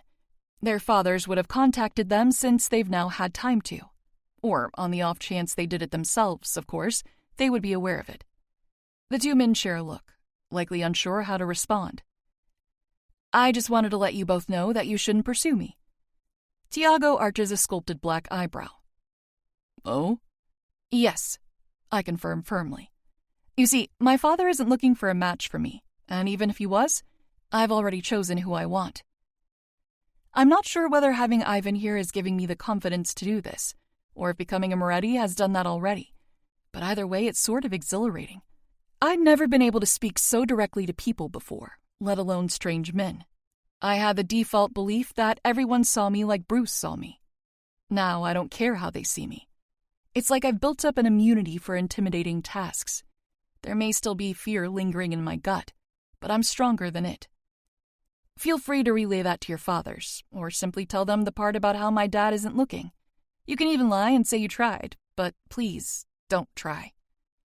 Aries assesses my face, trying to gauge my seriousness. "Not your type, are we?" What a strange question since they both look and seem different. Aries is significantly shorter, and he's not even short. Tiago is just really tall. And where Tiago has a dark brown complexion, Aries is more olive-toned and deeply tan. Tiago has light green eyes, and Aries has much darker deep brown eyes. Where Tiago's head is shaved similarly to Javier's, The hair on Aries' head is thick and wavy, tapered on the sides but more wild on top. You're both very handsome, I concede, unwilling to lie even if I don't like complimenting men who aren't my boyfriend. Before I can add a but, Tiago cuts in. Good genes, he comments with a rising smirk. Black and Brazilian look damn good together, don't they, Aries? Aries scoffs. Arrogance doesn't. Liar. But, I cut in, interrupting the playful banter, I know nothing about either of you, and I have to let you know that I have no interest in getting to know you. I'm already taken. Dmitry Morozov is the only man for me. I don't care how soon it is to say that. I feel it in my core. You're warning us? Aries guesses, tilting his head to the side.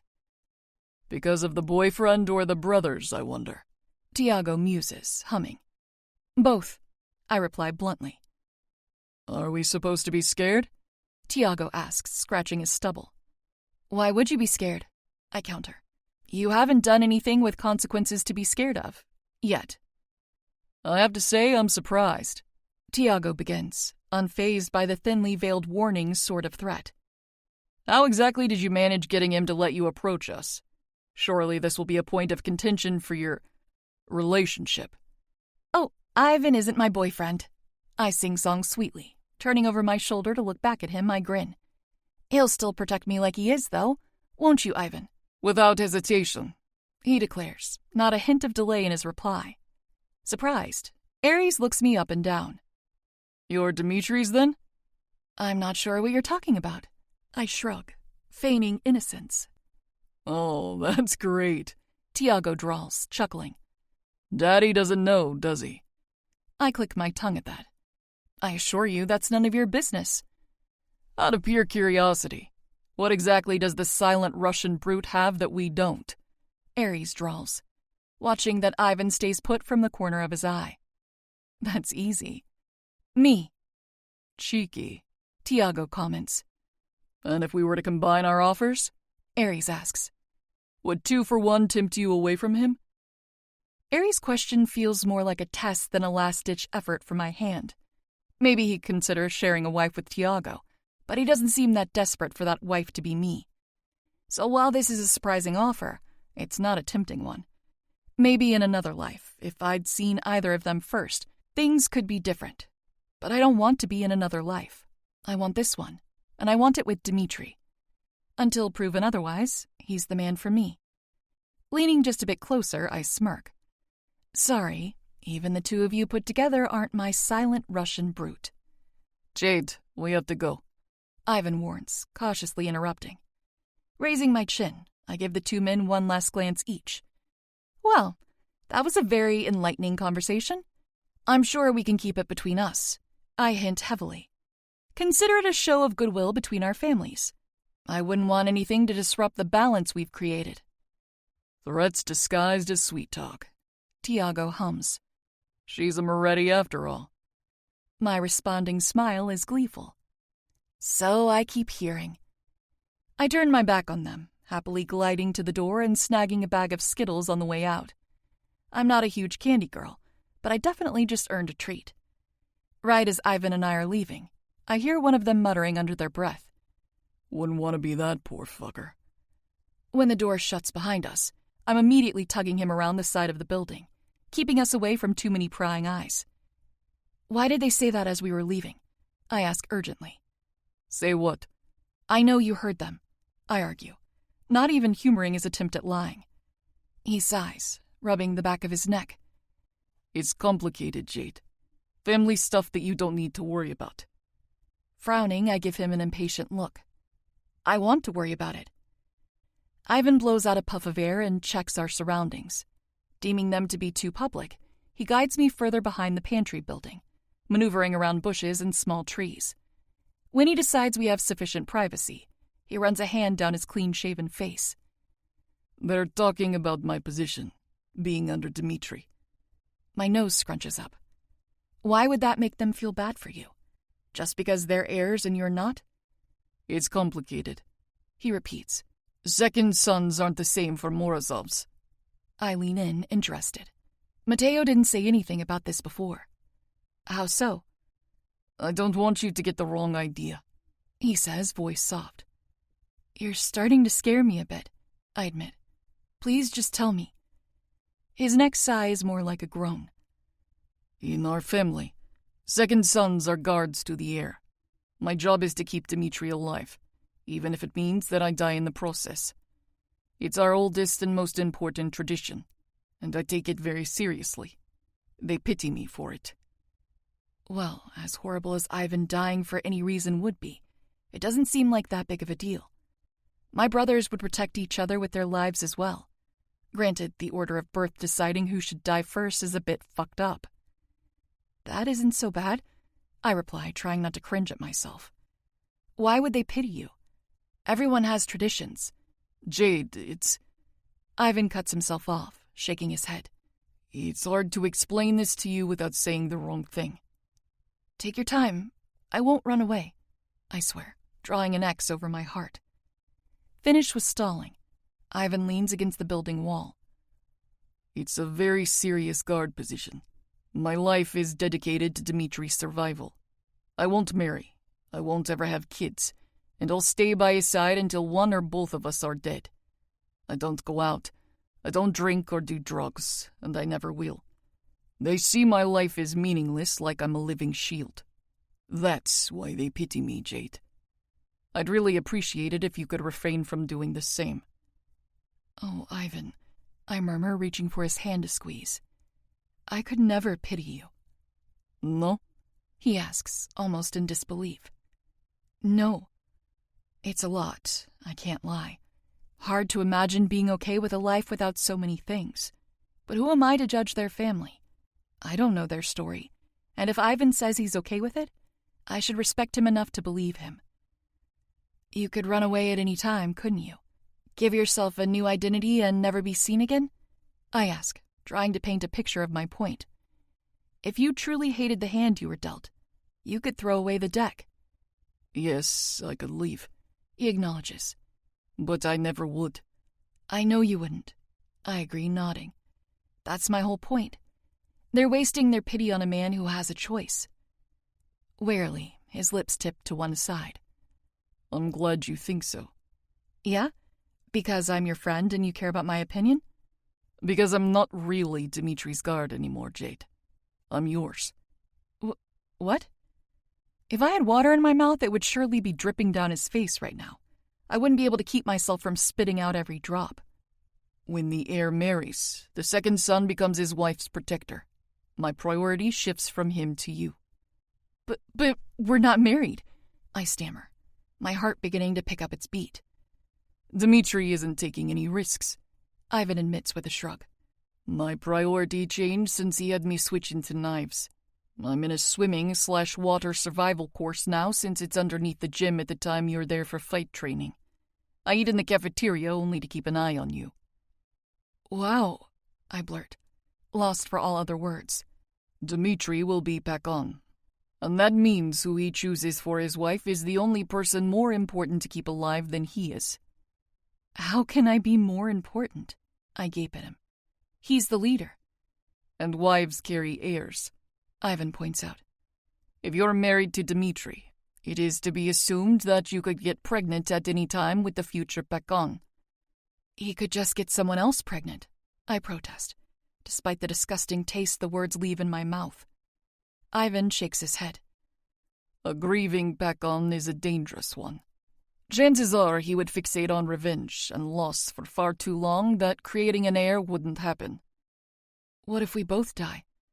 Our sister will be tasked with creating an heir. You have a sister? I don't think I knew that. Yes, he says, smiling sadly. Anya, she's 16 and she has a lot going on. I understand. Sore subject, not the time. Okay, so why would Anya be the next step? If Dmitri and I are metaphorically dead, why wouldn't you become Pakon? I would, he says, correcting my assumption. I would fill in until her son becomes of age, but I still won't marry or sire heirs of my own. But why not? I can't be rewarded for my brother's death. He deadpans. If Dmitri dying is what stood in my way of becoming Pakon, what is there to stop me from killing him myself? The fact that you love him? You'd never do that, I argue, frowning. No, I wouldn't. He agrees solemnly.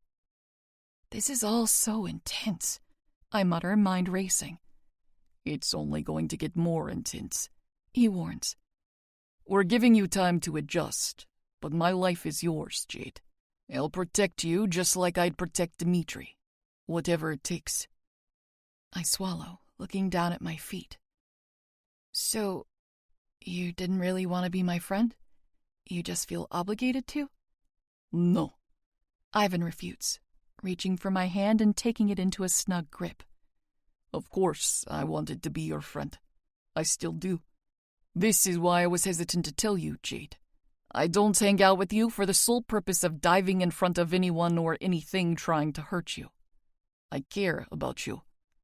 My mood instantly lifts, just like my smile. Okay, good. Yeah?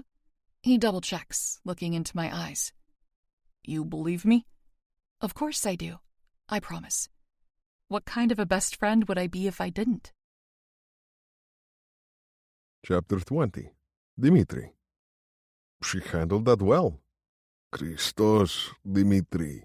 Ivan curses, flinching away from me. Jade has just walked back into the crowd of students, heading to their next stop. My brother chose to stay behind, giving her time to separate herself in case one of her brothers are near. A smart plan since Armani is in his free period currently. Huffing, he runs a hand through his hair, combing it back. Can you refrain from jumping off of buildings? You're going to give me a heart attack. I look up at the roof of the small building and chuckle at his dramatics. It was a 10-foot drop, hardly anything to concern himself with. How long did it take you to know I was listening? I ask, genuinely curious. I just automatically assume you're lurking whenever she's near. He returns, shaking his head. Do you even go to class anymore? I'm only in one class. I know, he remarks. I'm still asking. Unfortunately, the answer is yes. I do attend the pointless class. Luckily, it's only an hour long every other day, so I have plenty of free time. Worry about your own studies, I reply, not answering his question. The only thing I'm worried about is you scaring her off before she falls for you fully, Ivan claims, rubbing his temples like I'm actively exhausting him. You're becoming a stalker. There's no becoming about it. I am one. Jade consumes nearly every second of my waking thoughts. She's in my dreams and on my mind at a seemingly constant rate. Any second she's out of my sight stresses me out to no end. Bumping into her on the boat was enough to sell me on Jade Moretti. The once mysterious girl became a full-blown obsession not too soon after she looked up at me with those delicate but fierce blue eyes. I wanted her to be mine, and I made it happen. All I needed was a bit of interest from her, and she more than delivered. She sought me out and claimed me, even if she can't claim me to her family and be my wife instantly.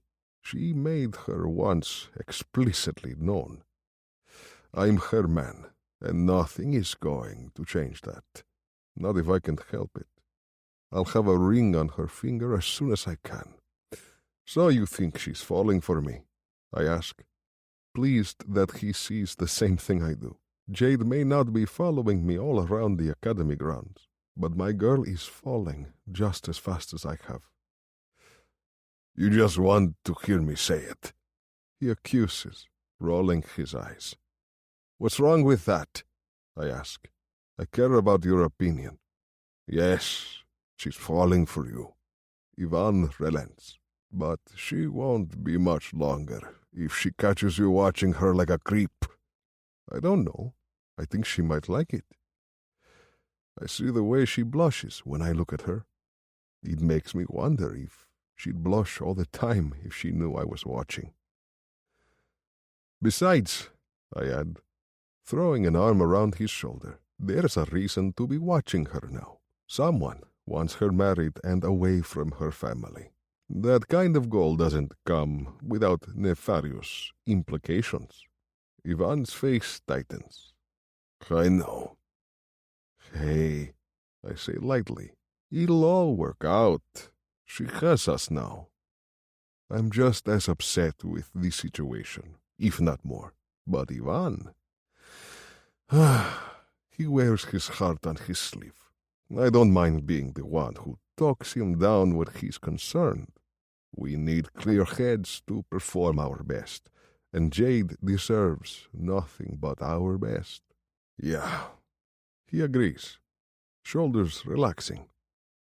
She's got us. The sweet, angelic sound of her laughter makes my chest radiate with warmth.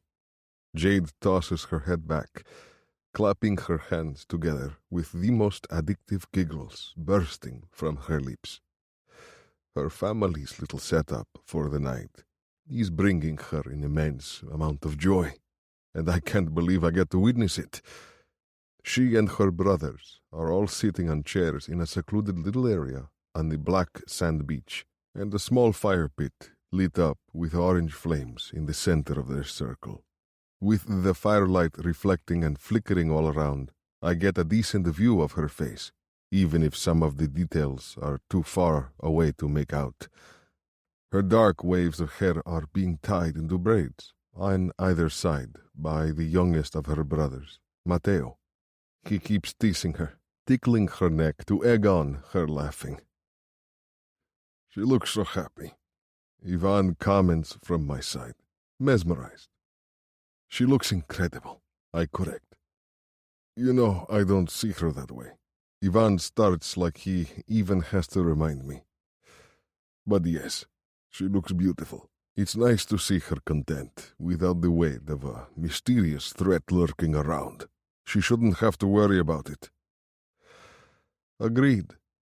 It brings me an immense amount of relief to know that Jade can allow herself to relax and still have fun while she's here. If she were constantly looking over her shoulder, I wouldn't be able to handle it. My girl should never be scared again. I know she still has fears, especially about her past. I won't force her to open up sooner than she's ready. But when she does, there's no telling how I'll handle it.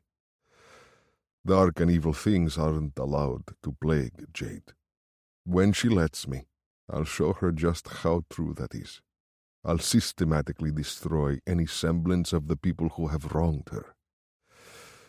They'll be dust when I'm done. A loud crack pops from their fire, and Jade flinches in surprise, causing Matteo to tease her further. I should get him a present in exchange for the constant delivery of her laughter. No sound has ever held me by my balls like this one. Everything Jade does makes me more and more sure that she's it for me. I haven't heard anything about a phone or camera sighting, I inform him, fisting my hands in my pockets. It's infuriating how slow information works at Empire. Rumors spread like wildfire. But information, it may as well be its own commodity. People hold on to whisperings they think could be beneficial to them later on because they can't be tortured for what they know here. It's exhausting. We've got all of our people keeping their eye out, and nothing. I add, shaking my head. There may be 10 of us here this year. 7 Morozov men and 3 women, but it's proving to be not enough. I haven't consulted with allies we have here, though, mostly because trust is more difficult with them. I'd have to be careful about my words, never knowing when a partnership will dissolve. At the end of the day, we're all just people trying to protect our families, and that's more dangerous than any of the training we partake in. Desperate people will do anything to save themselves, like a cornered dog in a room full of hungry wolves. Sophia has been asking around about Jade. Ivan tells me she's being discreet, acting like she's wondering if Jade could be a good friend for her, since she's so quiet, normally. No one has questioned her.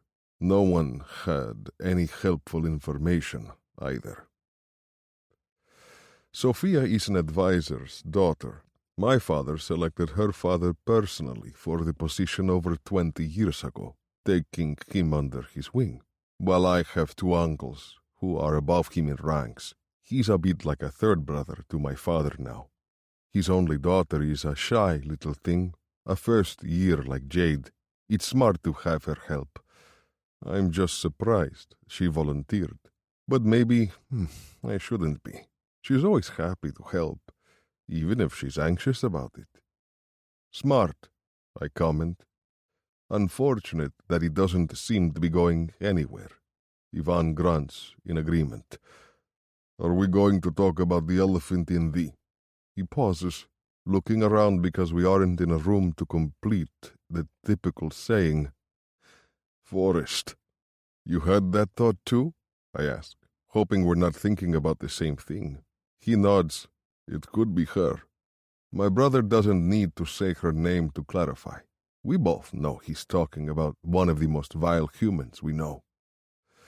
Nina, our biological mother. Even calling her that in my head fills me with disgust. If I could never think of the fact that she gave birth to me again, I would. Unfortunately, she continues to plague my mind because she still continues to breathe. Our mother betrayed our family in the worst way possible. She was already a traitor, having stolen money from my father for years. When he found out, he banished her. There's no place for traitors in the Morozov family. He should have killed her. If he did, she wouldn't have gotten to Anya. It's hard not to hold some resentment toward my father because of that, but he blames himself enough as it is. Nina is still on the run, and he's more than tripled his efforts in finding her since. Anya will never be the same, not after what her own mother arranged to have happened to her. There has to be recompense for that. If it is, I'll kill her before that can. I vow, meaning every word. Nina is his skill. She gave him 3 children, and it meant nothing to her. She broke their vows and hurt his daughter beyond any means of imaginable torture. But if Nina is coming for Jade, I won't hesitate to put a bullet between her eyes. No retribution is worth risking Jade's safety. Anya will sleep better at night, knowing that the woman is in the ground. You'll have to pull the trigger faster than me, Ivan states firmly. The sentiment means a lot, but I expect that won't be the case. Let's hope that whatever it comes down to, whoever it is, you're far as hell away protecting my girl. I don't want Jade anywhere near what is bound to happen. Have you considered asking her to leave? Ivan asks warily. I'd go with her, of course, but maybe Empire isn't as safe for her as we want it to be. I've considered it. Selfishly, I really fucking hope it doesn't come to that. I want time with her. I crave time with her. But if I thought sending her home with Ivan as her guard would keep her safe from imminent harm, I wouldn't hesitate to contact her father. Right now, all we have is theories. I don't want to pull her away from that. I sigh, nodding to the group of them. Mateo is currently lighting marshmallows on fire, using the stick they're speared on to hold them out for Jade to blow out. Until we know there's an actual threat against her, I don't want to take her from them. She's thriving. Ivan nods softly, continuing to watch them with me. I'm not sure what he sees when he looks at the group of them, but I can't help to imagine us down there with them.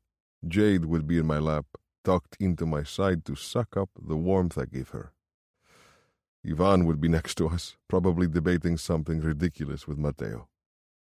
It's just a dream, but one day it won't be. Seeing Nico eat the s'mores is like an episode of The Twilight Zone. Ivan snickers, watching the future Moretti enforcer tentatively eating the dessert Jade made for him. He's trying his best not to let the melted marshmallow or chocolate touch his skin, clearly uncomfortable with it, but eating it for Jade nevertheless. Nico is a complicated man, and I'm not sure Jade realizes the amount of power she has over him yet. Nico hates a lot of things, but humoring his sister will never be one of them. I've seen him snap at his brothers in semesters before now, even at his twin, but I can't imagine him doing the same to her. Shaking off the weird sight, Ivan scratches the back of his head. Have you talked to Da about Jade? Not yet, I admit. I'm worried about his disapproval. Our father doesn't get a say in who I marry, and he knows it. He technically holds the power, but he knows me well enough to know my limits. I am not the kind of man you can force into an arranged marriage. And even if I were, I'd remind him how poorly his arranged marriage worked out for him. By the time I was 16, I had already informed him that I'd be choosing my own match. I'd been dreaming about having a wife since I was old enough to know what it meant, and I wasn't going to let him shackle me to some random woman for a small potential gain.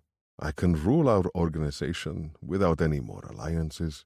The difference between my father and me, he doesn't like to cause conflict, and I think there's no better show of power than fucking showing your power. Talk is cheap when you could simply cut throats instead. I'll inform him without using her name, I say, having already decided on this plan. Until I can guarantee he won't do something stupid like approach her family behind my back. He doesn't get to know who she is. I agree, Ivan says immediately. We love Da. I can't pretend that we don't. But we both know he has less than a decade left for this. He's a mediocre Pakhan, and we'll all have better lives once he steps down. We know it, and he knows it. When are you going to see her next?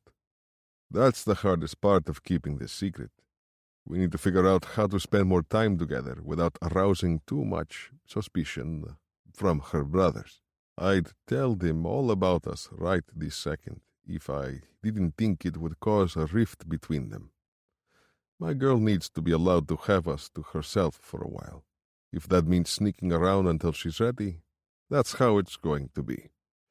She'll hear no objections from me. Sparing one last look at the group below, I nod to the trail behind us. We need to head back before they get up to leave themselves. But as for when I'll see my krasotka again, soon. Chapter 21. Jade. It takes a full week before I'm able to be with Dimitri again. Thankfully, the week didn't drag on by at a ridiculously slow speed. Armani made up for his scene from the cafeteria by creating a little campfire for all our siblings, with s'mores and everything. That night on the black sand beach is going to be one of my fondest memories from Empire Academy. I even emailed Dad about it, and he was able to message me back and forth for a whole hour. From then on, the week was spent using all of our free time to hang out. We all went swimming in the ocean in our uniforms. I took a small hike with Remo. Nico taught me how to tie someone up properly, and Matteo helped me study for fight training, since my first sparring match is coming up. And they ate all my first creation from cooking class, strawberry and chocolate crepes that turned out so delicious. I didn't think I could be having a better time unless, of course, Dimitri could be there for all of it too. So when Ivan told me in class to be ready for a visitor tonight, I was instantly giddy. I had to tell a little fib about having a migraine to keep my room brother-free for the night, but thankfully I don't feel too bad about it. Dimitri is a bit like a drug, and at the moment I need another hit. It's pitch black outside, but I've left my window cracked open just like Ivan asked me to. I've already showered and slipped into the best pajamas I brought with me, a velvety soft sleep skirt and a slim top. Since Dimitri is coming, I put on a fresh pair of panties and kept my bra on as well. I also put a towel against the small crack under my door to keep the light from my lamp from peeking out into the hallway. I would not survive it if Matteo or Armani saw the signs of me being awake and decided to check on me. Being caught would be awful. Even though I know we can't have sex since we'll be 6 feet and 2 doors away from my brother's ears, I'm still buzzing with anticipation. Sexy anticipation. Should I kiss him first? Will he touch me more this time? I wince. What if he just wants to talk? Talking would be nice. I do love the sound of his voice. But kissing would be better. I can't be blamed for it. I've missed him all week. When my watch clicks 11, I know he'll be here at any moment. I do another quick glance over my room, ensuring everything is in order. There's no stray thongs on the ground or other embarrassing personal items lying about, so I let out a pleased sigh. Once the sound leaves my lips, I hear the slightest sound of creaking. The small crack in my window widens, big hands forcing the glass to shift upward. I knew Ivan was implying Dmitri would be climbing through my window when he told me to leave it open. But knowing and seeing are two different things in this case. My boyfriend is huge, and this little window is not so much. Even with a small struggle, he works so fast I don't even have time to ask if he needs any help. He has to tilt his shoulders to put one through at a time, slowly pulling his big body past the opening and into my room. As he stands to his full height, I swallow, obviously looking him up and down. "That was so hot," I blurt, unable to hold the comment back. Dmitri chuckles, the deep and delicious sound hitting me right between my legs. He sheds off his jacket, and I'm hit once again. Oh my God, can he just throw me into my bed and touch me all over already? Jesus Christ, he's so smoldering I might combust just from looking at him. "Hello, Kretsilka," he greets fondly, leaning down to drop a sweet kiss on my forehead. I almost grab him by his shirt and pull him down for more, but he moves too quickly. "I brought you something." "Is it in your pants?" Dmitri starts to rummage around the inner pockets of his discarded jacket, so not his pants, but still his uniform. He starts to pull items out, setting them on my bed as he does. I scan the goodies he's brought with a smile that makes my cheeks ache. There's 2 drink bottles, a chocolate almond milk and apple juice, hopefully for me, and chunky saran-wrapped brownies. He brought me dessert. "Is this a date?" I ask, biting my lip. Dmitri nods. "Our first." Apple juice and brownies on my bed that Dmitri makes look tiny. This is the best first date ever. "I love it," I declare, climbing in to sit on my bed while grinning at him. Dmitri sheds his shoes to do the same. We sit facing one another, my back to the door and his front facing it. This way, he'll be able to see if the handle rattles. I really fucking hope it doesn't. "What's your favorite dessert?" I ask. I watch as he unwraps the first brownie, smiling as he passes it to me. Martha would probably have a small heart attack if she knew I was eating without a plate in bed, but what she doesn't know won't kill her. "Medovik," he answers easily. "It is a sort of Russian honey cake. It's very layered and soft." Note to self, figure out how to make Medovik. "That sounds nice," I say, cracking open the seal on my apple juice. I don't know what my favorite is yet. I never had a lot of sweets growing up, but Matteo has made it his mission to continue introducing me to them. So far, I think I like tiramisu the best, though I think that's more so because it's Italian than because of the flavor, since I normally can't stand the taste of coffee. "You feel connected to it because your family does," he gathers, nodding as though he understands. "That makes sense." I'm glad it does because I wouldn't know how to explain it further. "I missed you," I profess, lifting the brownie square to my lips. I know that probably sounds dramatic since it's only been a little while, but I did. Taking a bite in case this confession goes wrong, I'm delighted when he smiles. Chocolate flavor bursts on my tongue, and Dmitri pats my exposed thigh. "I missed you as well." Butterflies swirl around my stomach, dipping and diving all around in there. "So what did you do this week?" We spend a large chunk of time talking about just that. Dmitri hasn't had quite as an eventful week as I have, but he definitely has a lot of responsibility.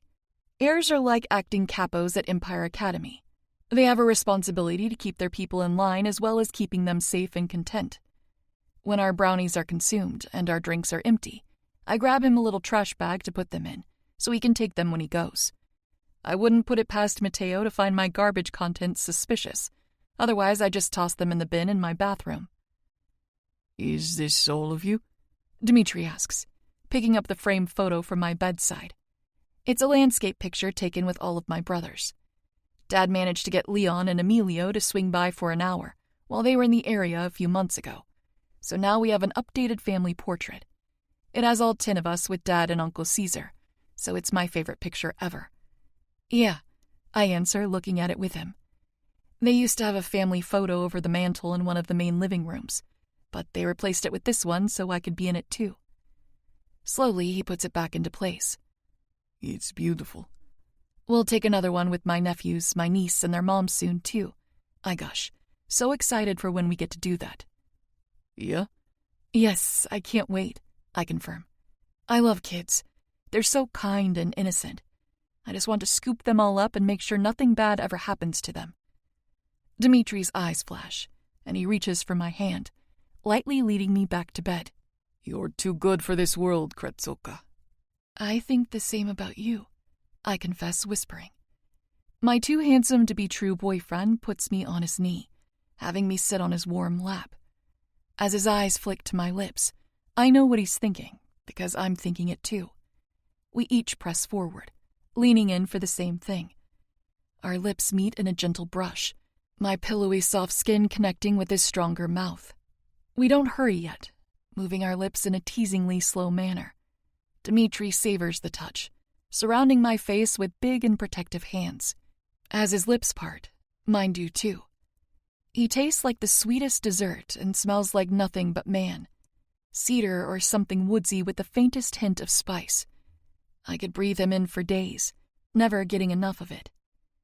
Chocolate kisses from Dmitri are my new favorite. He already tastes good on his own, and now his mouth is laced with decadent, sugary loveliness that I want to lick straight from the source. In fact, I have the strangest desire to suck his tongue. Lost in the kiss, the soft and caring caresses of his lips become firmer and more demanding. Shocking waves of pleasure rise and crash over me, desire beginning to build in my core. God, I missed you, I whine, pulling him closer by his shoulders. His chest meets mine, the rough and toned muscles teasing my heavy but soft breasts constricted behind my bra. I want it off. Why did I even wear one? I know, Kretzoka, he replies, voice dripping with desire.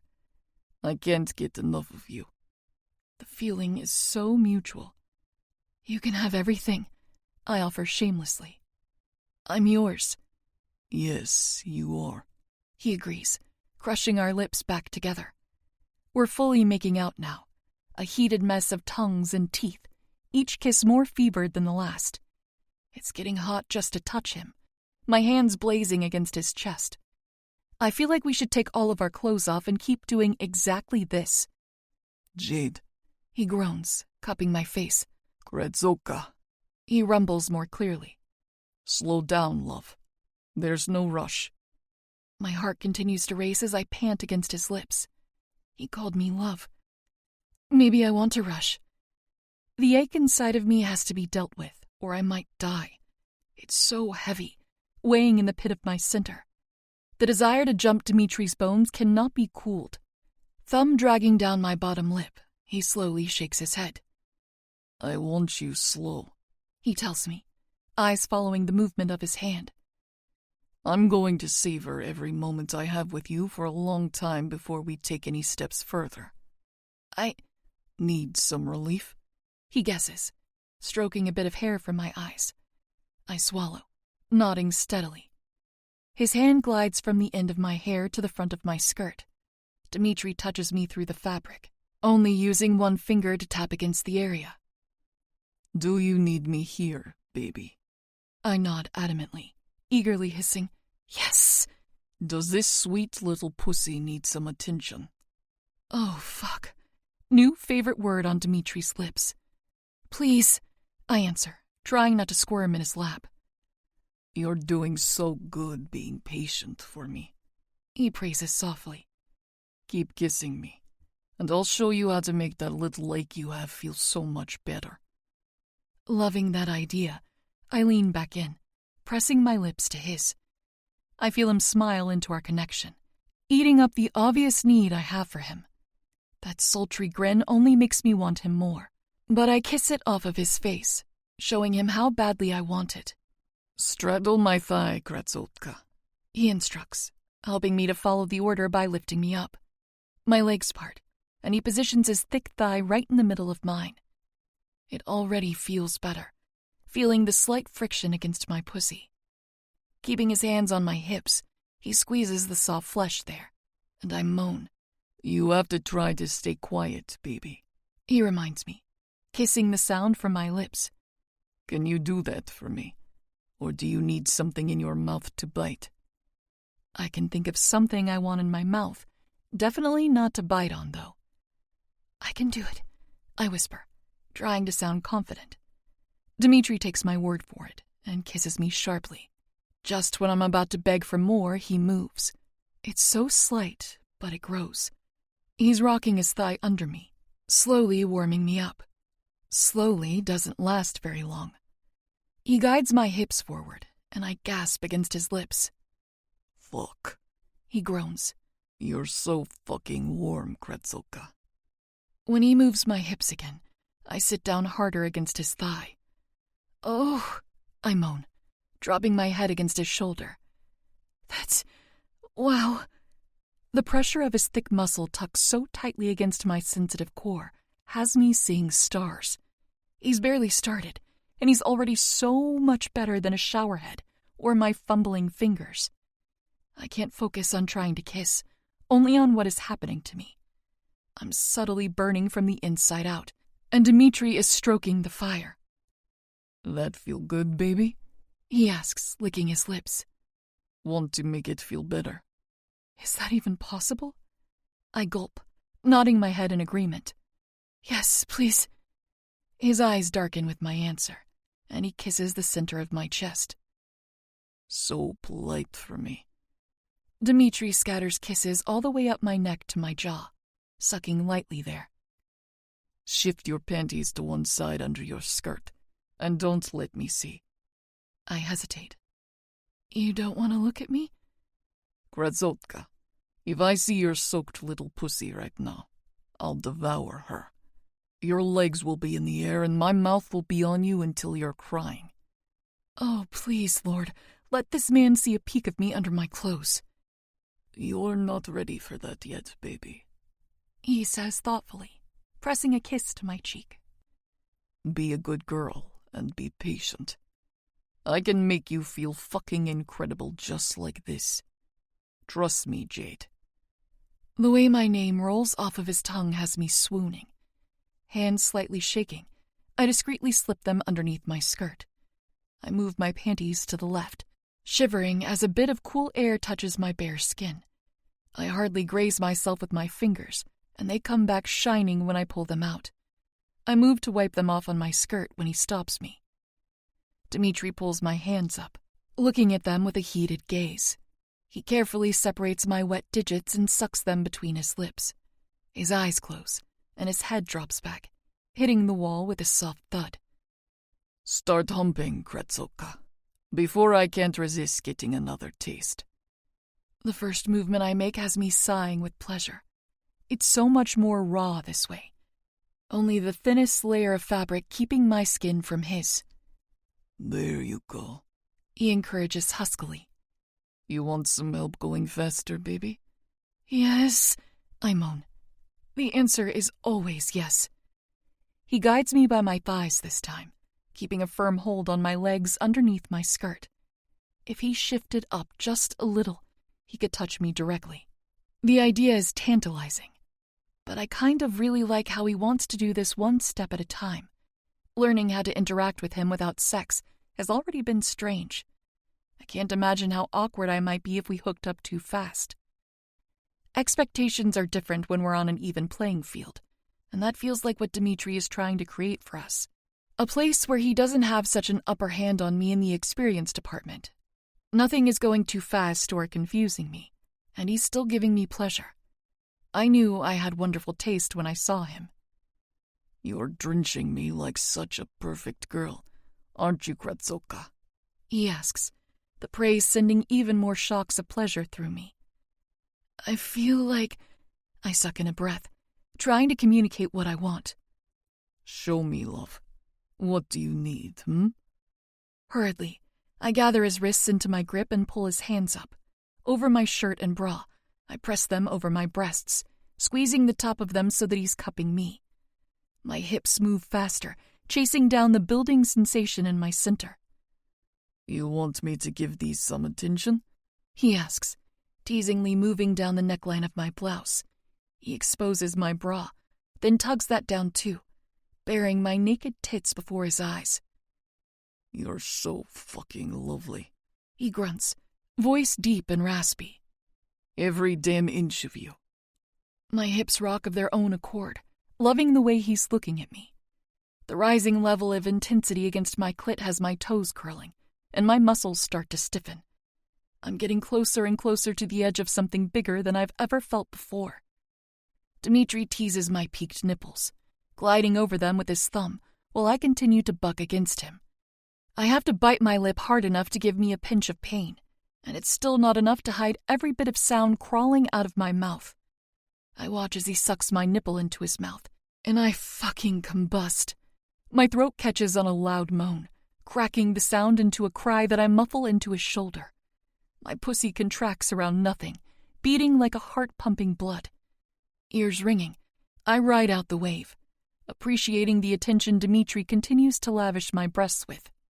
My legs shake, trembling around his thigh as the orgasm rocks through me. Shh, he coos, working me through the slowing waves of ecstasy. You have to be quiet for me, Kratzoka. There you go. Breathe through it, baby. I whimper against him, a cool brush of warm washing over me. My heart is hammering, but the rush is amazing. It's like the most electric surge of contentment taking over me, and there's nothing I can do except bask in. Dimitri kisses each of my breasts before covering them up and reaching for my face. He presses little pecks all over, peppering my neck and face while I just breathe. He doesn't seem to care at all that his pants definitely have a wet spot, nor does he mind that I'm a little spacey. Is that better, love? He asks, running his hands down my arms in a gentle caress. My lips lift in a tired smile. So much better. You need some rest, he notes, not sounding at all disappointed. What about you? I ask, nodding to the substantial lift in his pants. I don't have to see underneath to know he's hard there. I'll take care of myself, he tells me, leaning closer. Tonight, while you're tucked away in bed, rubbing your little clit to this memory, I'll be fucking my fists thinking of your taste and how goddamn pretty you are when you come for me. How do I get a ticket to that show? Oh, okay. Do me a favor, Kratzoka. Anything. Yes? When you're touching yourself before you fall asleep, and you're about to finish, say my name. But you won't hear it. I'll know that you say it, he tells me. I'll come harder knowing that my girl is in her bed, doing the same thing I am in mine. And damn, only 15 minutes after he leaves, I have to tuck my fingers into my panties and rub until I come. I make good on my promise, whispering his name into my pillow until my orgasm subsides, and I drift off into a dreamless sleep. Chapter 22. Jade. Fight class sucks. Contrary to how I snapped on Kim, I am not a punching kind of girl. Why do I have to hurt my hands to hurt someone else? It's counterintuitive bullshit and I hate it. I'd rather use a weapon. I'm not doing another fight class next year, I tell Mateo as he slowly lowers an ice pack to my sore knuckles. I don't care if I level up or not. Never again. He chuckles at my dramatic sigh. Do you want something for the pain? I perk up at the offer. Do you have something? Tylenol. Armani interjects, giving Mateo a hard stare. Oh, lighten up, Sergeant Killjoy. He scoffs, rolling his eyes. I was going to give her a gummy, not a fucking Percocet. You have Percocets? I question, widening my eyes at him. Not for you, he doesn't. Armani responds, stating the obvious. I don't want one. I reply, giving him a look that screams, duh. I'm just shocked he has them. Does the outfit sell drugs here? No, we just have a personal stash with the doctors here, Mateo explains. for emergencies. That makes so much more sense. But you do have gummies? Yep, Mateo says, lifting up my other hand to inspect it. you need to wrap your hands with a thicker layer next time. I wrapped them until I could barely close my fists, I mutter grumpily. Can't I just switch to another weapons class? Shooting with Armani seems way better than learning how to half-ass defend myself in that horrid class. We can pull you out of the fight training for another free period, but it's too late to switch, Armani suggests with no trace of judgment in his voice. He doesn't care if I want to quit as long as it'll make me happy. But coming here, I told myself that I would try my best. Quitting this soon wouldn't be my best. I hesitate before saying, maybe if it gets worse. Okay. He nods. Just say the word and I'll handle it. Thank you, I reply sincerely. Try to lay off your right hand in the next class, Mateo advises, pointing to the knuckle of my middle finger. This is pretty bruised, so that's likely why you're so sore. We have an option to do conditioning when we're in pain, so I'll just do that. Running laps and doing some strength training sounds gross, but better than crushing my already bruised hands into a punching bag. Good idea, he agrees, gently laying a second ice pack on that hand. With both of my limbs pinned under ice, I can't grab my emailer as it buzzes against my hip. Will you check that? I ask, nodding to the little device for Mateo to grab. He flicks it open, studying the screen before his lips spread wide. What is it? Without explaining, he spins the screen so that it faces me. I love seeing him be a little sap for you. I smile before I even see the message, knowing it's from our dad. Dad. How are you doing, sweetheart? Leon brought Bastion by today and we showed him pictures of you. He's very excited to meet his new aunt. I stick out my lower lip, heartwarming. Aw, I draw out. Will you text him back for me? Of course he agrees, asking me what to say and then showing me the screen again before clicking send. Me. I'm so excited to meet him too. Doing pretty good. Sore from fight training, but enjoying everything else. We're going to cook swordfish this week in cooking. One more thing, Mateo hums, typing out another message. As he shows it to me, he puts a finger to his lips to mime that it's a secret from Armani. Me. Also, Daddy, is it okay if Mateo gives me a little gummy? I'm okay, really, but my knuckle is bruised, and it hurts a bit. I have to suck in my cheeks to hide a laugh. Giving him a look of approval is all he needs to send that through as well. Daddy was a little bit of an overkill, but it does tend to soften him up. The first time I ever called him that, I was crying through a nightmare, and he was the one to wake me up. It was obvious that it meant a lot for him to be able to comfort me, and he held me through the disorientation until I was able to fall back asleep. Since then, I've used it a few times, usually when telling him I love him. I never got to call him that growing up, so it feels like my right to make up for lost time. It's not even 30 seconds later before my emailer buzzes again. Dad. As long as he's with you the whole time and you feel okay taking one, it's all right with me. I've got a busy night tonight, so I have to go, but we'll talk soon, okay? Stay safe, sweetheart. We all love you. Score! Mateo cheers, sending back a quick I love you too message for me before tossing the device aside. He moves to his small wooden side table, rummaging through the top drawer. Mateo? Armani scolds, huffing at him. Dad says edibles are a go. You've been overruled. 1. Armani relents. You can give her 1, and you can't have any while you're taking care of her. Am I some kind of amateur to you? Mateo asks, clearly offended. I'm not going to get high with her. I'm giving her medicine. Medicine that will make her high, Armani points out. That's the whole medicine part, Mateo argues, snorting. You can't cure a bruise, but you can make it so you don't feel it anymore. If it really worries you, I don't have to have one, I tell Armani, genuinely meaning it. I know what being anxious is like, and if my having an edible while we're here really freaks him out, I won't. No, Mateo groans. Don't feed his need to control everything.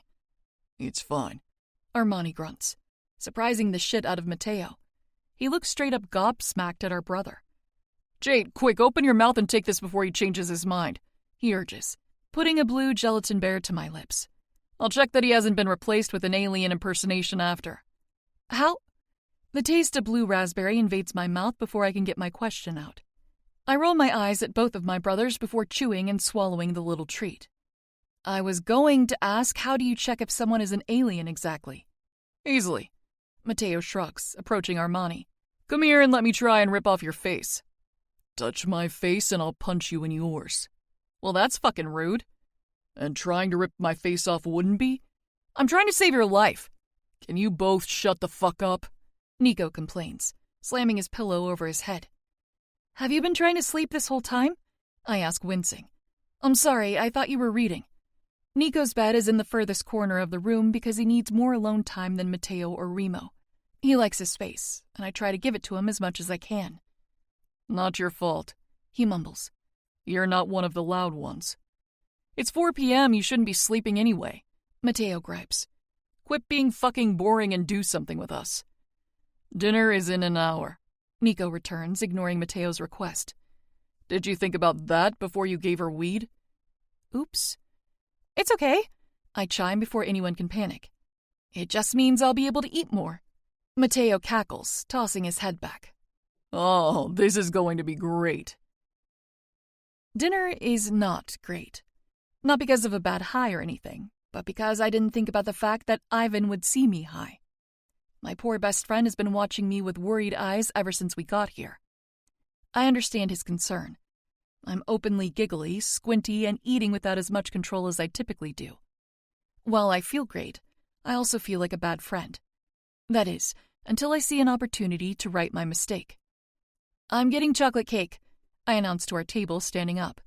Matteo moves to get up too, but I shake my head at him. Colton is over there, I'll be fine. Sit, I'll grab you a piece too. I don't know. He contemplates, looking around. It's literally 10 feet away, I remind him. I'm perfectly okay. Even if he's reluctant about it, he nods and retakes his seat. Thankfully, this little debate doesn't go on long enough for Colton to move places, because he's exactly who I need to see.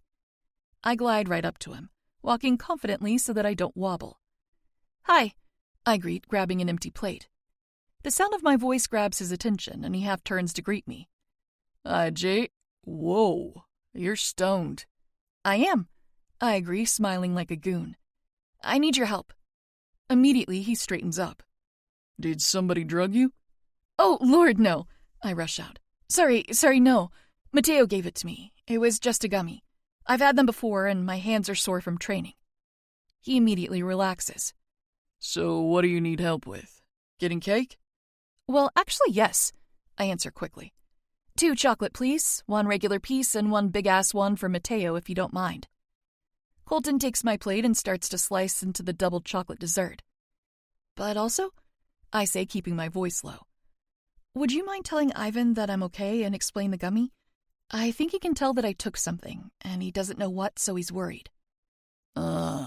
He hums. More of your dirty work, I flush, lifting a shoulder. If you don't mind. Chuckling, Colton hands me back my plate, now full of cake. I'll tell him for you, littlest Moretti.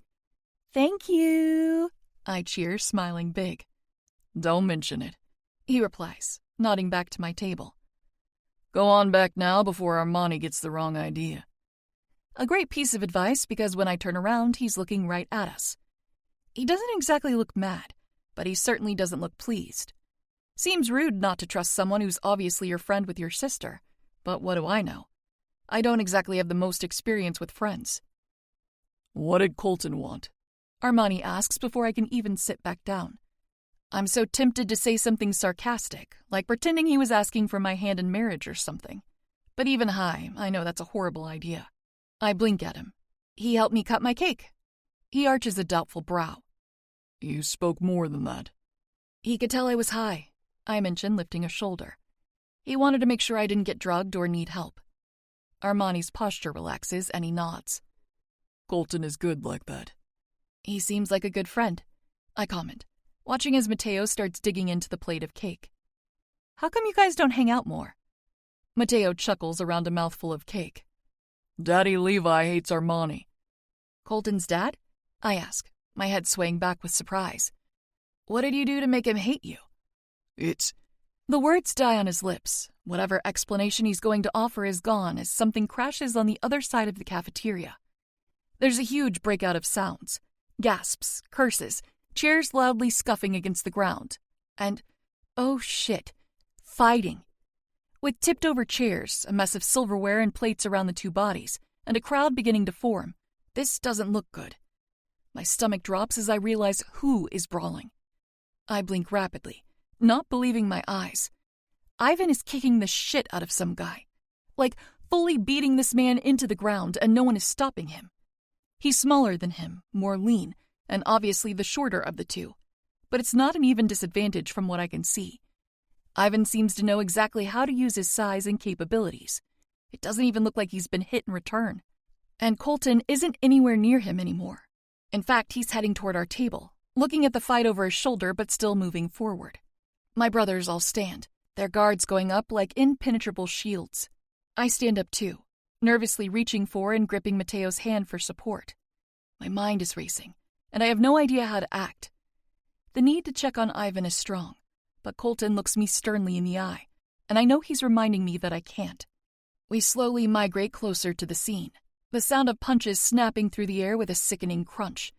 Mateo uses his body to shield mine, keeping me tucked behind him. I'm barely able to squeeze my gaze around his arms to watch. The cafeteria has officially become a biohazard. Blood from the man on the ground is splattered around him, even speckling Ivan's face and fists. It looks like something out of a horror movie, like a murder scene. My nervous stomach flips, churning with nausea. I don't think that large amounts of blood will ever not make me feel ill. Too many memories. Just when I think it's over, Ivan swings his leg back, kicking the man in the gut one last time. I swear it sounds like bones cracking, the noise harsh enough to make me flinch. Mateo tightens his hand on mine, reminding me that he's here and I'm safe. "You're fucking dead," the guy wheezes, crimson staining his teeth. "You broke the rules," he coughs. "Russian piece of... Report me to the Lord, then," Ivan challenges, his voice dark and laced with a cold threat. "And I'll make sure to tell him exactly why you got your ass fucking handed to you. You want him to know what you said? If he knows, her dad finds out, and then we'll see who's really fucking dead." "What did he say?" Armani asks his friend. "Did you hear it?" "He said something about Jade being high and vulnerable," Colton reports quietly, and I gulp. "You can assume the rest." "He beat him up for Jade?" Mateo questions seriously, his chest puffing up. "Why does he care about my little sister?" "I don't think it was about Jade specifically," Colton lies. "Pretty sure it was the principle of it. You know the rumors about his sister." "No, I don't." "Fuck, that's right," Mateo says, looking visibly nauseous. I don't have to know the rumors to know the implication. Something happened to Dmitri and Ivan's little sister, and it was something horrible. "Good for him. That creep deserves to fucking drown," Remo mutters. "Actually, why tell her dad when she's got 4 brothers right here?" Ivan suggests, staring down at the man at his feet like he's nothing. "What a good idea," Armani calls out, stepping through the crowd. A hush to the whispering and discussion around us transcends. People watch Armani with eager, bloodthirsty eyes. They want him to destroy this guy further, but I really hope that he doesn't. We have to tone this down before it gets even more out of control. I can't deal with Ivan or my brother getting themselves into trouble that they can't come back from. It would be too much. More than that, I wish I could go up there and give my best friend a hug. He just absolutely demolished someone in a fight because of a slimy comment. He could have let that go, but he didn't. He defended me without a second thought. "Stay down," Armani warns as the guy tries to get to his feet. My brother doesn't have to lay hands on him. The demand works well enough. "I hear you like vulnerable girls," he sneers, making his disdain evident. "How does it feel to be the most vulnerable person in the room now?" "I didn't say shit," the guy tries to argue. "A weak motherfucker and a liar at that," Armani tisks, shaking his head while he circles the man like a wolf with its prey. "How sad for you." From the corner of my eye, I watch as Ivan ducks out of the cafeteria, not looking back. I desperately want to chase after him to make sure he's okay, but I can't. Dmitri will take care of him, surely. Besides, there's hardly a scratch on him. Just hit me and get it over with, he snaps, gritting his teeth.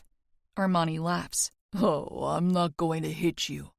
Running your mouth about my little sister earns you way more than a quick beating. No, I'm going to give you a choice. The guy groans, clutching his side in pain. I don't give a fuck about your sister or your stupid fucking games. Piss off. Option 1. Armani continues, ignoring the man's request. You take the emergency boat home tonight, and I'll give you a head start until the semester ends. But after that, I'm coming for you. Oh God, this is a horrible time to be high. Fuck you, he spits. I wasn't fucking done, Armani grits out. I know he wants to hit him, but he can't be seen beating up a student, let alone one who's already on the ground, even if he's a dirtbag who deserves it. You can go home tonight with your head start, or I can slit your throat from ear to ear as soon as we leave the dock at the end of the semester. Your choice. There's a long pause before the bleeding guy relents. Fine. Good choice, Armani comments. We'll be watching you. Everything rushes by quickly after that. Mateo uses our hands being locked together to get me out. We leave the building like it's on fire while the rest of our siblings and Colton follow more slowly behind. What about my cake? I protest, sad to have left it behind. I'll get you more later, Mateo assures me. Can we slow down? I whine. No, he answers. And before I can complain about falling over my feet, he scoops me up and puts me over his shoulder. I yelp, immediately feeling dizzy from the motion. Cover her skirt, Armani shouts from behind us. Already doing it, Mateo drawls. He's keeping my skirt down with his forearm, using his elbow to lock me in place safely. I feel like being carried is unnecessary, I report, using my newfound position to my advantage by pinching his hips. Mateo doesn't even flinch. I'll put you down when we get to the room. I let out a long sigh but just go with it. It's not a long walk, and with as fast as we're moving, there's no point in arguing. We'll already be where we're going before this stubborn boy relents. It takes a few seconds for me to regain my bearings once I'm put back on my feet, so much so that I flop onto the couch instead of trying to hold on to my balance. Once we're all inside and the door is shut, we collectively breathe. Well, that was one crazy-ass meal, Mateo says, still seemingly in disbelief. That Russian kid seriously did a number on him. Didn't expect him to be able to pound his face in with that size. Honestly, me either. And I knew Ivan had been extremely well trained. He's not much smaller than Nico, Remo points out. And we all know what he can do. I don't really know, but I also don't think I want to see it for myself. I am fully fine with taking their word for it. You good, Jade? Colton asks, looking cautious. All good, I assure him. Just a bit dizzy from being transported like an oversized bag of flour. Also bummed that my cake was left behind. The cowboy laughs. There's plenty more. I'm sure Mateo will make good on his promise to replace it. He better.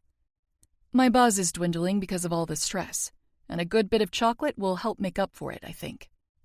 Now, Armani says, straightening his shirt cuffs. Before I go make sure that the dead man walking, or rather limping, is getting on the boat. What did we learn today, kids? No drugs before dinner, Mateo and I say in unison. What a strange life lesson to learn. Chapter 23. Dmitri. With the silver moon's reflection flickering through choppy waves, the night unveils itself, and my mask sheds. Rushing water and the soft purr of the boat's engine buzzes around, filling the air with little more than faint noise. It creates a buffer, allowing me to move without the importance of pure silence. Sneaking on and off of shipping vessels isn't new to me. I've done it time and time again, crafting the particular set of skills necessary to succeed in the task. Tonight is different. This is an unscheduled mission, one that hasn't been meticulously planned and carefully thought out. My target for this outing isn't goods to trade. It's a life to end. Using the small amount of intel I was able to gather before putting myself in this position, I already knew just where to find him, below deck and unguarded. A truly stupid lack of precaution on his part, but in this case, guards wouldn't help, nor would they save him from me. Nothing could save a man who opens his mouth to spew vile things about my Jade. His name is Billy Bossen, and he is a new member of the Lost Reapers. The motorcycle club is simply going to have to go on without him, because he's not making it home. Not on this boat, and not in this lifetime. I stalk around the darker bits of the vessel, aligning myself with the shadows to remain hidden. Billy doesn't get to have a moment to prepare for me. I want to see the light of hope slip from his eyes when I reveal myself. I don't have time to torture him for hours on end, or I'll be too far to swim back to the island. I'll take his horror and fear as penance before ending his life instead. If he'd actually laid a hand on her, he wouldn't have made it to the dock. I'd have killed him where he stood. Rules be damned. Slipping into place, I find him with his eyes down, focused on pressing an ice pack to his ribs. Ivan did a number on him. I can see that much from here. Cracked dry blood on the corner of his mouth and bruises already blooming on his swollen face. I get close enough, amused by his horrible spatial awareness. He should be able to feel me watching him. There should be hair standing up on the back of his neck and fear licking at the base of his spine.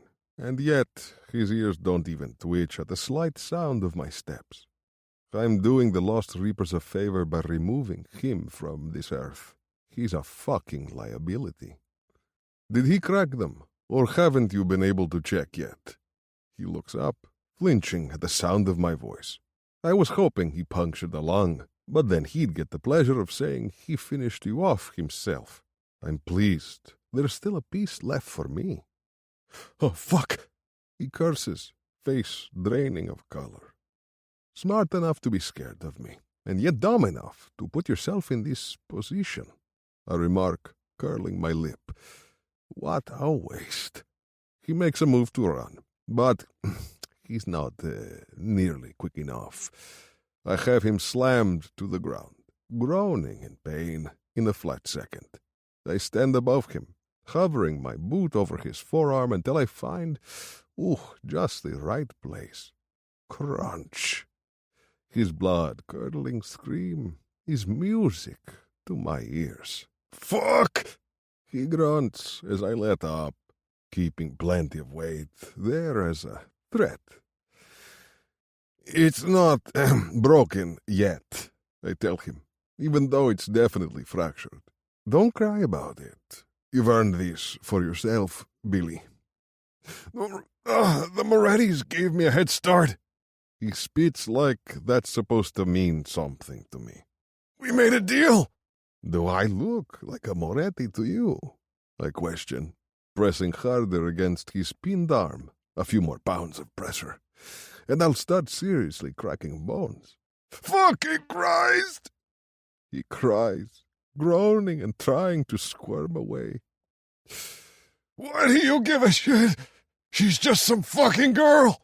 That fucking girl is my girl. No! He protests, face as white as a ghost. He's desperate to believe it isn't true. My girl, I repeat, my woman, the future mother of my children, my soon-to-be wife. I trail on, growing angrier with every word. She's mine. Should have kept your mouth shut, Bossen. Now, look at what you made me do. I didn't know! He bursts out pleadingly. Do you think that matters? I snap, losing patience. Time is running out. The further and further the boat drifts from shore. Anyone who thinks about my woman deserves death. And you didn't just think it. You spoke it into existence. I am sorry. He stutters. I don't care. I deadpan. There's no room for people like you to exist here, and I have no mercy to spare. What are you going to do with me? He whimpers. There are tears pooling in his eyes, and I see it then, the look of dreaded defeat. Well, first, I'm going to kill you, I answer, relishing the cry he bellows in response. And then I'm going to let the sharks have you. He simply cries harder, fueling my need for his pain. It's so satisfying to watch him die before I even kill him. And tomorrow night, while the fish are devouring the rest of your worthless fucking body, I'll be devouring my future wife, the woman you wanted so badly. You got yourself killed for it. Please, he begs. It's no use. As if I'd ever let him keep breathing after the things he said about my girl. My Jade, my precious. Too good for this awful world, girl. Only pathetic, weak men die begging for mercy, I tell him, disgusted to even look at him. The knife I have stored in my belt is heavy in my hand as I pull it out, the silver metal flashing under the boat's light. So, I guess that's only fitting, isn't it? Slashing into his femoral artery, I drag my blade up his thigh all the way to his balls, removing them with one deep cut. He squeals like a pig and bleeds even faster than one. His skin shifts into a pale, cold color, but just to be sure, I puncture his jugular before I send his bloodied body crashing into the dark waters below. The sickening plop of his lifeless corpse is going to draw the attention of the crew, but before they have time to investigate, I'll already be in the water. As I get to the edge of the stern, I get a good look at the island in the distance. It should be about a mile back, maybe a bit more. I've swam for over a mile before, but it's never been done for a better reason. Exactly 20 hours later, I scale Jade's building, slipping into her room through her cracked window. The stupid thing is ridiculously small, but I don't mind having to squeeze through. I need to see her, and this is the safest way to do that without being spotted. This time, though, I don't have any intention of staying. I'm taking her with me. She's already asleep when my feet hit the floor, and she doesn't rouse at all when I walk to the side of her bed frame.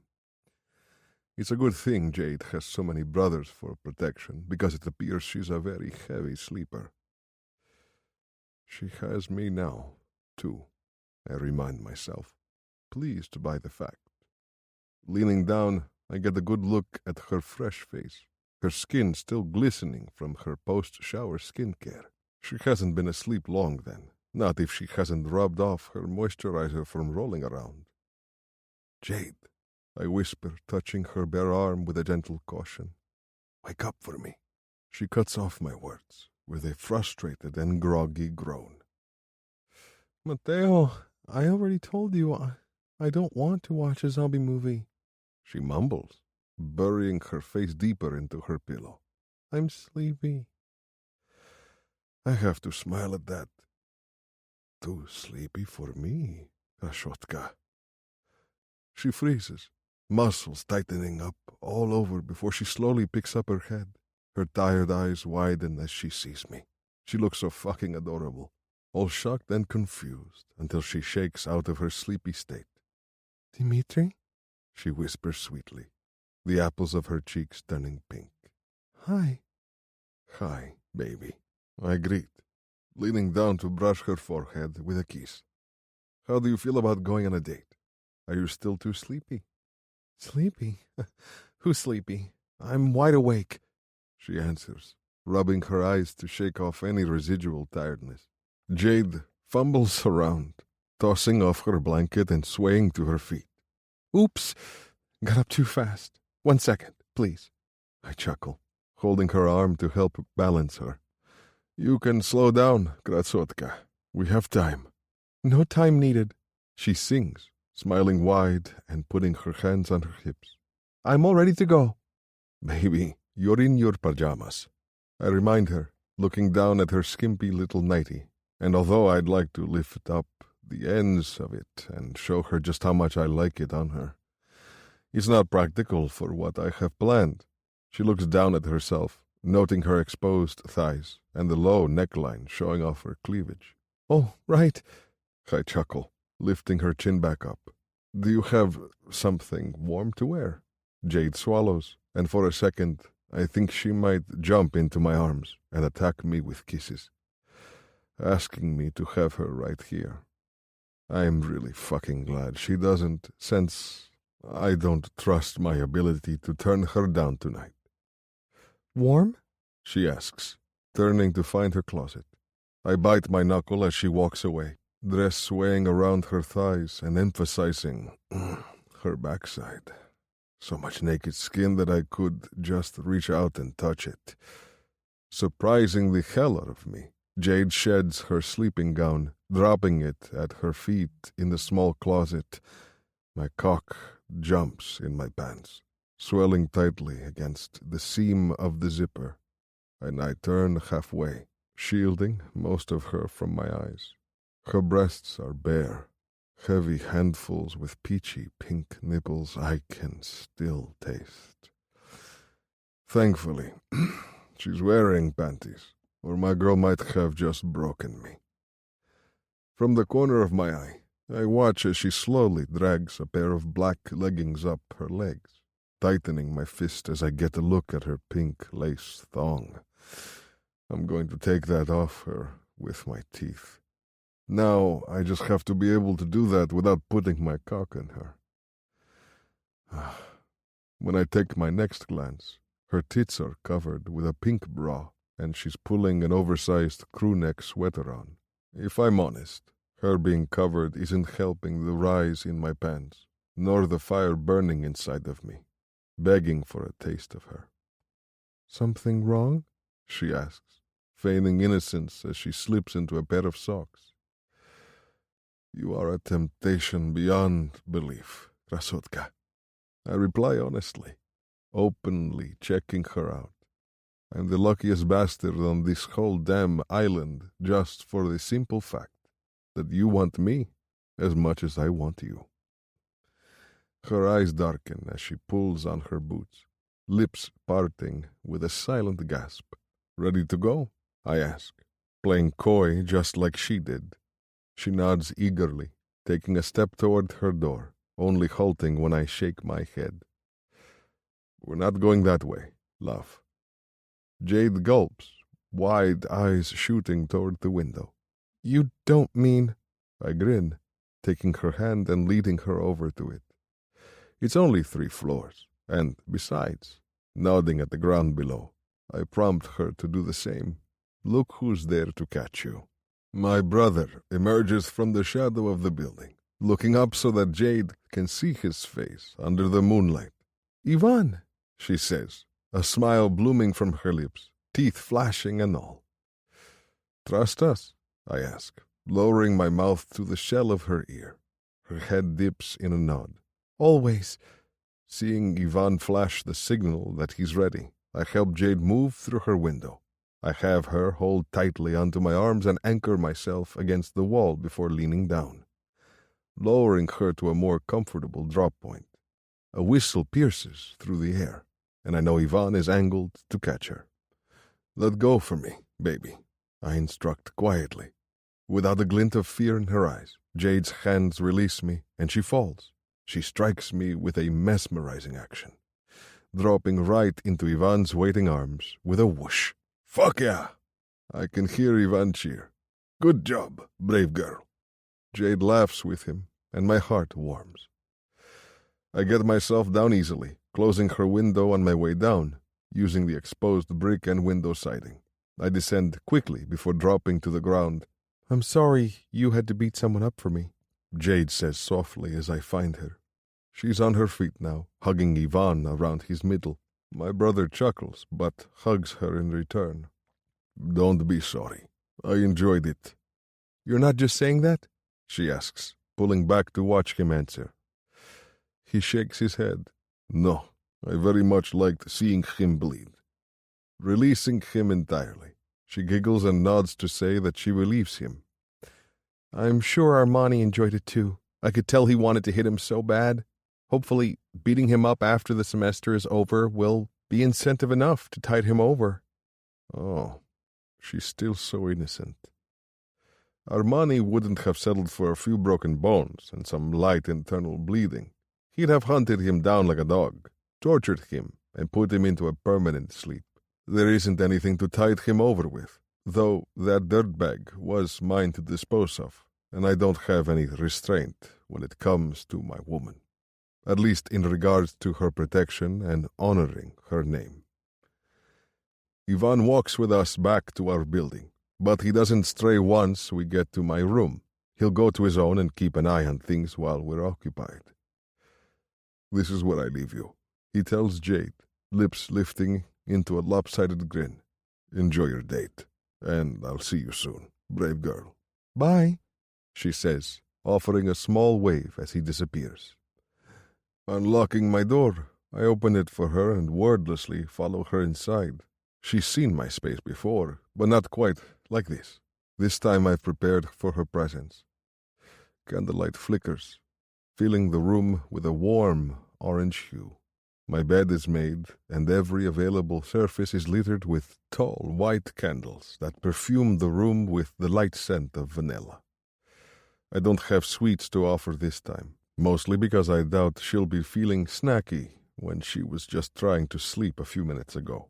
Surprise lights up my girl's face, her blue eyes sparkling as she looks around, a hand covering her mouth. Dimitri? She whimpers, stunned as she takes a full turn, scanning every bit of the room in one go. This is... wow. You like it? This is so romantic. She breathes, spinning around to take it all in another time. It's really not much. There will be much more lavish and romantic dates in our future, but I've done the best that I can with what we have on the island. There isn't much you can do for a secret date when it's past midnight on a secluded island with prying eyes. It'll do, I say, reaching for her. You're not hungry, are you? Not even a little bit, she answers, rising up on her toes. Her arms surround the back of my neck and mine surround her waist, pulling her into a tight embrace. I was worried about you yesterday, I admit. How are you feeling? Guilty, she answers with a wince. I didn't think about you before taking the gummy, and I should have. And then Ivan... Don't feel guilty, I encourage, playing with the ends of her hair while we hug. You don't need to ask for permission. Don't think that I expect that of you. But a warning would be nice, she interrupts with a guess. Yes, I agree. A warning would help. Jade nods, her face brushing against my chest. I'm sorry. I press my lips against her soft hair. You don't need to apologize. And even if you did, you'd already be forgiven, Rasotka. So what are we doing on this date? She asks, teeth sinking into her bottom lip. My hands surround her face, actively ending our embrace. I thought I could teach you a different form of pain management. Her nose scrunches in the middle. You're going to give me Tylenol? I was thinking about easing you out, but if you'd rather have a Tylenol, let's go with your thing. She cuts in, face split into a nervous smile. Yeah? I ask, brushing her cheeks with my thumbs. You want my mouth on you, baby? One hand caressing down her face, I drag my fingers over Jade's lips, causing her to shiver. Her pupils widen, and she nods, mouth cracking open to let out a shaky breath. I feel it warm my fingertips and smirk. Is that why you stripped in front of me tonight, Krasotka? I ask, humming. Did you want to provoke me into keeping you naked? Well, a bit, she confesses, voice breathy and gentle. Naughty girl, I tisk, lowering my mouth to her cheek. Do it again for me. Her throat quivers with a gulp. No? Mm-hmm. I rumble, agreeing. Now, baby. Her sweatshirt is discarded to the side with one hurried tag. She steps out of her shoes next, throwing off her socks and kicking them to the side. Jade isn't overly confident when stripping for me, but she does so fucking good, watching me while clothes continue to fall off of her. Once she's down to her underwear, I hold a hand up for her to stop. I take a step forward, my fingers lifting the strap of her bra, gliding down the soft material. This stays on. You don't want to see them? She asks, lips quirking down. I can't see them, I amend, stopping her frown where it begins. You have no idea how much power over me you have, do you? I do? She squeaks. Absolutely, precious. I can't have you entirely naked in my bed, or I'll never let you leave it, Krasotka. That's how much power you have over me. I also slaughtered the man for speaking about you yesterday. I'd tell her as much if I didn't think it would ruin the mood. Jade's lips tip up. So if I took off my bra? Don't. I warn, voice firm but quiet. Not yet. Okay. She relents. But soon? As soon as you're my wife. Soon, I agree, slowly walking her back to my bed. Now, be a good girl for me and lay down, baby. I want those panties off and these gorgeous legs spread. I help her roll the lace down her legs and withhold a growl as she lays back, knees parting. Her pussy is exactly like I imagined. Fucking stunning. Just like the rest of her. Peachy pink and already dripping for me. Fuck, I mutter, taking her all in. She's silky fucking smooth and total perfection. Biting her lip, she asks, Do you like it? I love it. I correct, leaving no room for hesitation. How could I not? She blushes, pausing to consider her words. I read online that some guys don't like no hair there. It's not immature, is it? Of course not, I respond truthfully. Do you like being bare? She nods shyly. Yeah, then that's all that matters, baby. She could never shave or shave all the time, and I'd want her all the same. Who gives a fuck about body hair? I'm covered in it, and she's never complained. I never got to shave before, she admits softly. I never wanted to do anything that Kim could perceive as being slutty. So when I moved in with my dad, I shaved everything off, and I really liked it. Not just because it makes me feel all soft, but because I get to choose it, you know? If her father doesn't find that bitch, I will. I'll gut her like a fucking pig and make sure she knows that she didn't break Jade, and now she never will. Scum like her deserves to rot, alone and cold, never to be loved or thought of ever again. Let me show you how much I like it, I offer, pulling off my shirt with a single hand. Her eyes widen, scanning the valleys and bumps of exposed muscle. Like what you see, love. Uh-huh, she answers, lips parted. Fuck. I love this girl. I'd suspected as much already, but I'm not just falling for her. I'm already gone. My heart feels like it's triple the size when I'm near her, like it could burst through my chest from prolonged exposure to Jade. She makes every protective instinct inside of me light up with megawatt power, and I would never ask for it to change. It was overwhelming at first, almost worrisome.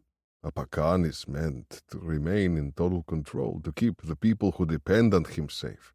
But Jade started to remove all my ability to think clearly, far faster than I was prepared for.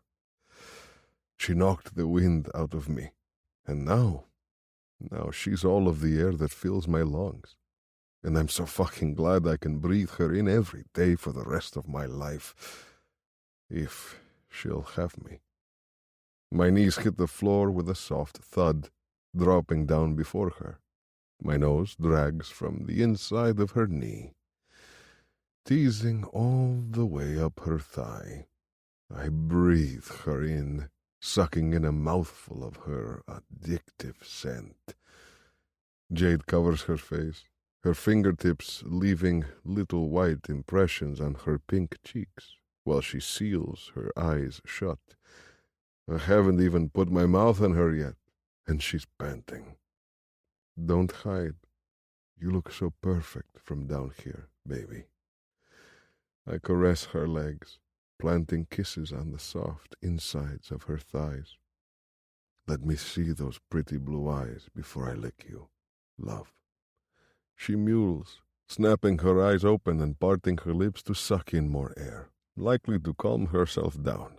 My girl is wound up. That's okay. I can help her with that.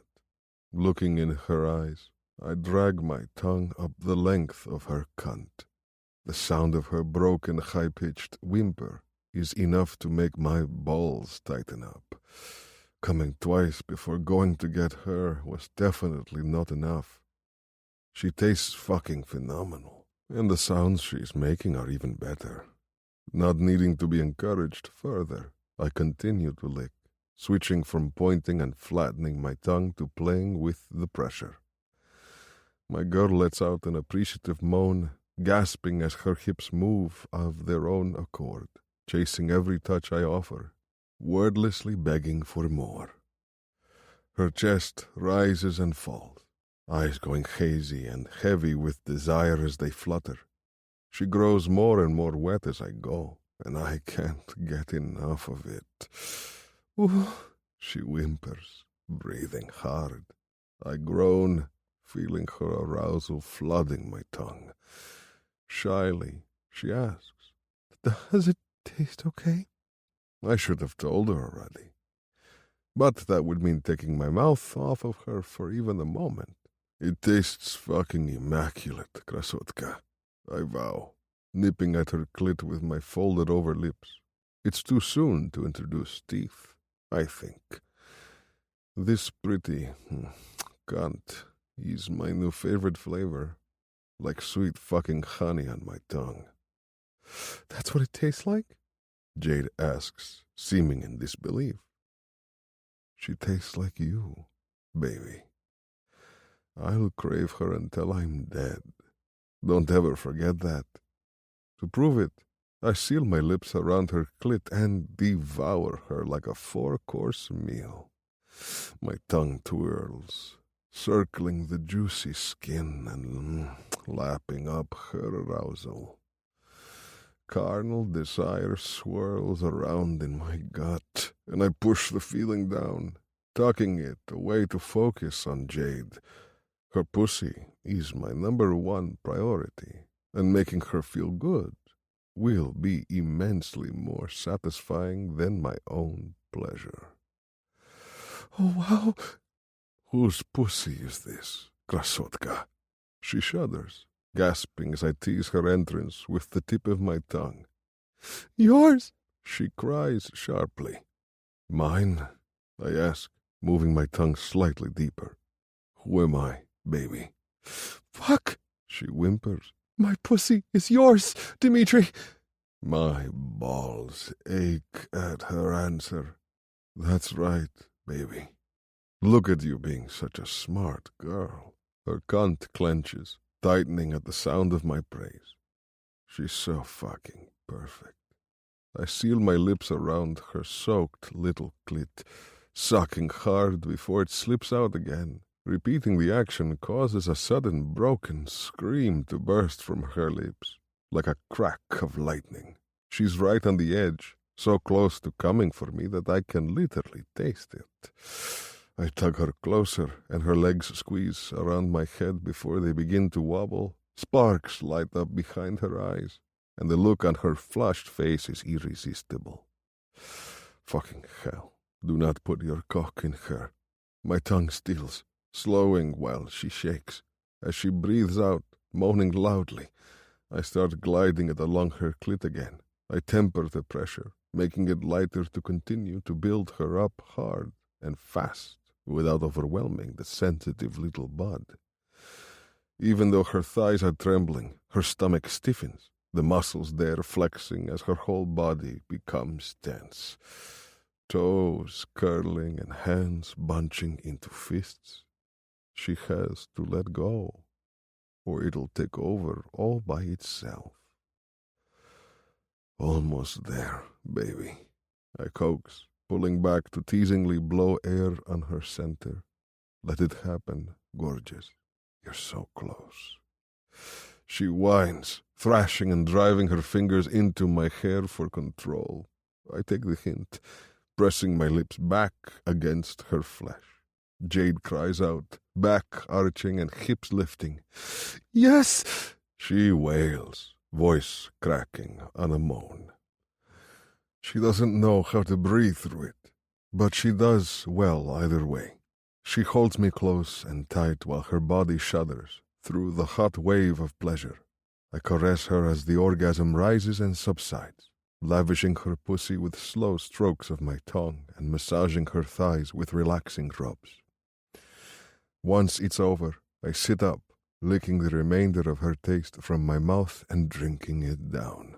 Doing okay, love? I ask softly. So good, she replies, sighing happily. Do I actually get to return the favor this time? My cock throbs, screaming yes, but I shake my head. Not yet, krasotka.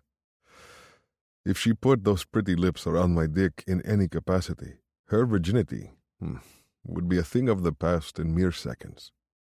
I'm hanging by a thread as it is, seeing her this way. But I want Jade to experience sex for the first time as my wife. I don't equate her virginity to her honor, but plenty of people do, and I would lose it if I saw anyone looking down at her for something I could have prevented. Besides, a little self-control is good for the soul, for now. Damn, she pouts, and I chuckle. Do you see how you feel right now, baby?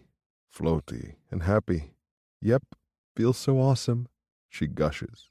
So, the next time you need to get your mind off of a little soreness, I murmur, kissing the inside of her thigh. Come to me, and I'll make you feel all better, just like this. No gummy needed, baby. I'll eat you out for so long. Everything apart from this pretty pink pussy will be numb. I don't have a problem with recreational use on principle, but here, I never want to see Jade in an inebriated state in a place where I can't step in ever again. Finding true trust in her brothers is going to be one of the most difficult things about keeping us a secret. Logically, I understand they're skilled and willing to do whatever it takes for her. I also know that it's an impossibility for anyone to protect her at the level that I'm willing to. That sort of devotion isn't built out of blood. It's made from the deepest part of my soul, crafted exclusively for her. God, she whimpers, having a boyfriend is so cool. Freezing between her legs, I flick my eyes up to hers. Fix that sentence, krasotka. She flushes even more pink. Having you as my boyfriend is so cool. Much better. I praise, hovering my mouth above her clit. Lay back for me, love. I need another taste. Oh, my God. Did she think I could just have her once? Silly girl. By the third time that she comes on my tongue, her arms and legs are so limp that I refuse to take her back to her room. She'll sleep in my bed, and I'll get her back before anyone can notice. I'll get less sleep if it means having her in my arms for as long as I can. Now I'm tempted to see how often I can have her here. Just like this. Chapter 24. Jade. A lawn party is something I thought rich ladies threw to drink tea and gossip. But this is something else entirely.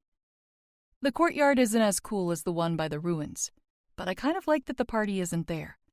That place feels special, like it's mine and Dimitri's. This is like a beach party just north of the beach.